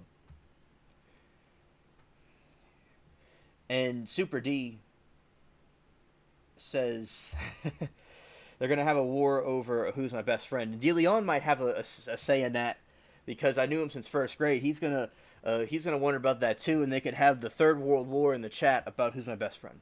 All right. Super D said, when I woke up, I saw the stream, but I didn't expect to finish making coffee in time. Oh yeah, well I'm glad you got your coffee made, as I wanted to summon you, Super D. I wanted to, because there would be a Super D sighting, because we always talk about the different things you could see, but I wanted to see the Super D sighting. Man, it's good to see you, man. I'm glad that I was able to get you through, which means I stayed on the stream long enough to get you through.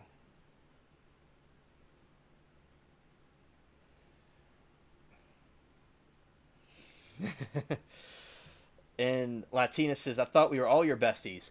Y'all are all my besties. That is true, but you got people that have in their minds, I am their best friend to them. And then I may have secret dealings on the side, who's my best friend or not, and no one may really know who the real best friend is. But yes, everybody's my best friends. They all are. But you have these certain groups that are wondering which is who. Super D, you're in the right place. You're in the right place.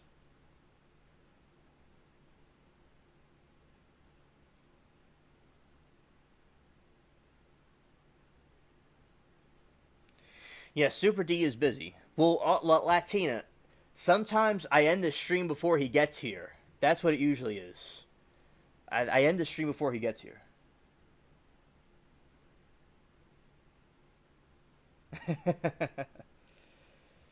Oh yeah, oh yeah. I certainly am good at connecting people together. I'm like the next Zuckerberg. He's controversial, but I'm like the kind of Zuckerberg people like. I remember they had this thing. Dem Vegas politician stumbled when confronted with the surprise text messages.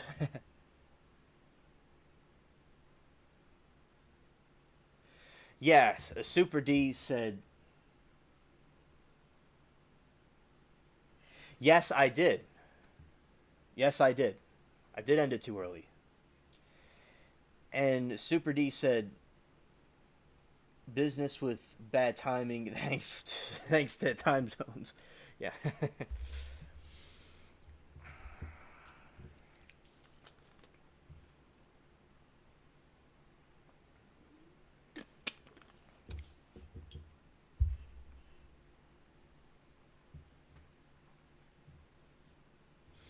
Yeah, better late than never. Yeah, Super D's my bro. Super D's good at roasting people.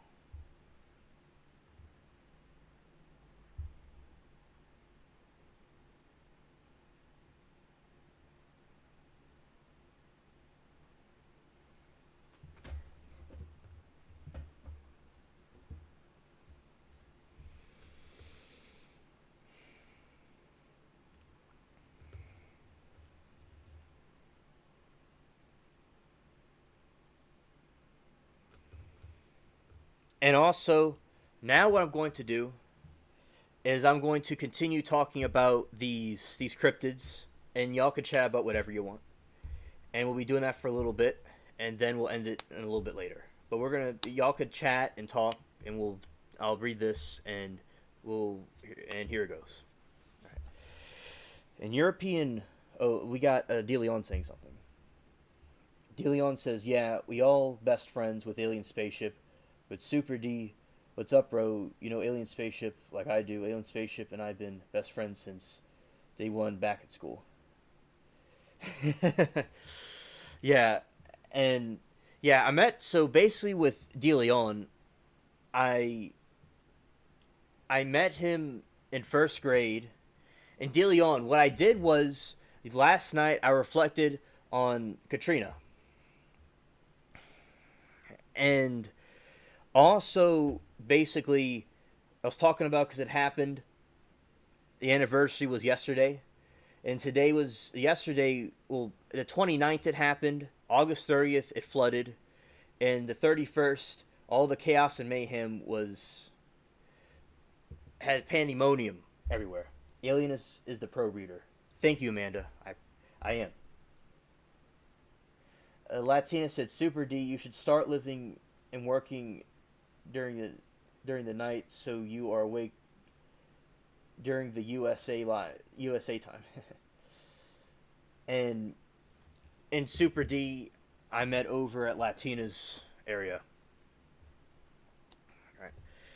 Yeah. So also because they could draw straws because and De Leon, if the Key Club thing happened, you would have a whole army now. You'd have a whole group of people now. All right. In Europe, in European folklore, the lights are often believed to be spirits of unbaptized or stillborn children flitting between heaven and hell. In Sweden, the will-o'-the-wisp represents the soul of an unbiased person trying to lead travelers to water, hope of being baptized. Oh. De Leon is challenging Amanda. Uh oh. Here it goes. The Third World War starting. It would be a Civil War and a Third World War at the same time. In Sweden, the will-o'-the-wisp represents the soul of unbaptized person trying to lead travelers to water trying to water in the hope of being baptized.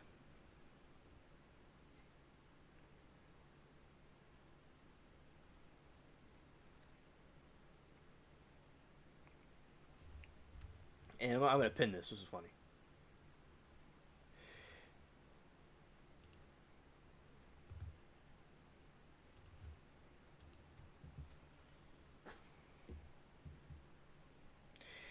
Yeah, and Latina, thank you, Latina.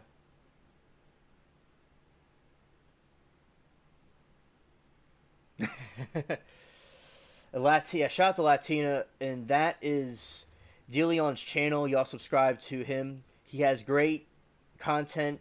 My friend DeLeon, he does auto detailing. He details vehicles. He does an excellent job, the best job I've ever seen. And yeah, Amanda, I know, I know you got him. I know you could take him on. And yeah, so that's DeLeon's channel, his YouTube channel. I invite all you to subscribe to him if you haven't. He has very good content about the shorts and videos about auto detailing. He does excellent, and I went with him on the job one time, and he was very good to me, and very cool dude. And I worked with him, and we got the job done. Yeah, so shout out to my man DeLeon. Super D said, auto detailing. I'm afraid I can't participate in World War III about who is Alien's best friend because I only show up once every blue moon.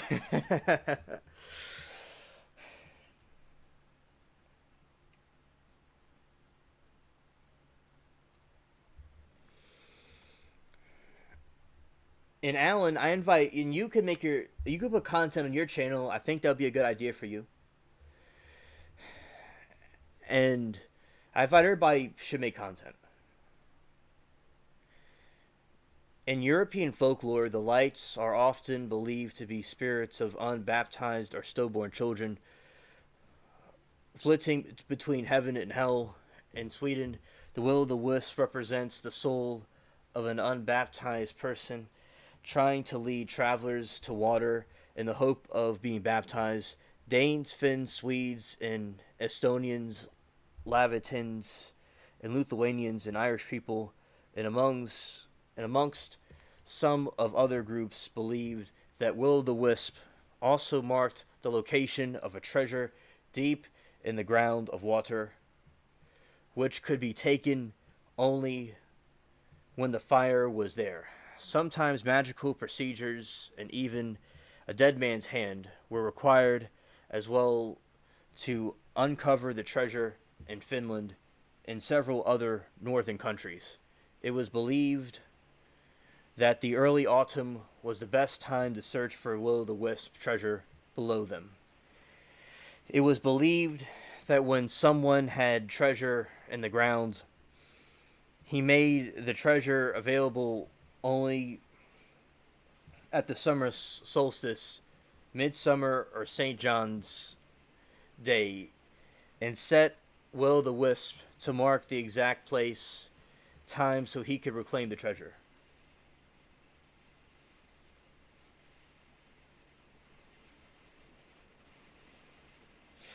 And DeLeon, she was Amanda was like kidding around with you, and also, yeah, it's all good. It's all just like friendly back and forth, right? And also, we have the Aran Vek also known as Ver Atuli, is a Finnish mythology are spots where eternal flame associated with wills o' the wisp burns. They are claimed to mark places where fairy gold is buried.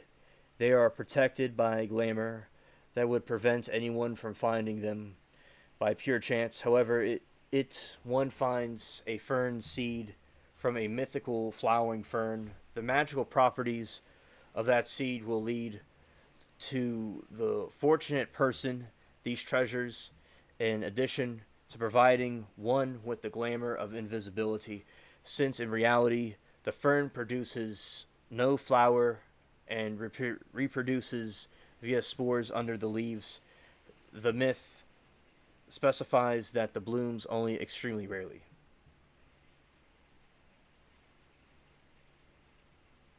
And that's Alan's channel, and he could put out some content, and y'all subscribe to him too. Thank you, Amanda.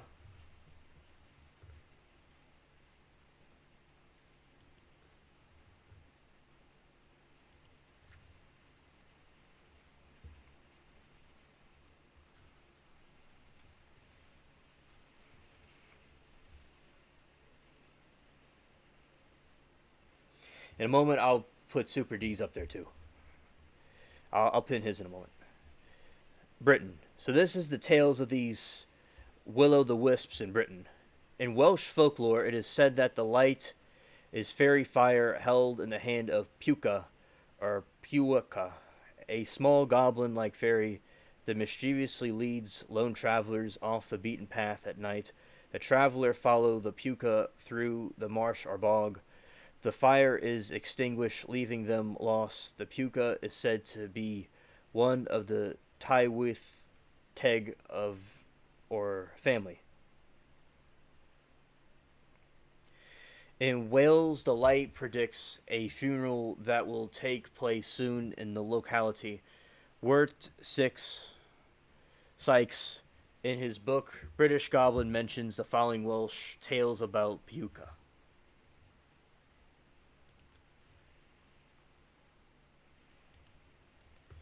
All right.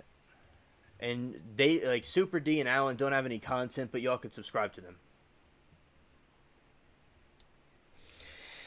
A peasant traveling home at dusk sees bright light traveling along ahead of him. Looking closer, he sees that the light is a lantern held by dusky little figure, which he follows for several miles. All of a sudden, he finds himself standing on the edge of a vast chasm with a roaring torrent of water rushing below him. At the precise moments, the lantern carrier leaps across the gap, lifts the light high over its head, and lets out the malicious laugh, and blows out the light, leaving the poor peasant a long way from home, standing in pitch darkness at the edge of a precipice. This is fairly common cautionary tale concerning the phenomenon. However, the ignis fatuus, was not always considered dangerous. Some of the present will-o'-the-wisp as a treasure guardian, leading those brave enough to follow it in certain riches, a form of behavior sometimes ascribed as the Irish leprechaun. Other stories tell of travelers surprising a will-o'-the-wisp while lost in the woods and being either guided out or led further astray, depending on whether they treated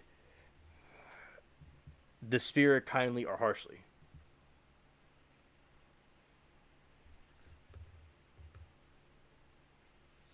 Also, Latinas channel.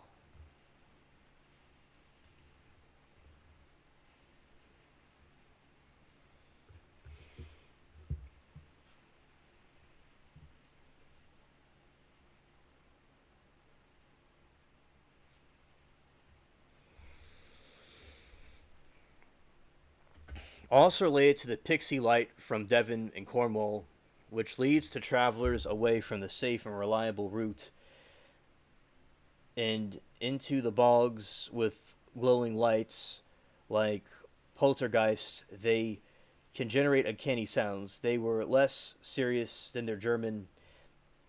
I'm probably not pronouncing this right now. My name is German, and my family has a lot of German ancestry, but I know some German, but not completely.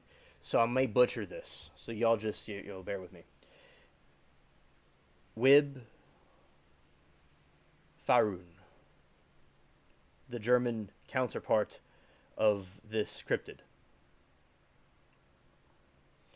Kin frequently blowing out candles on unsuspecting courting couples or producing obstacles, kissing sounds which were misinterpreted by parents. Pixie light was also associated with laminate light, which the Old Norse might have seen guarding their tombs.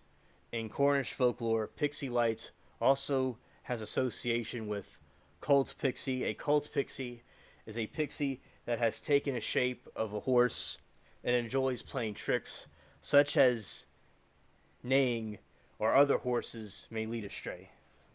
Grusini, the light is known as the Fayu Balagner, rolling fire, and is believed to be lost soul on being conformed in the spectre, traditional prescribed as two reminiscents of the first turn one's cap or coat inside out. This has an effect of stopping the Fayu Blogner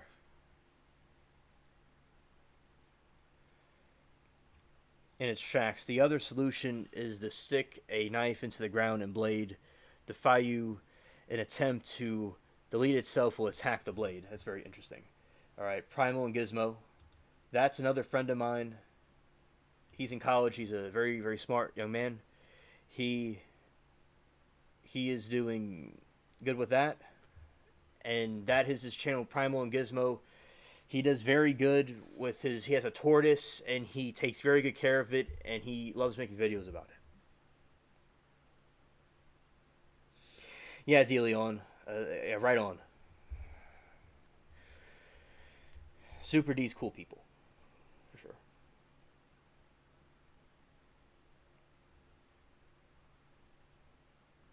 Sarah is listening to me right now through her wireless headphones while she cooks and does whatever she's doing right now.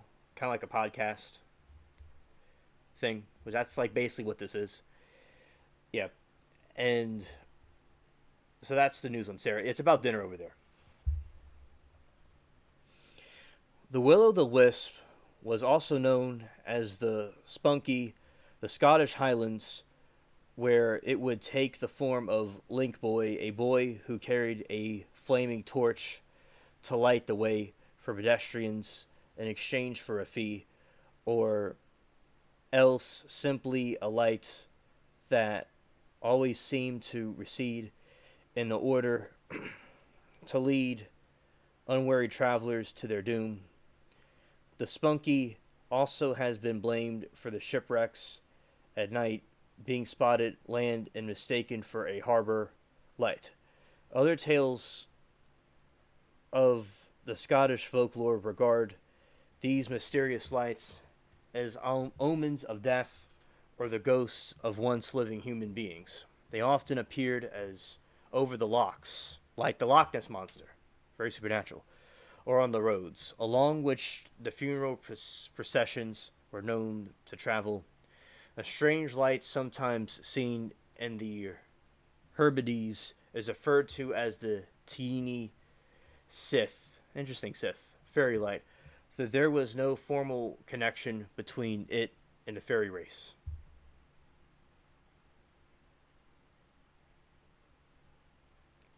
Okay, Latina. I will. I'll do that.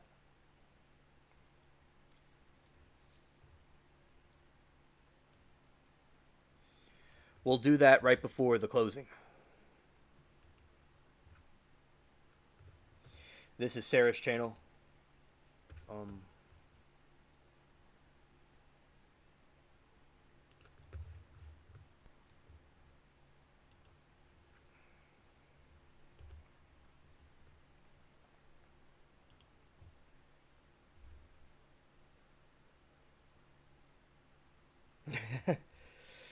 well, I get called that in a playful way. I get called that a lot, DeLeon. It's all good. It happens. Oceania, the Australian equivalent known as the Min Light, is reportedly seen in parts of the outback after dark.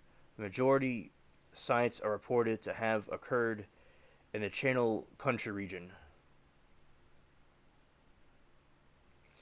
Stories about the lights can be found in Aboriginal myth predating Western settlement of the region, have since become part of the wider Australian folklore. Indigenous Australians hold the number of sightings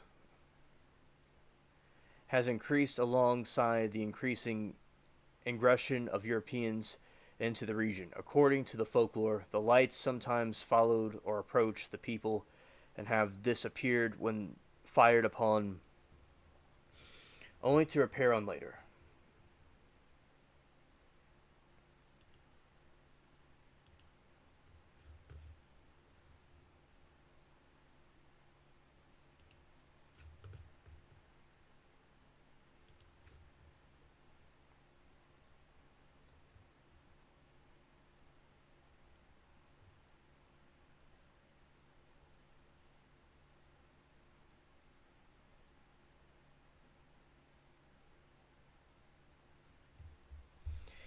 Scientific explanations. Science proposes that will-o'-the-wisp phenomena, ignis fatuus, are caused by oxidation of phosphine, disphosphane, and methane. These compounds produced by organic decay can cause photon emissions since the phosphine and disphosphine mixture spontaneously ignites on contact with the oxygen and air. Only a small quantities if it would be needed to ignite the much more abundant methane to create ephemeral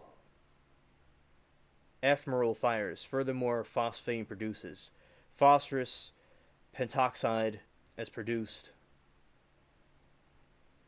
which, yeah, Bubbles does need a channel, absolutely. Forms of acid. And then it turns into water vapor. Super D says, what I like about Japanese architecture is when they restore it, they trace the lineage of the trees used and use wood from the same family to restore the buildings. That's really cool, Super D. I didn't know that. Latinos, is that's cool. I didn't see a documentary about how the roof was recently restored. I think they mentioned that about the trees. Now we're going to go to Japanese architecture.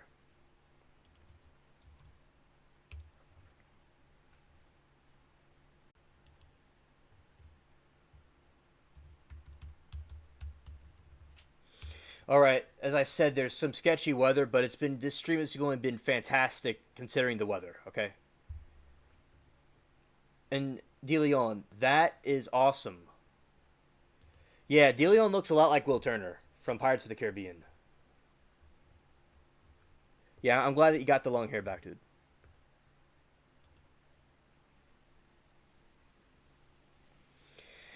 Well, this is beautiful. Look at this Japanese architecture.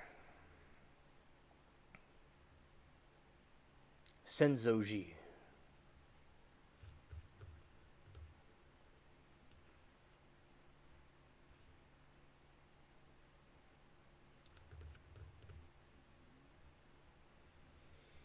Yeah, I love their buildings. They are very brilliant people, very brilliant people.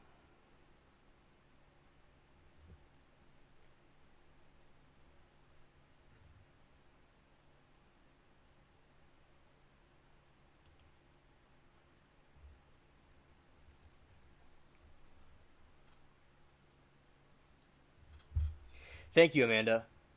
Thank you,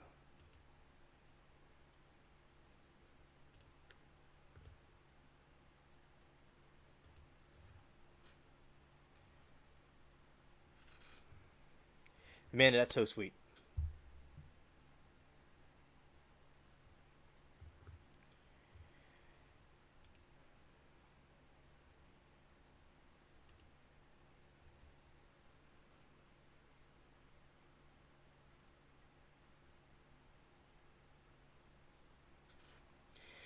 Yeah, right on, Amanda. Right on. And also, yeah, right here we have this beautiful architecture right here. I love how the layers of roofs. I really like that. And because my family was in the roofing business.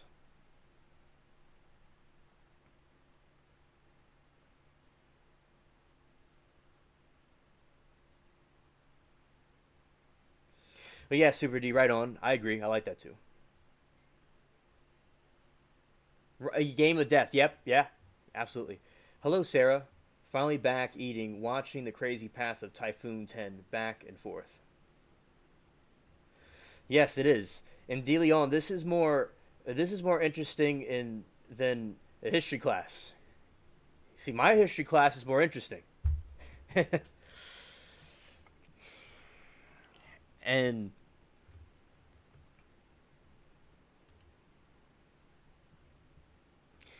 I love that. That is so cool.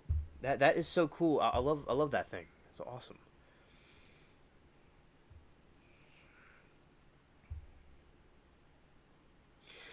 I love Japanese dragons. I love the Japanese artwork about the dragons, especially.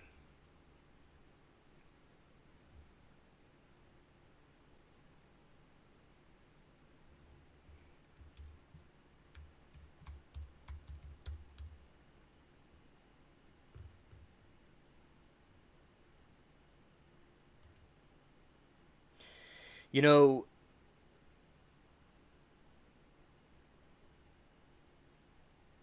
the pagoda. I think that the pagodas are beautiful. They really are. You know,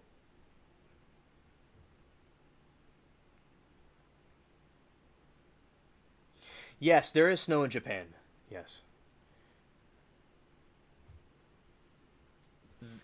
the pagodas are just really beautiful temples. You see the entrance here; it's so nice. And Sarah says Nara and Kyoto, as well as Himeji, the castle, as a must to see. Absolutely, I agree.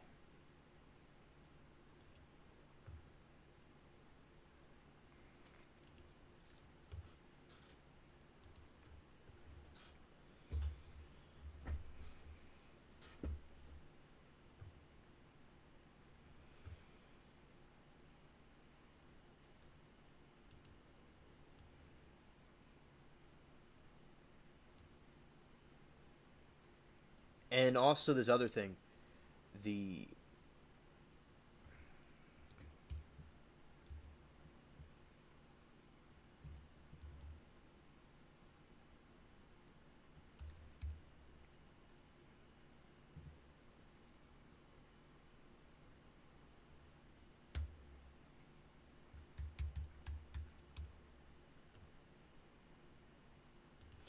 oh yeah, those are really really nice.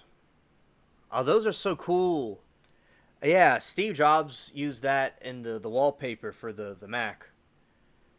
Yeah, yeah, those are really nice. I like those too. I love this type of architecture. My family was into roofing, and I love the tiles they have on the roofs. You know, it's really cool. Sarah, that is so delicious. Yum.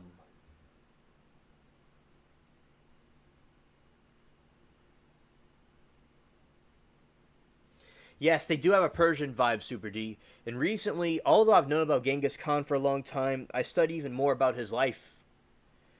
And he went through a lot of hardships, but he overcame all of them and made the largest empire ever.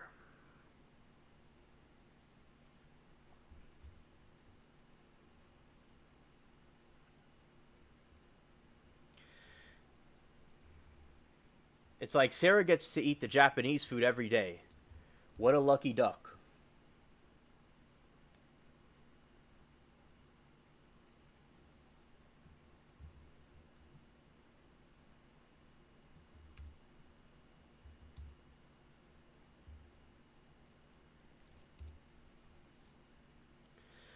That's what she was eating, chat.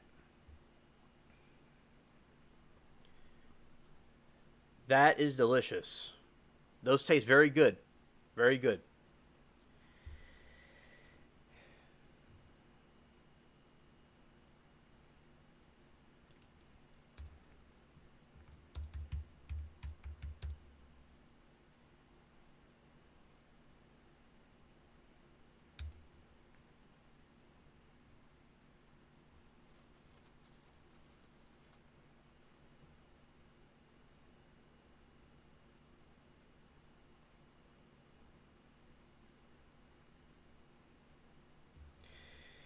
And Super D says Genghis. He used to be a normal guy, but Jerkchin, yep, Jin, Jerkchin Jin, kept being a prick to him.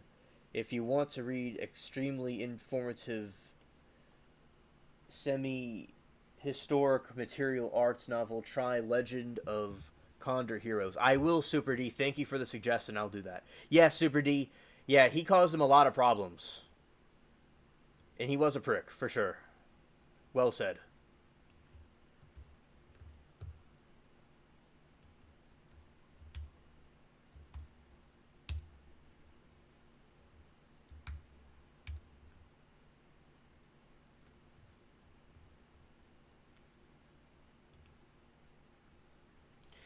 Yeah, yeah, DeLeon, they do taste great. Yeah, it tastes good for sure. Yeah.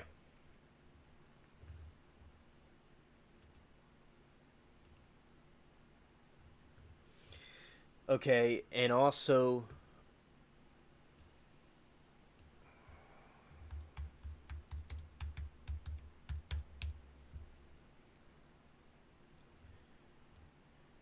these are some temples over there in Kyoto. I'm gonna give you a better view. Wow, that is gorgeous. I love the red.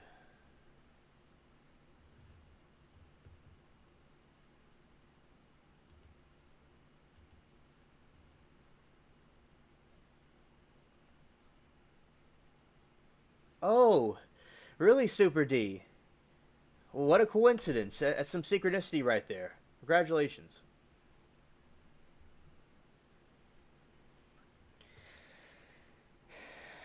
And also,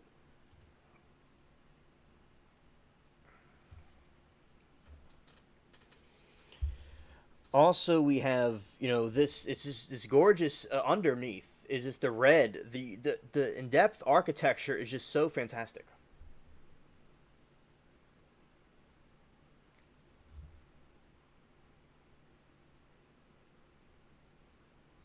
Oh yeah, I'll look that up now. Thanks for the suggestion about that one.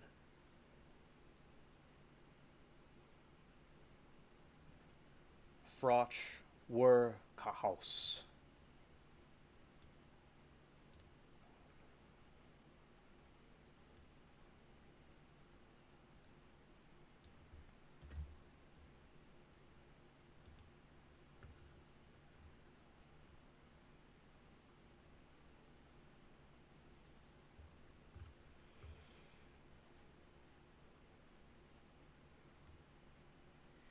Thank you, Sarah. Thank you.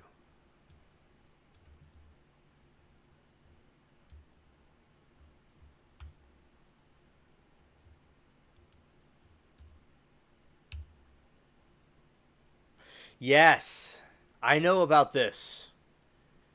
I know. I didn't know what it was called. Yes, they have those in England. That style. Because I was always thinking, like, my relatives that were in Germany lived in houses like that. And that was, like, so cool that they lived in those.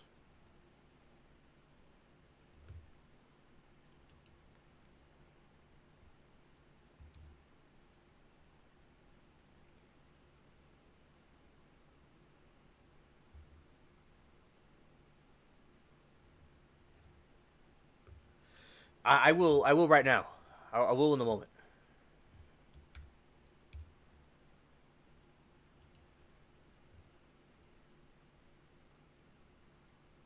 Yes, Latina, I agree. Oh, that's how your entire village looks. That's awesome, dude. That's great.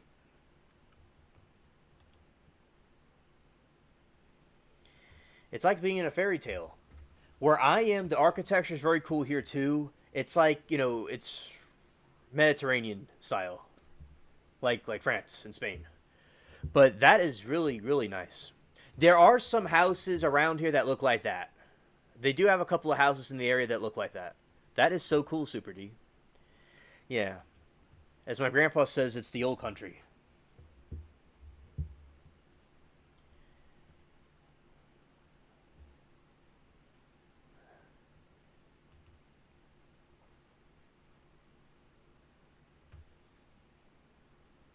Oh, I love the castles. Yeah, the castles are awesome. Yeah, and we're about to go what Sarah said in a moment, but we're taking a Dutch detour.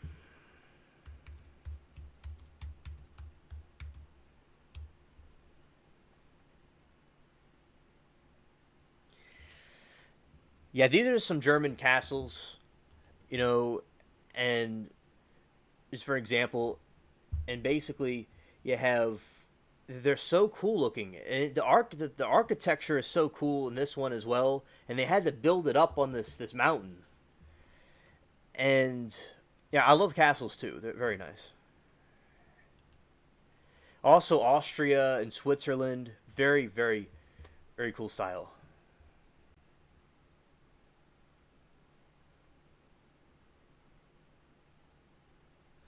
Oh, that's awesome, Super D.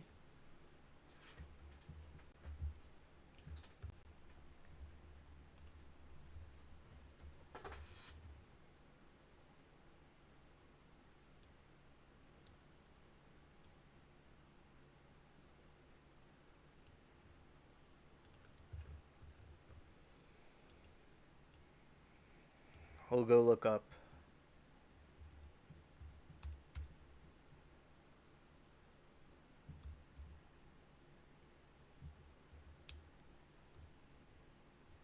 Wow, I know about that castle. That's my favorite one. Yeah, he's been to, yeah, that castle I showed a moment ago. Yeah, it's the same one. Sarah said Latina. Most do that though and have long stairs, and Kyoto and Tokyo are among such.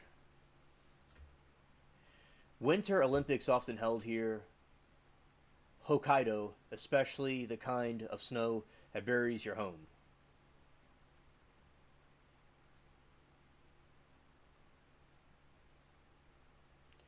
I know about that. I'll look that up right now. I know about that castle. Yeah, so Hendrik Himmler, he was the head of the SS, and he was occultic, so he believed in the Germanic mythology and stuff, and the Aryan race, and those different things. He had a lot of occultic symbols in there, and his SS guards and stuff. Yeah, they had that. I'll look that one up right now. I know all about it. Himna.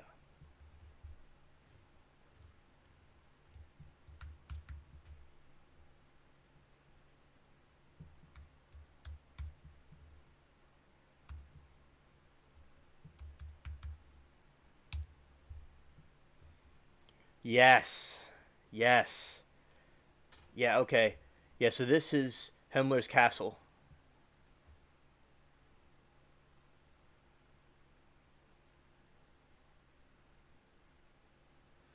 Bavaria. Ah, nice.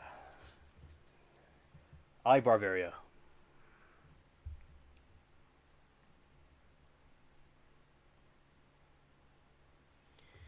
Yeah, right there. And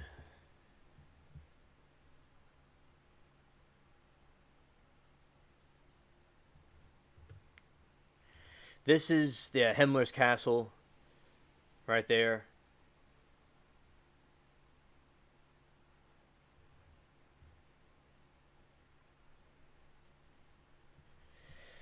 And yeah, this is the symbol. This is the occultic symbol that Himmler used in his Nazi ideology.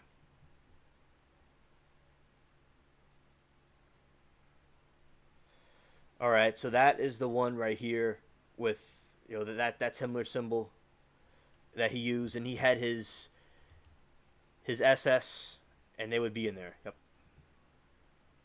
Yes, the Black Sun. I remember that. Yeah. Yes, that's true. I remember researching it a long time ago. Yes, the Black Sun.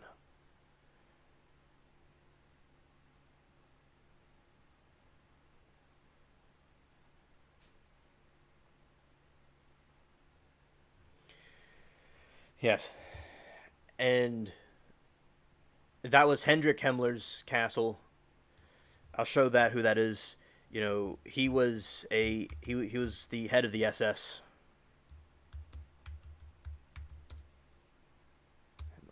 I spelled it wrong, but right. So yeah, that's him. Yeah, he was a Nazi. That was that guy's castle I just showed that with the occultic symbol. Yeah, that was him. And give like a little history about him. Heinrich Himmler was a German politician who was the fourth Reich author of the Schutzstaffel, a leading member of the Nazi Party of Germany and one of the most powerful men in Germany, prominently known for being the main architect of the Holocaust. So yeah, so that just give background about who that was exactly. It's a very creepy castle. This one right here I'm talking about. This one right here with that symbol of the black sun, and that was the inside of his castle.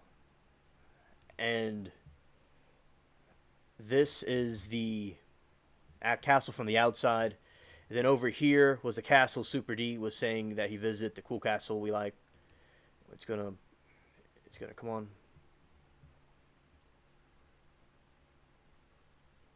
I did not know that, Super D. Thank you for letting us know. His daughter was active in neo-Nazi scene in Germany until 2018. I didn't know that.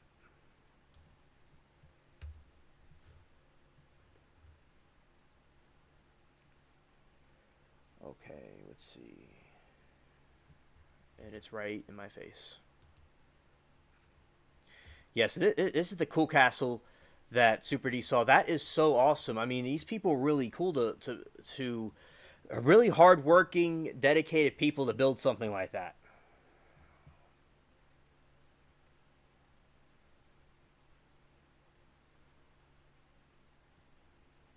Sarah wanted me to look up something. She said before. Sarah. Winter Olympics. Sarah, phone. Thanks. I'm gonna find it.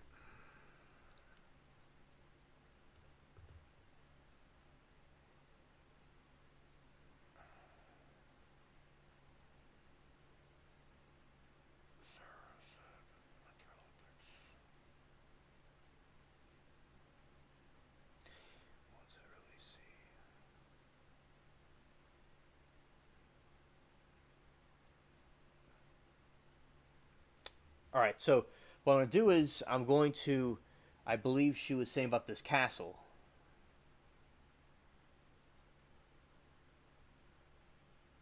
Amazing detail. Oh, look up. Okay, Fushimi Shrine. Okay, Fushimi Shrine. All right, I found it. Yeah, but shout out to this cool castle. I mean, look at that. Look at all that snow. Beautiful.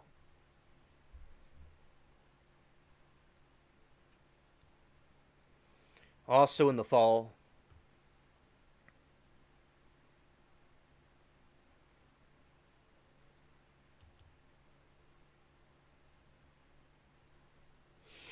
Well, no, I'll look that one up. But there's the shrine.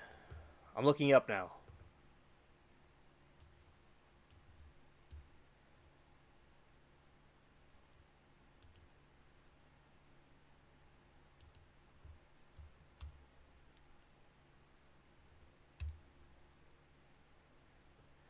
Yes, Fushimi Shrine.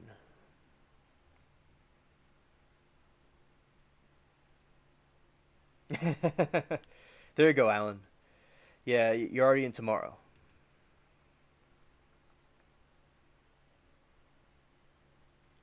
That is gorgeous. I love the red.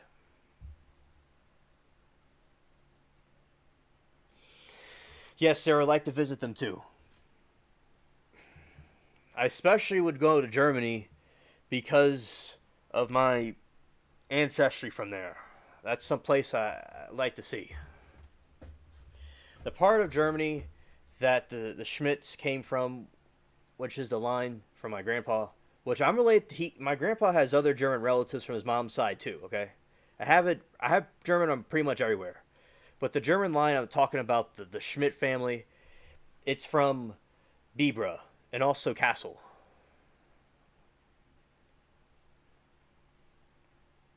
and they did stuff with trains, and they helped build a Coke factory, not like cocaine, but Coca Cola. Yeah, it's beautiful, absolutely gorgeous. We see the entrance here. We see all the red linings, and we see the kanji. Very nice, very very artistic.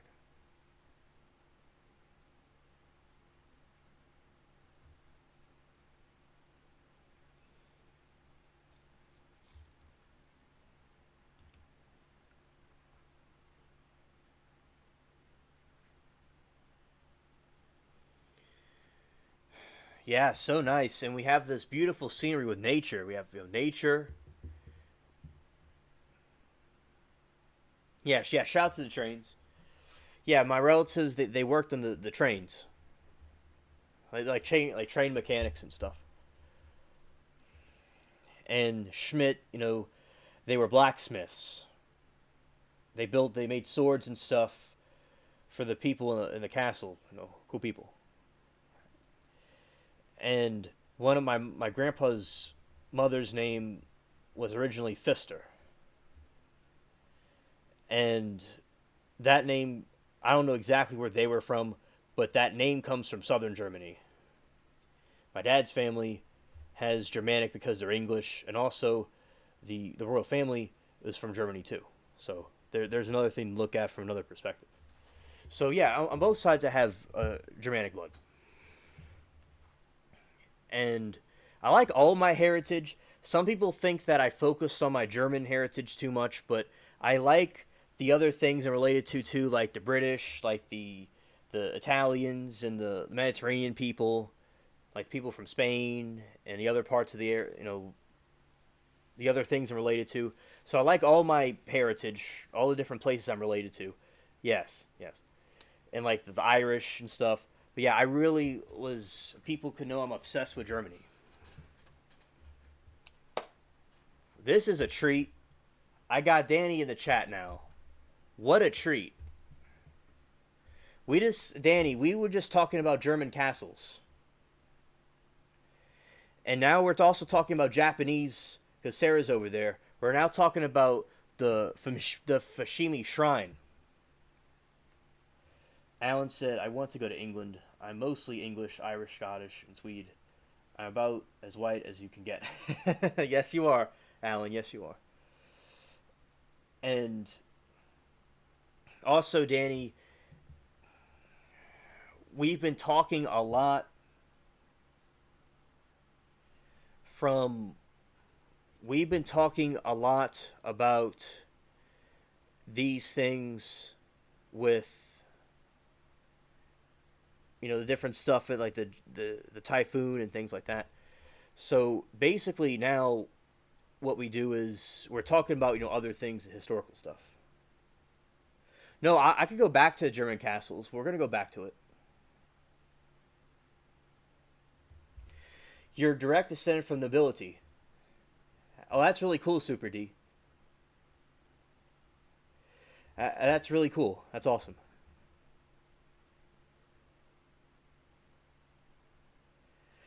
Well, that's great. That's really cool, Super D. And I'm from the British one. The Yes, and that's really cool, Super D. I'm glad to know that. Yeah, and basically, I think that ancestry and all is very important, and people have to continue to unite together, in these situations because it's good to talk about those different cultures. It's so interesting.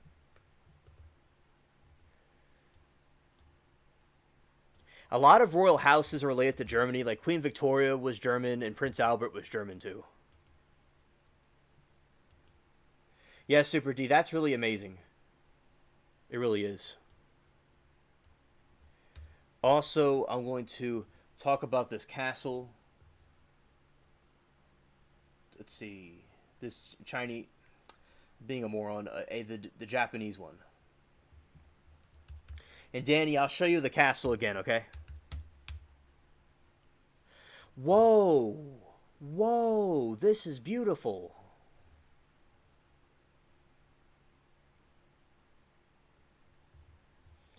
Yeah, this is beautiful right here.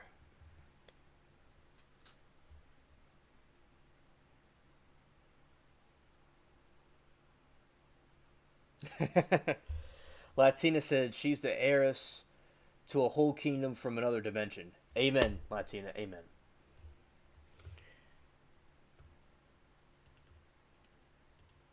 The blood of Christ is with you.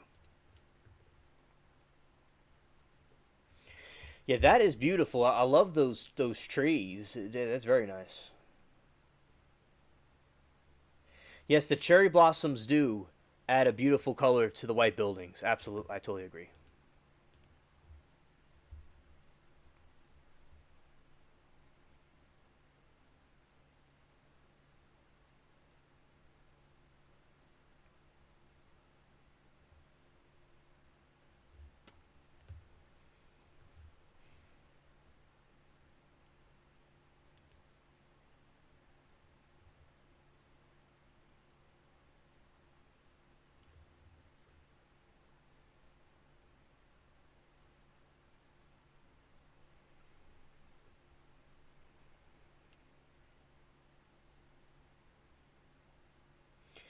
Yeah, so you see the cherry blossoms, so they add such a cool effect.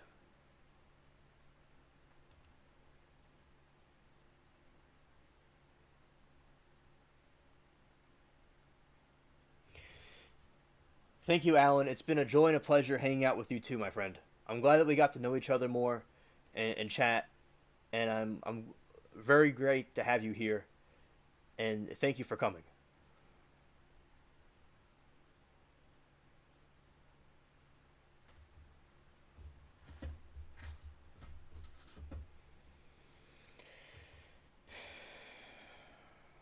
All right. So we have this. We have these. It's beautiful, very stunning. All right. Now we're going to look at the interior.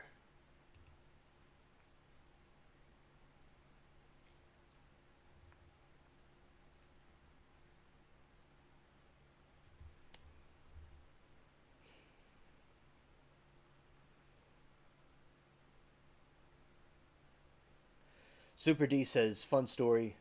The Chinese trying to steal this color for propaganda, so they always focus on peach blossoms, but they have to oversaturate the image because peach blossoms are bland. They always doing that darn stuff, man. Absolutely. So shady. Thank you, Sarah. I will certainly go there on an adventure.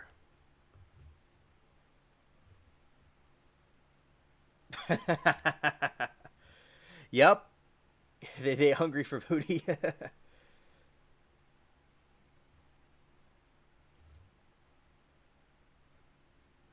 Oh, yes, it is absolutely for sure.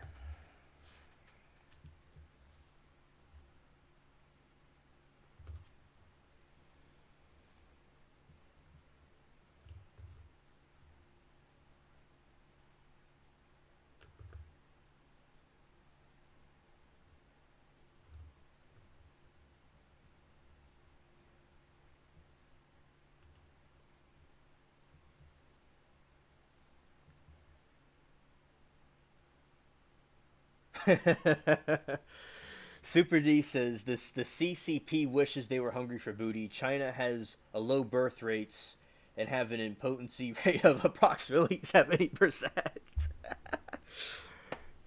Super D never fails to roast the enemies. Super D will always, with his, he will do it nobly. With great honor.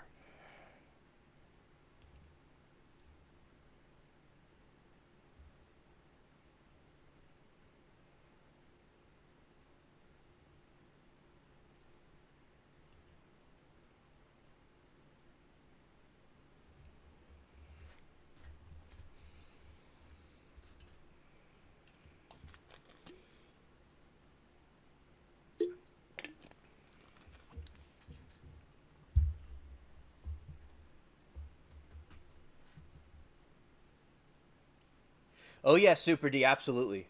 Yeah, it's so horrible over there. Yeah, very beautiful over there in Japan.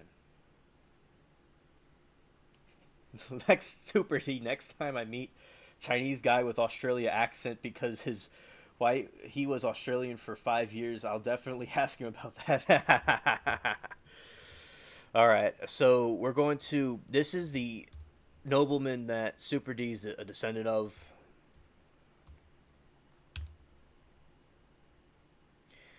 This individual, very cool.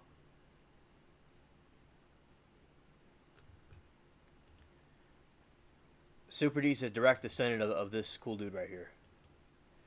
Yeah, shout out to Super D and his ancestors. Very cool.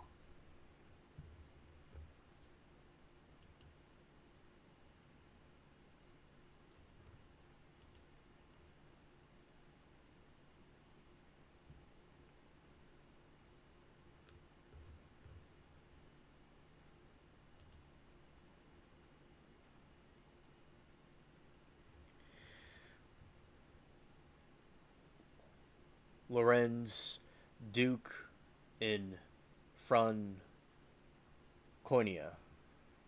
or Konai. Franconai was Prince Bishop of the Bishopric of Ruzbarg from 1495 to 1519. His life paralleled to Maximilian I, who ruled the Holy Roman Empire from 1493 to 1519, who Lauren served as an advisor. That is really awesome, Super D. That's really cool. Later, the family got the title Freiherr, which translates to Baron. Yes, I know what a Baron is. I know that from studying about the Russian Revolution, because the barons. Yes, and also that's very cool, my friend. And I'll show Danny the German castles.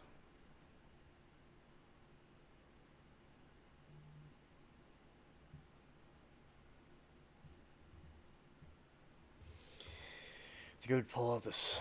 All right, here we go.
All right, these are the German castles.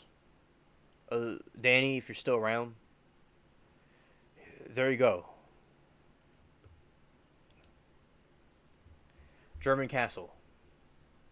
And Super D said he went there one time. Maybe a couple of times. I don't know. But yeah, so Super D went there.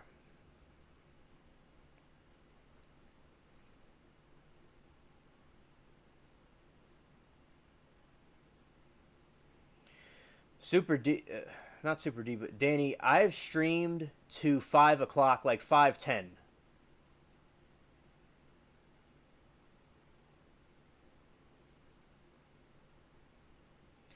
And there is a weather disturbance. It was my end. It's a weather disturbance. That's what happened. Buenos noches, Latina.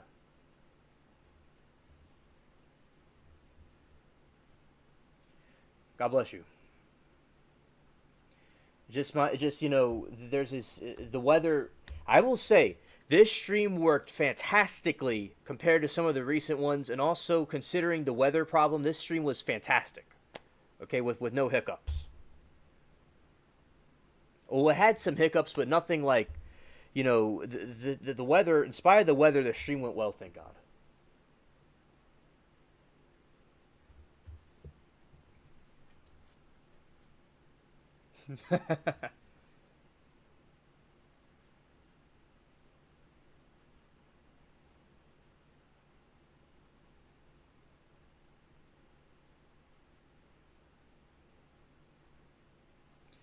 Only once, but it's not far away. Okay. And also, you have this other.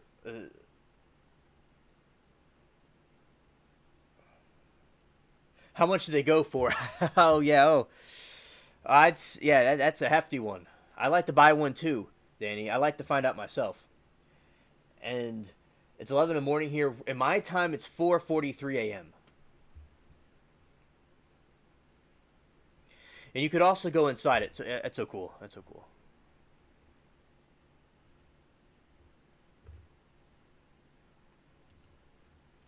We're looking inside. We'll go inside right now.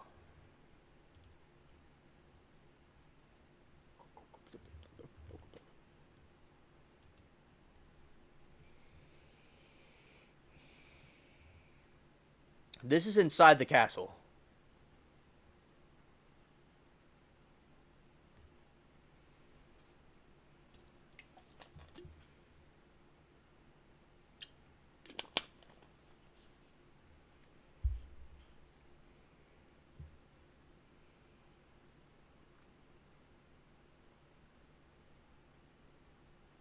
Yeah, 5 hours. Yes. Yeah, I've been streaming for over 5 hours. The long, what's his name? Danny. The longest stream I've done was 7 hours. Yeah, right on, Amanda. The image right above the one you opened, Berg Eltz, looks like something out of Skyrim. I said that wrong. But yes, yes, I agree. Yeah, this is inside. That is so cool looking. It's kind of similar. The interior is similar to houses around here. The interior is similar. Final Fantasy players, yeah. Oh yeah, yeah. I know about that game. I haven't played it myself, but I know about it.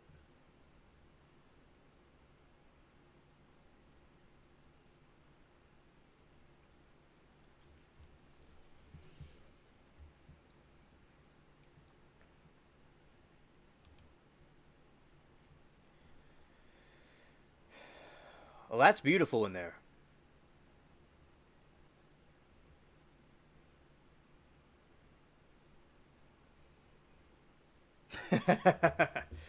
Danny said, "I need a swimming pool, sauna, and a gym in there as well."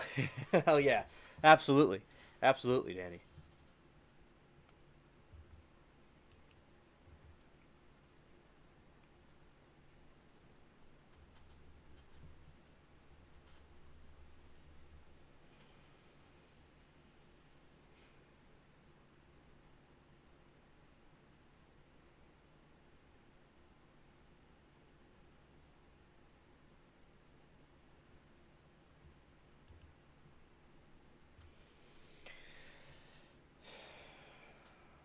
Oh, that's really cool.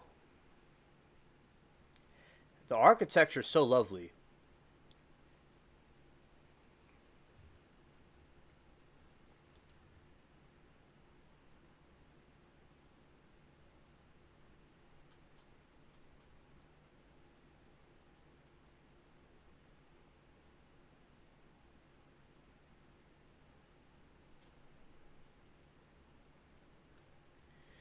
Yeah, and also right here, this is one of the rooms very nice.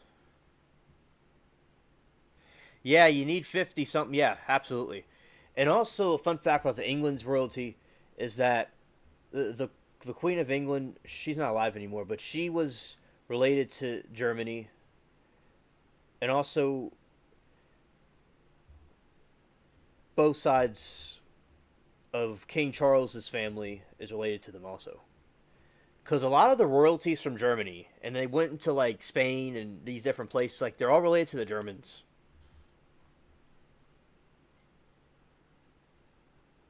Yes, Super D. Yes. So luxurious, you wouldn't want to touch anything. Yes.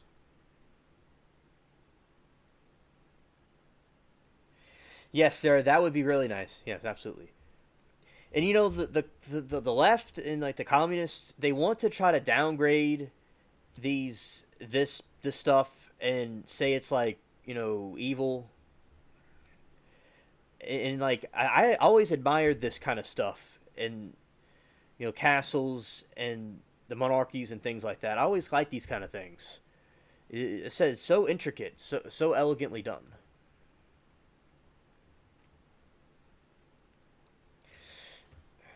Right on. Yeah, facts are.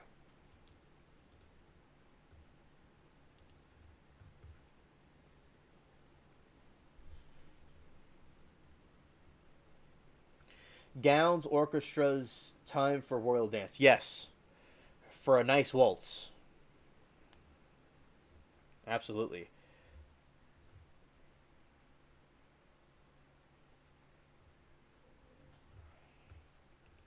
Look at the chandeliers on this one.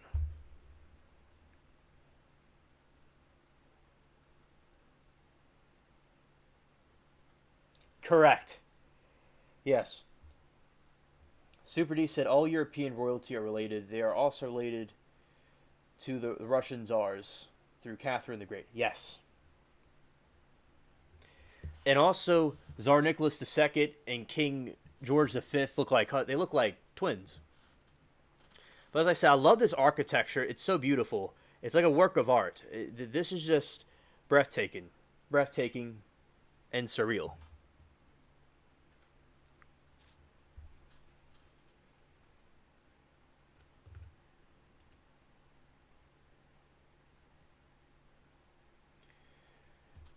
All right, Danny.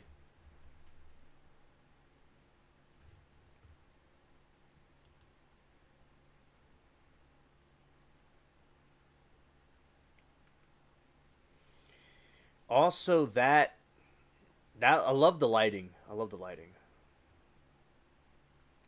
That looks like a real cozy place to take a nap and to sleep.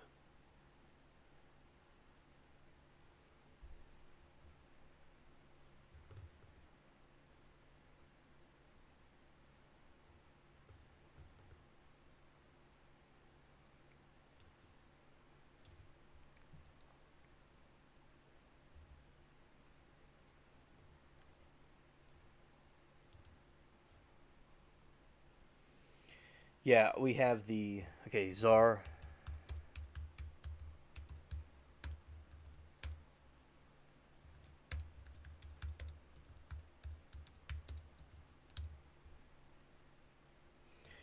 Yeah, this is Tsar Nicholas II and King George V. So you have the King of England. He's wearing white, and the Tsar was wearing purple.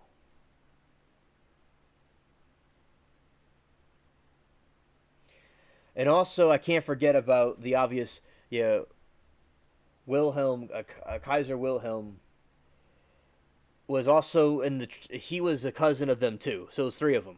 Yeah, and the Kaiser of Germany. It always call each other Dear Nicky and Dear Willie. Yeah, they're very personalized. Yes, yes, I remember. I recall that from the one of the movies I saw about it, and yeah, that was them.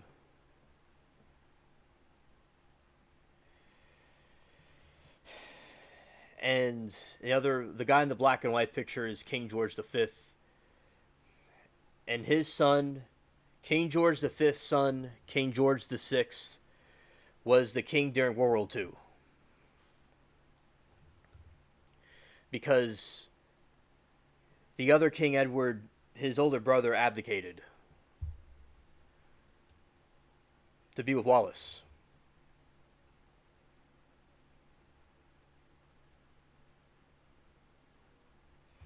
I agree, Super D, absolutely.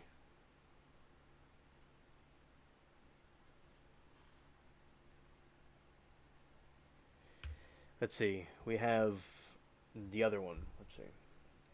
The Kaiser Wilhelm.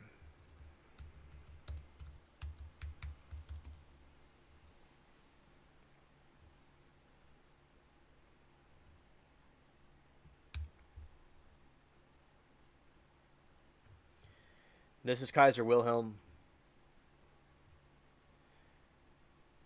He was the cousin of the Tsar and the King of England.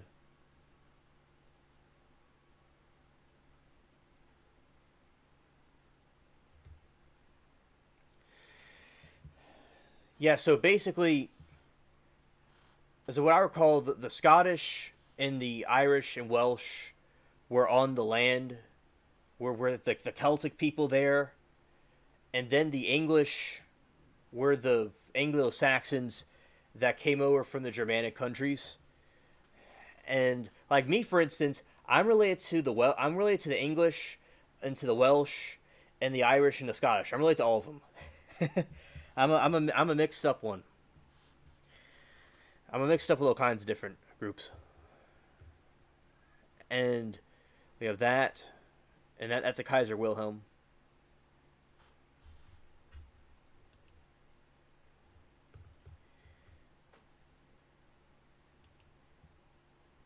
That's him when he was older.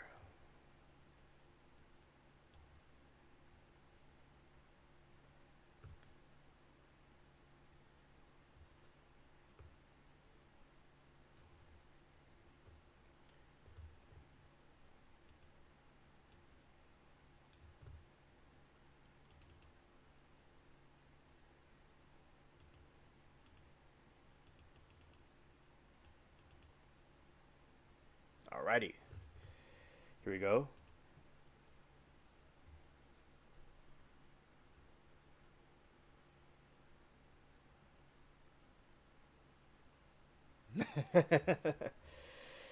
Hello, Anunnaki.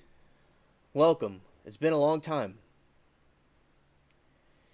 I tried to identify as a billionaire the other day, but the bank said, nope, you still not going to get black billionaire platinum credit card drumming it.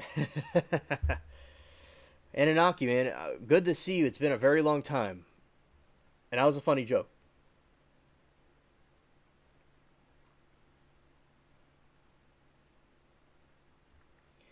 Super D says, fascinatingly, there exists an audio recording of Kaiser Wilhelm II where he announces the start of the war. He had a cringe Berlin accent. I have to go listen to that later.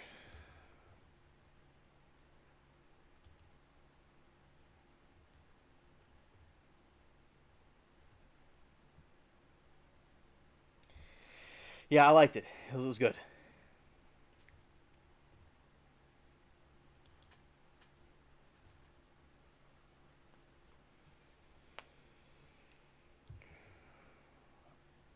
The gold architecture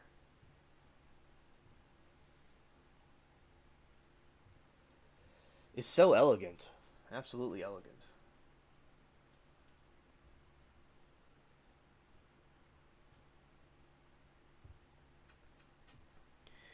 It's absolutely completely stunning right here. And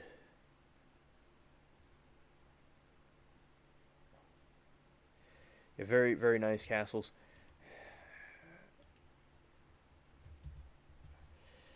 Anunnaki, I've been doing very good, and I'm enjoying my time, doing this stuff on YouTube. And basically, I've been doing stuff with the different streams and going on different channels and being here. I've been having some kind of sketchy weather, but I've been doing okay. And sometimes I'll do trolls and stuff, but everything's going fine besides that. And Anunnaki, I hope that you're doing well. Also,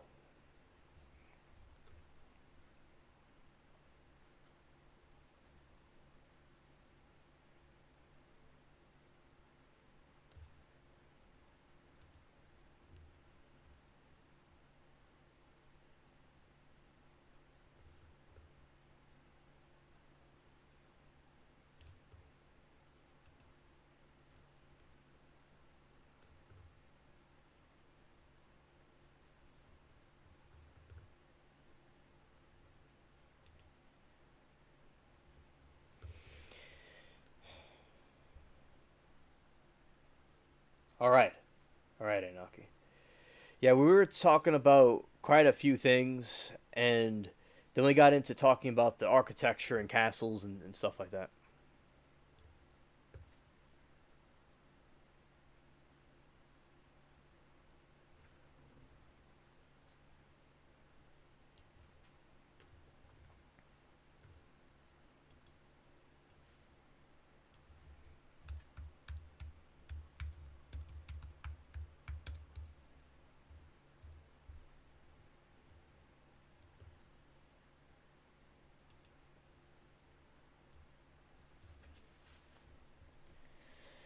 All right, and this is another view of some other Japanese castles. Very cool. I love their architecture.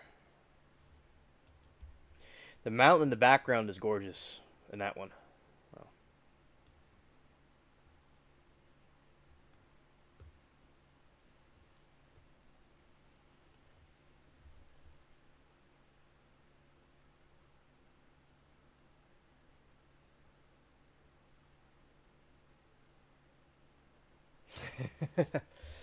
And Inaki said, I've been suffering past month the children loudness during their school lunch break. Oh no.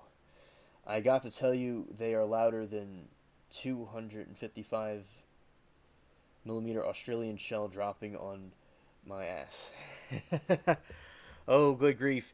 Yeah, that's very loud. That does sound like an aggravation, a thorn in one side for sure.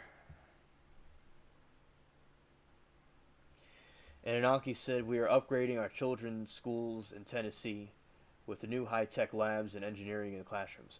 Ah, well, you are brilliant, and I'm sure they're coming out very well. And it's cool that the kids will have that, but I'm also sure it quite is aggravating with all the ruckus. Yes, the kids can be loud, absolutely.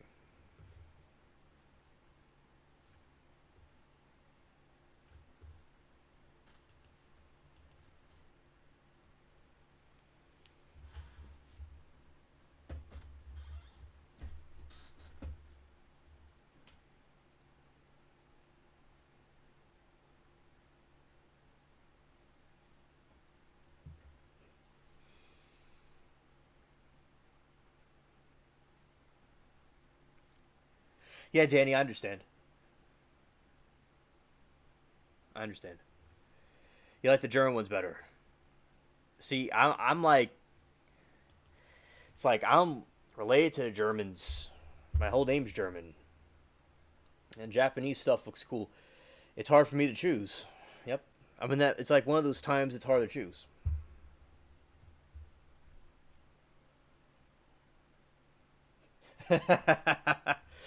Yeah, right on it, Hinaki.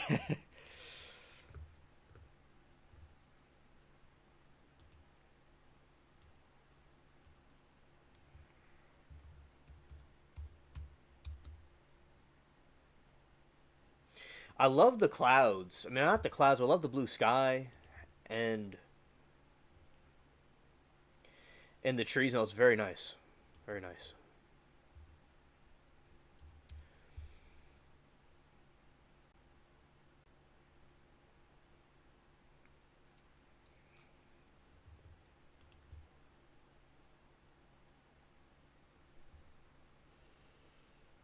and we have YouTube doing something. We have to press this button right here.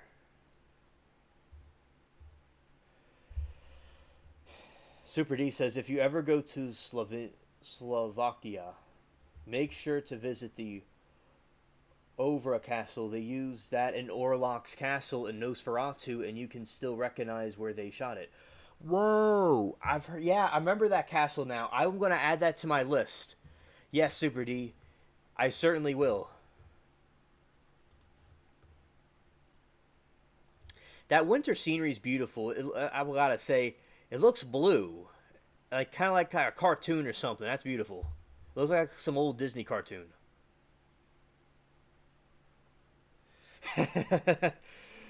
Sandcastles are the best. You can get sandy with it.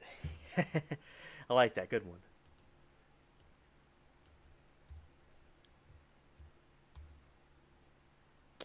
Wrong one. I must have not done this right. It is.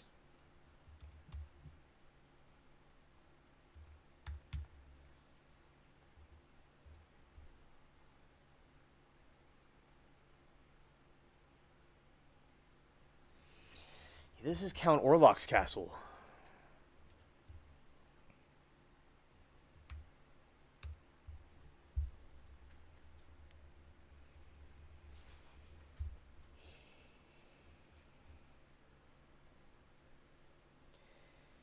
Anunnaki said, castle are like trees. They all share the same land, but each was made own seed. Good one.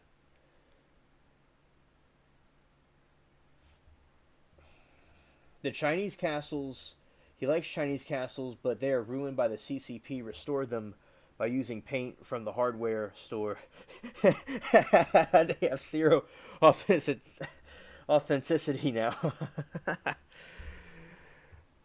They got roasted. Yeah, it's so cringe. They're so disgraceful. Also, before on the 29th of August, I was reflecting on Hurricane Katrina. By the way.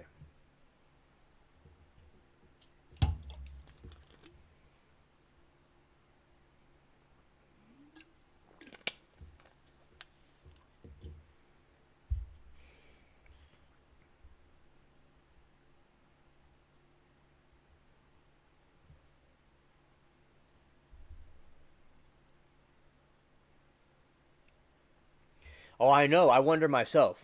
I wonder myself. Yeah, it's so cool to see. Like, this is where they filmed the vampire.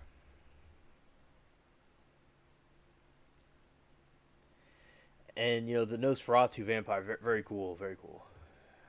And let's see, at night. I'm just curious. Awesome. This is the castle at night.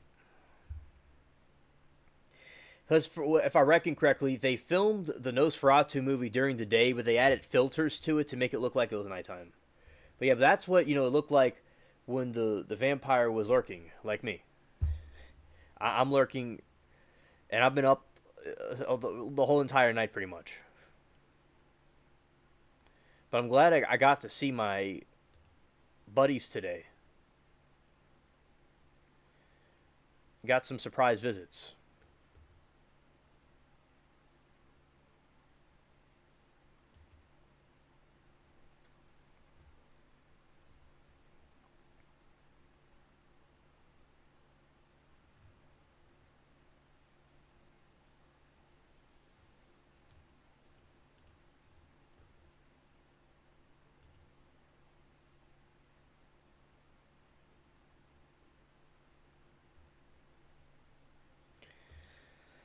All right. Yeah, so yeah, thanks Super D for the suggestion.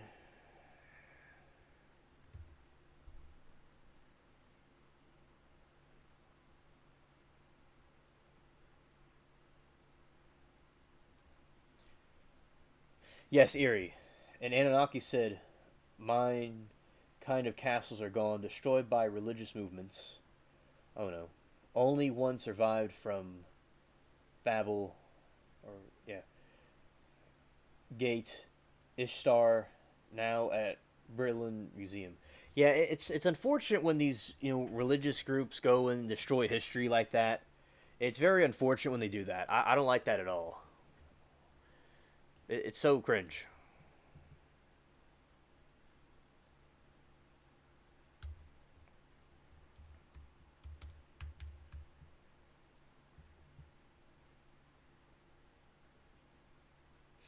Thank you.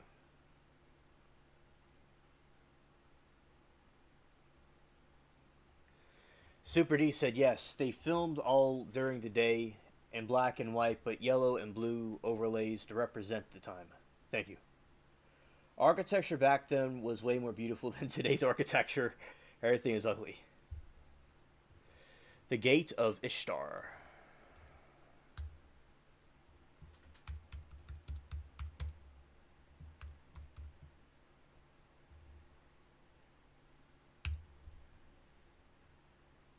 Yeah, I know about that. Yeah. It's good it's in a museum, but yeah, they're going to destroy everything. That's what they do. They no kind of sense of history or any a sentimental value for history or anything. It's so stupid. Yeah, beautiful architecture over there too. Yeah, a beautiful architecture over there too. Nice blue painting, I mean, nice blue paint. It's cool they had the blue paint. Reminds me of Zoroastrian, like their kind of stuff. Kind of like Xerxes from 300 from that time period. That's what it reminds me of. Very cool architecture, also.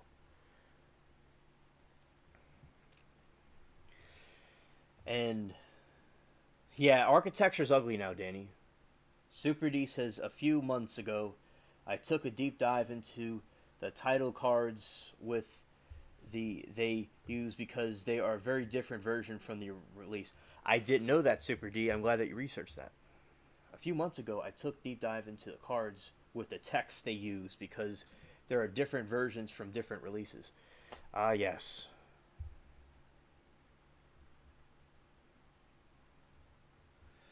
It is the lapis lazuli glaze. Gives the bricks a cobalt color. Thank you.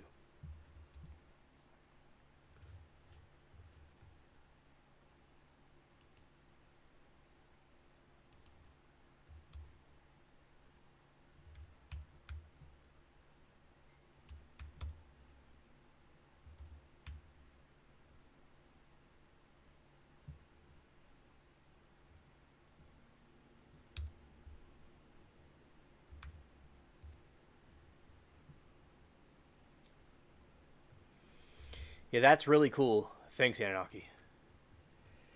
Did you know that the ethnic group of the strongest genetic ties to ancient Egypt are the Irish? I didn't expect that. Yes, I do recall that.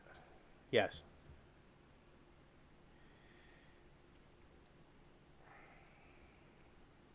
And a lot of the Egyptians had like red hair.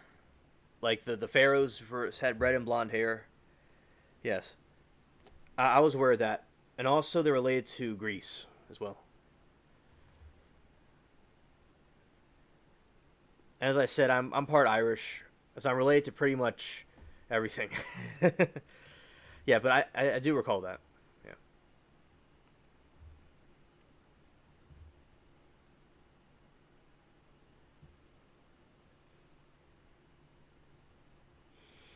We got another visitor right here. I'm going to show in a moment. All right, so Anunnaki said all the bricks on the gate are glass, fired, inlaid as a glaze to protect the bricks from the weathering. We are still trying to duplicate their ancient method, but failed. Also, I've heard that with the sword, with the Damascus blade, they're trying to replicate that too, but it didn't quite work. But yeah, the ancient ways of doing these things, it's hard to replicate. Absolutely, I agree.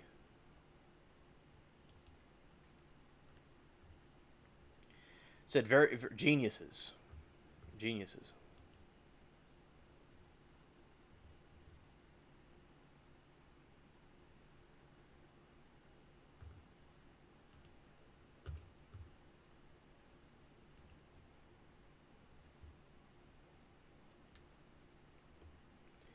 Right here, I got Bubbles, my cat right here.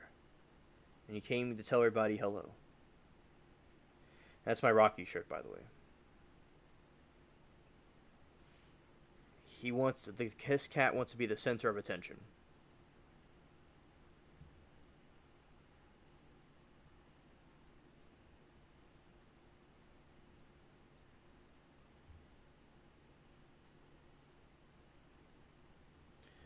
All right.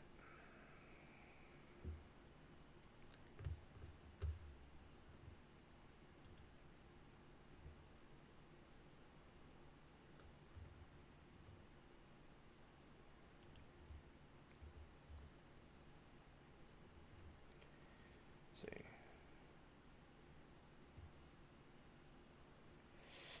Yeah, Anunnaki says hello.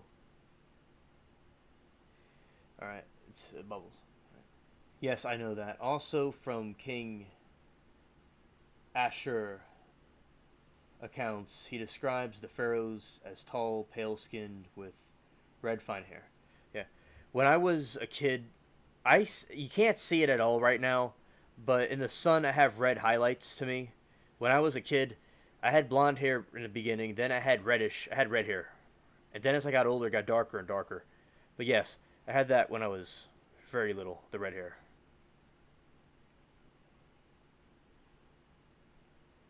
Assyrian king from 980 BC. Thank you.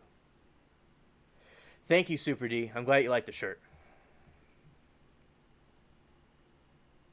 I'm glad that your dog's on your lap right now. That's awesome. That's awesome. Thanks, Amanda.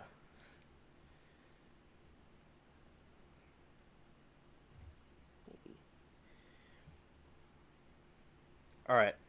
So basically, now at this point, I have reached the end of the show now, and I want to thank all of you for coming here and those viewing it and those seeing the rerun.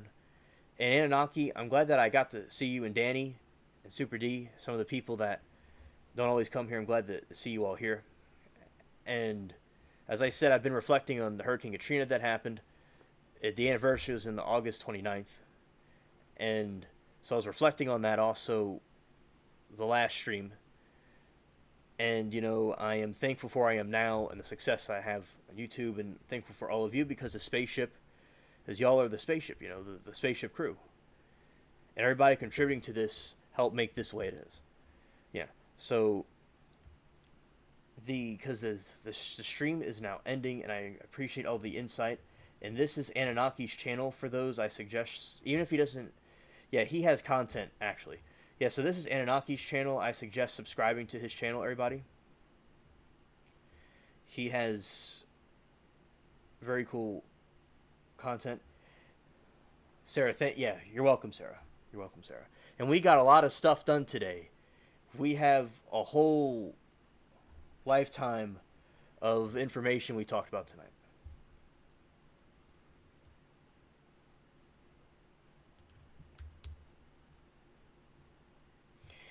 Oh, how you donate to the show.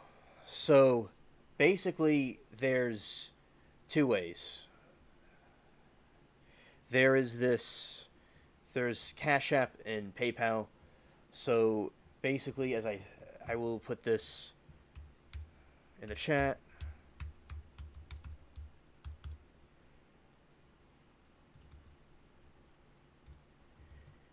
About the donation thing, put in that in the chat right now.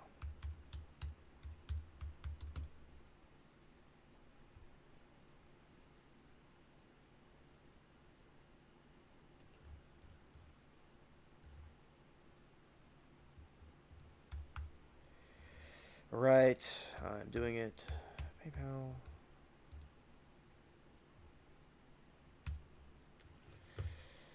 And we got the way of that. And also the other thing. I'm being like a tortoise.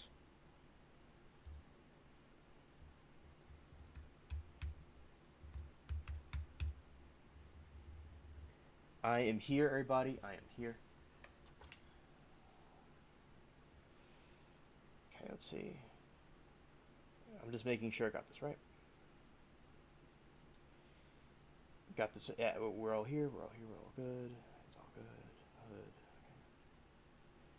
Yes, that is correct. I'm just checking, but I'm about to put the. You have the Cash App. Yeah, that is the one that I use also, and I'm giving two different options. And yeah, so the. Oh, I'll put the Cash App one first. How about that? All right.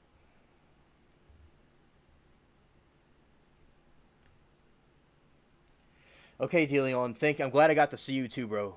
Have a great weekend. Let's see.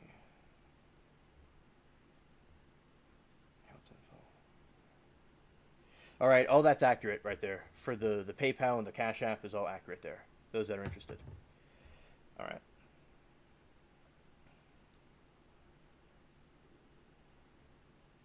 Yes, my Cash App is active.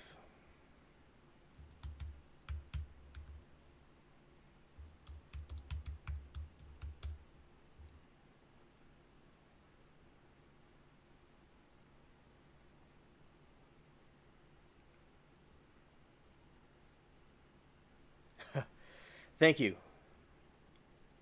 Thank you, Anunnaki.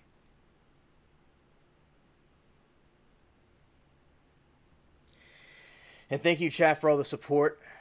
I appreciate it. Yes, it's active. Yes, YouTube does take a whole thing out the donation. Yes, it does. Yes, it does. And also, thank you, Anunnaki and Sarah. Thank you, Sarah, also. And it is always active. Yes. Thank you for screenshotting it. And also, you too, Amanda. Thank you. And yeah, you're right, because YouTube likes to do these things and take all that from the creator. Absolutely. It does. YouTube's very cringe.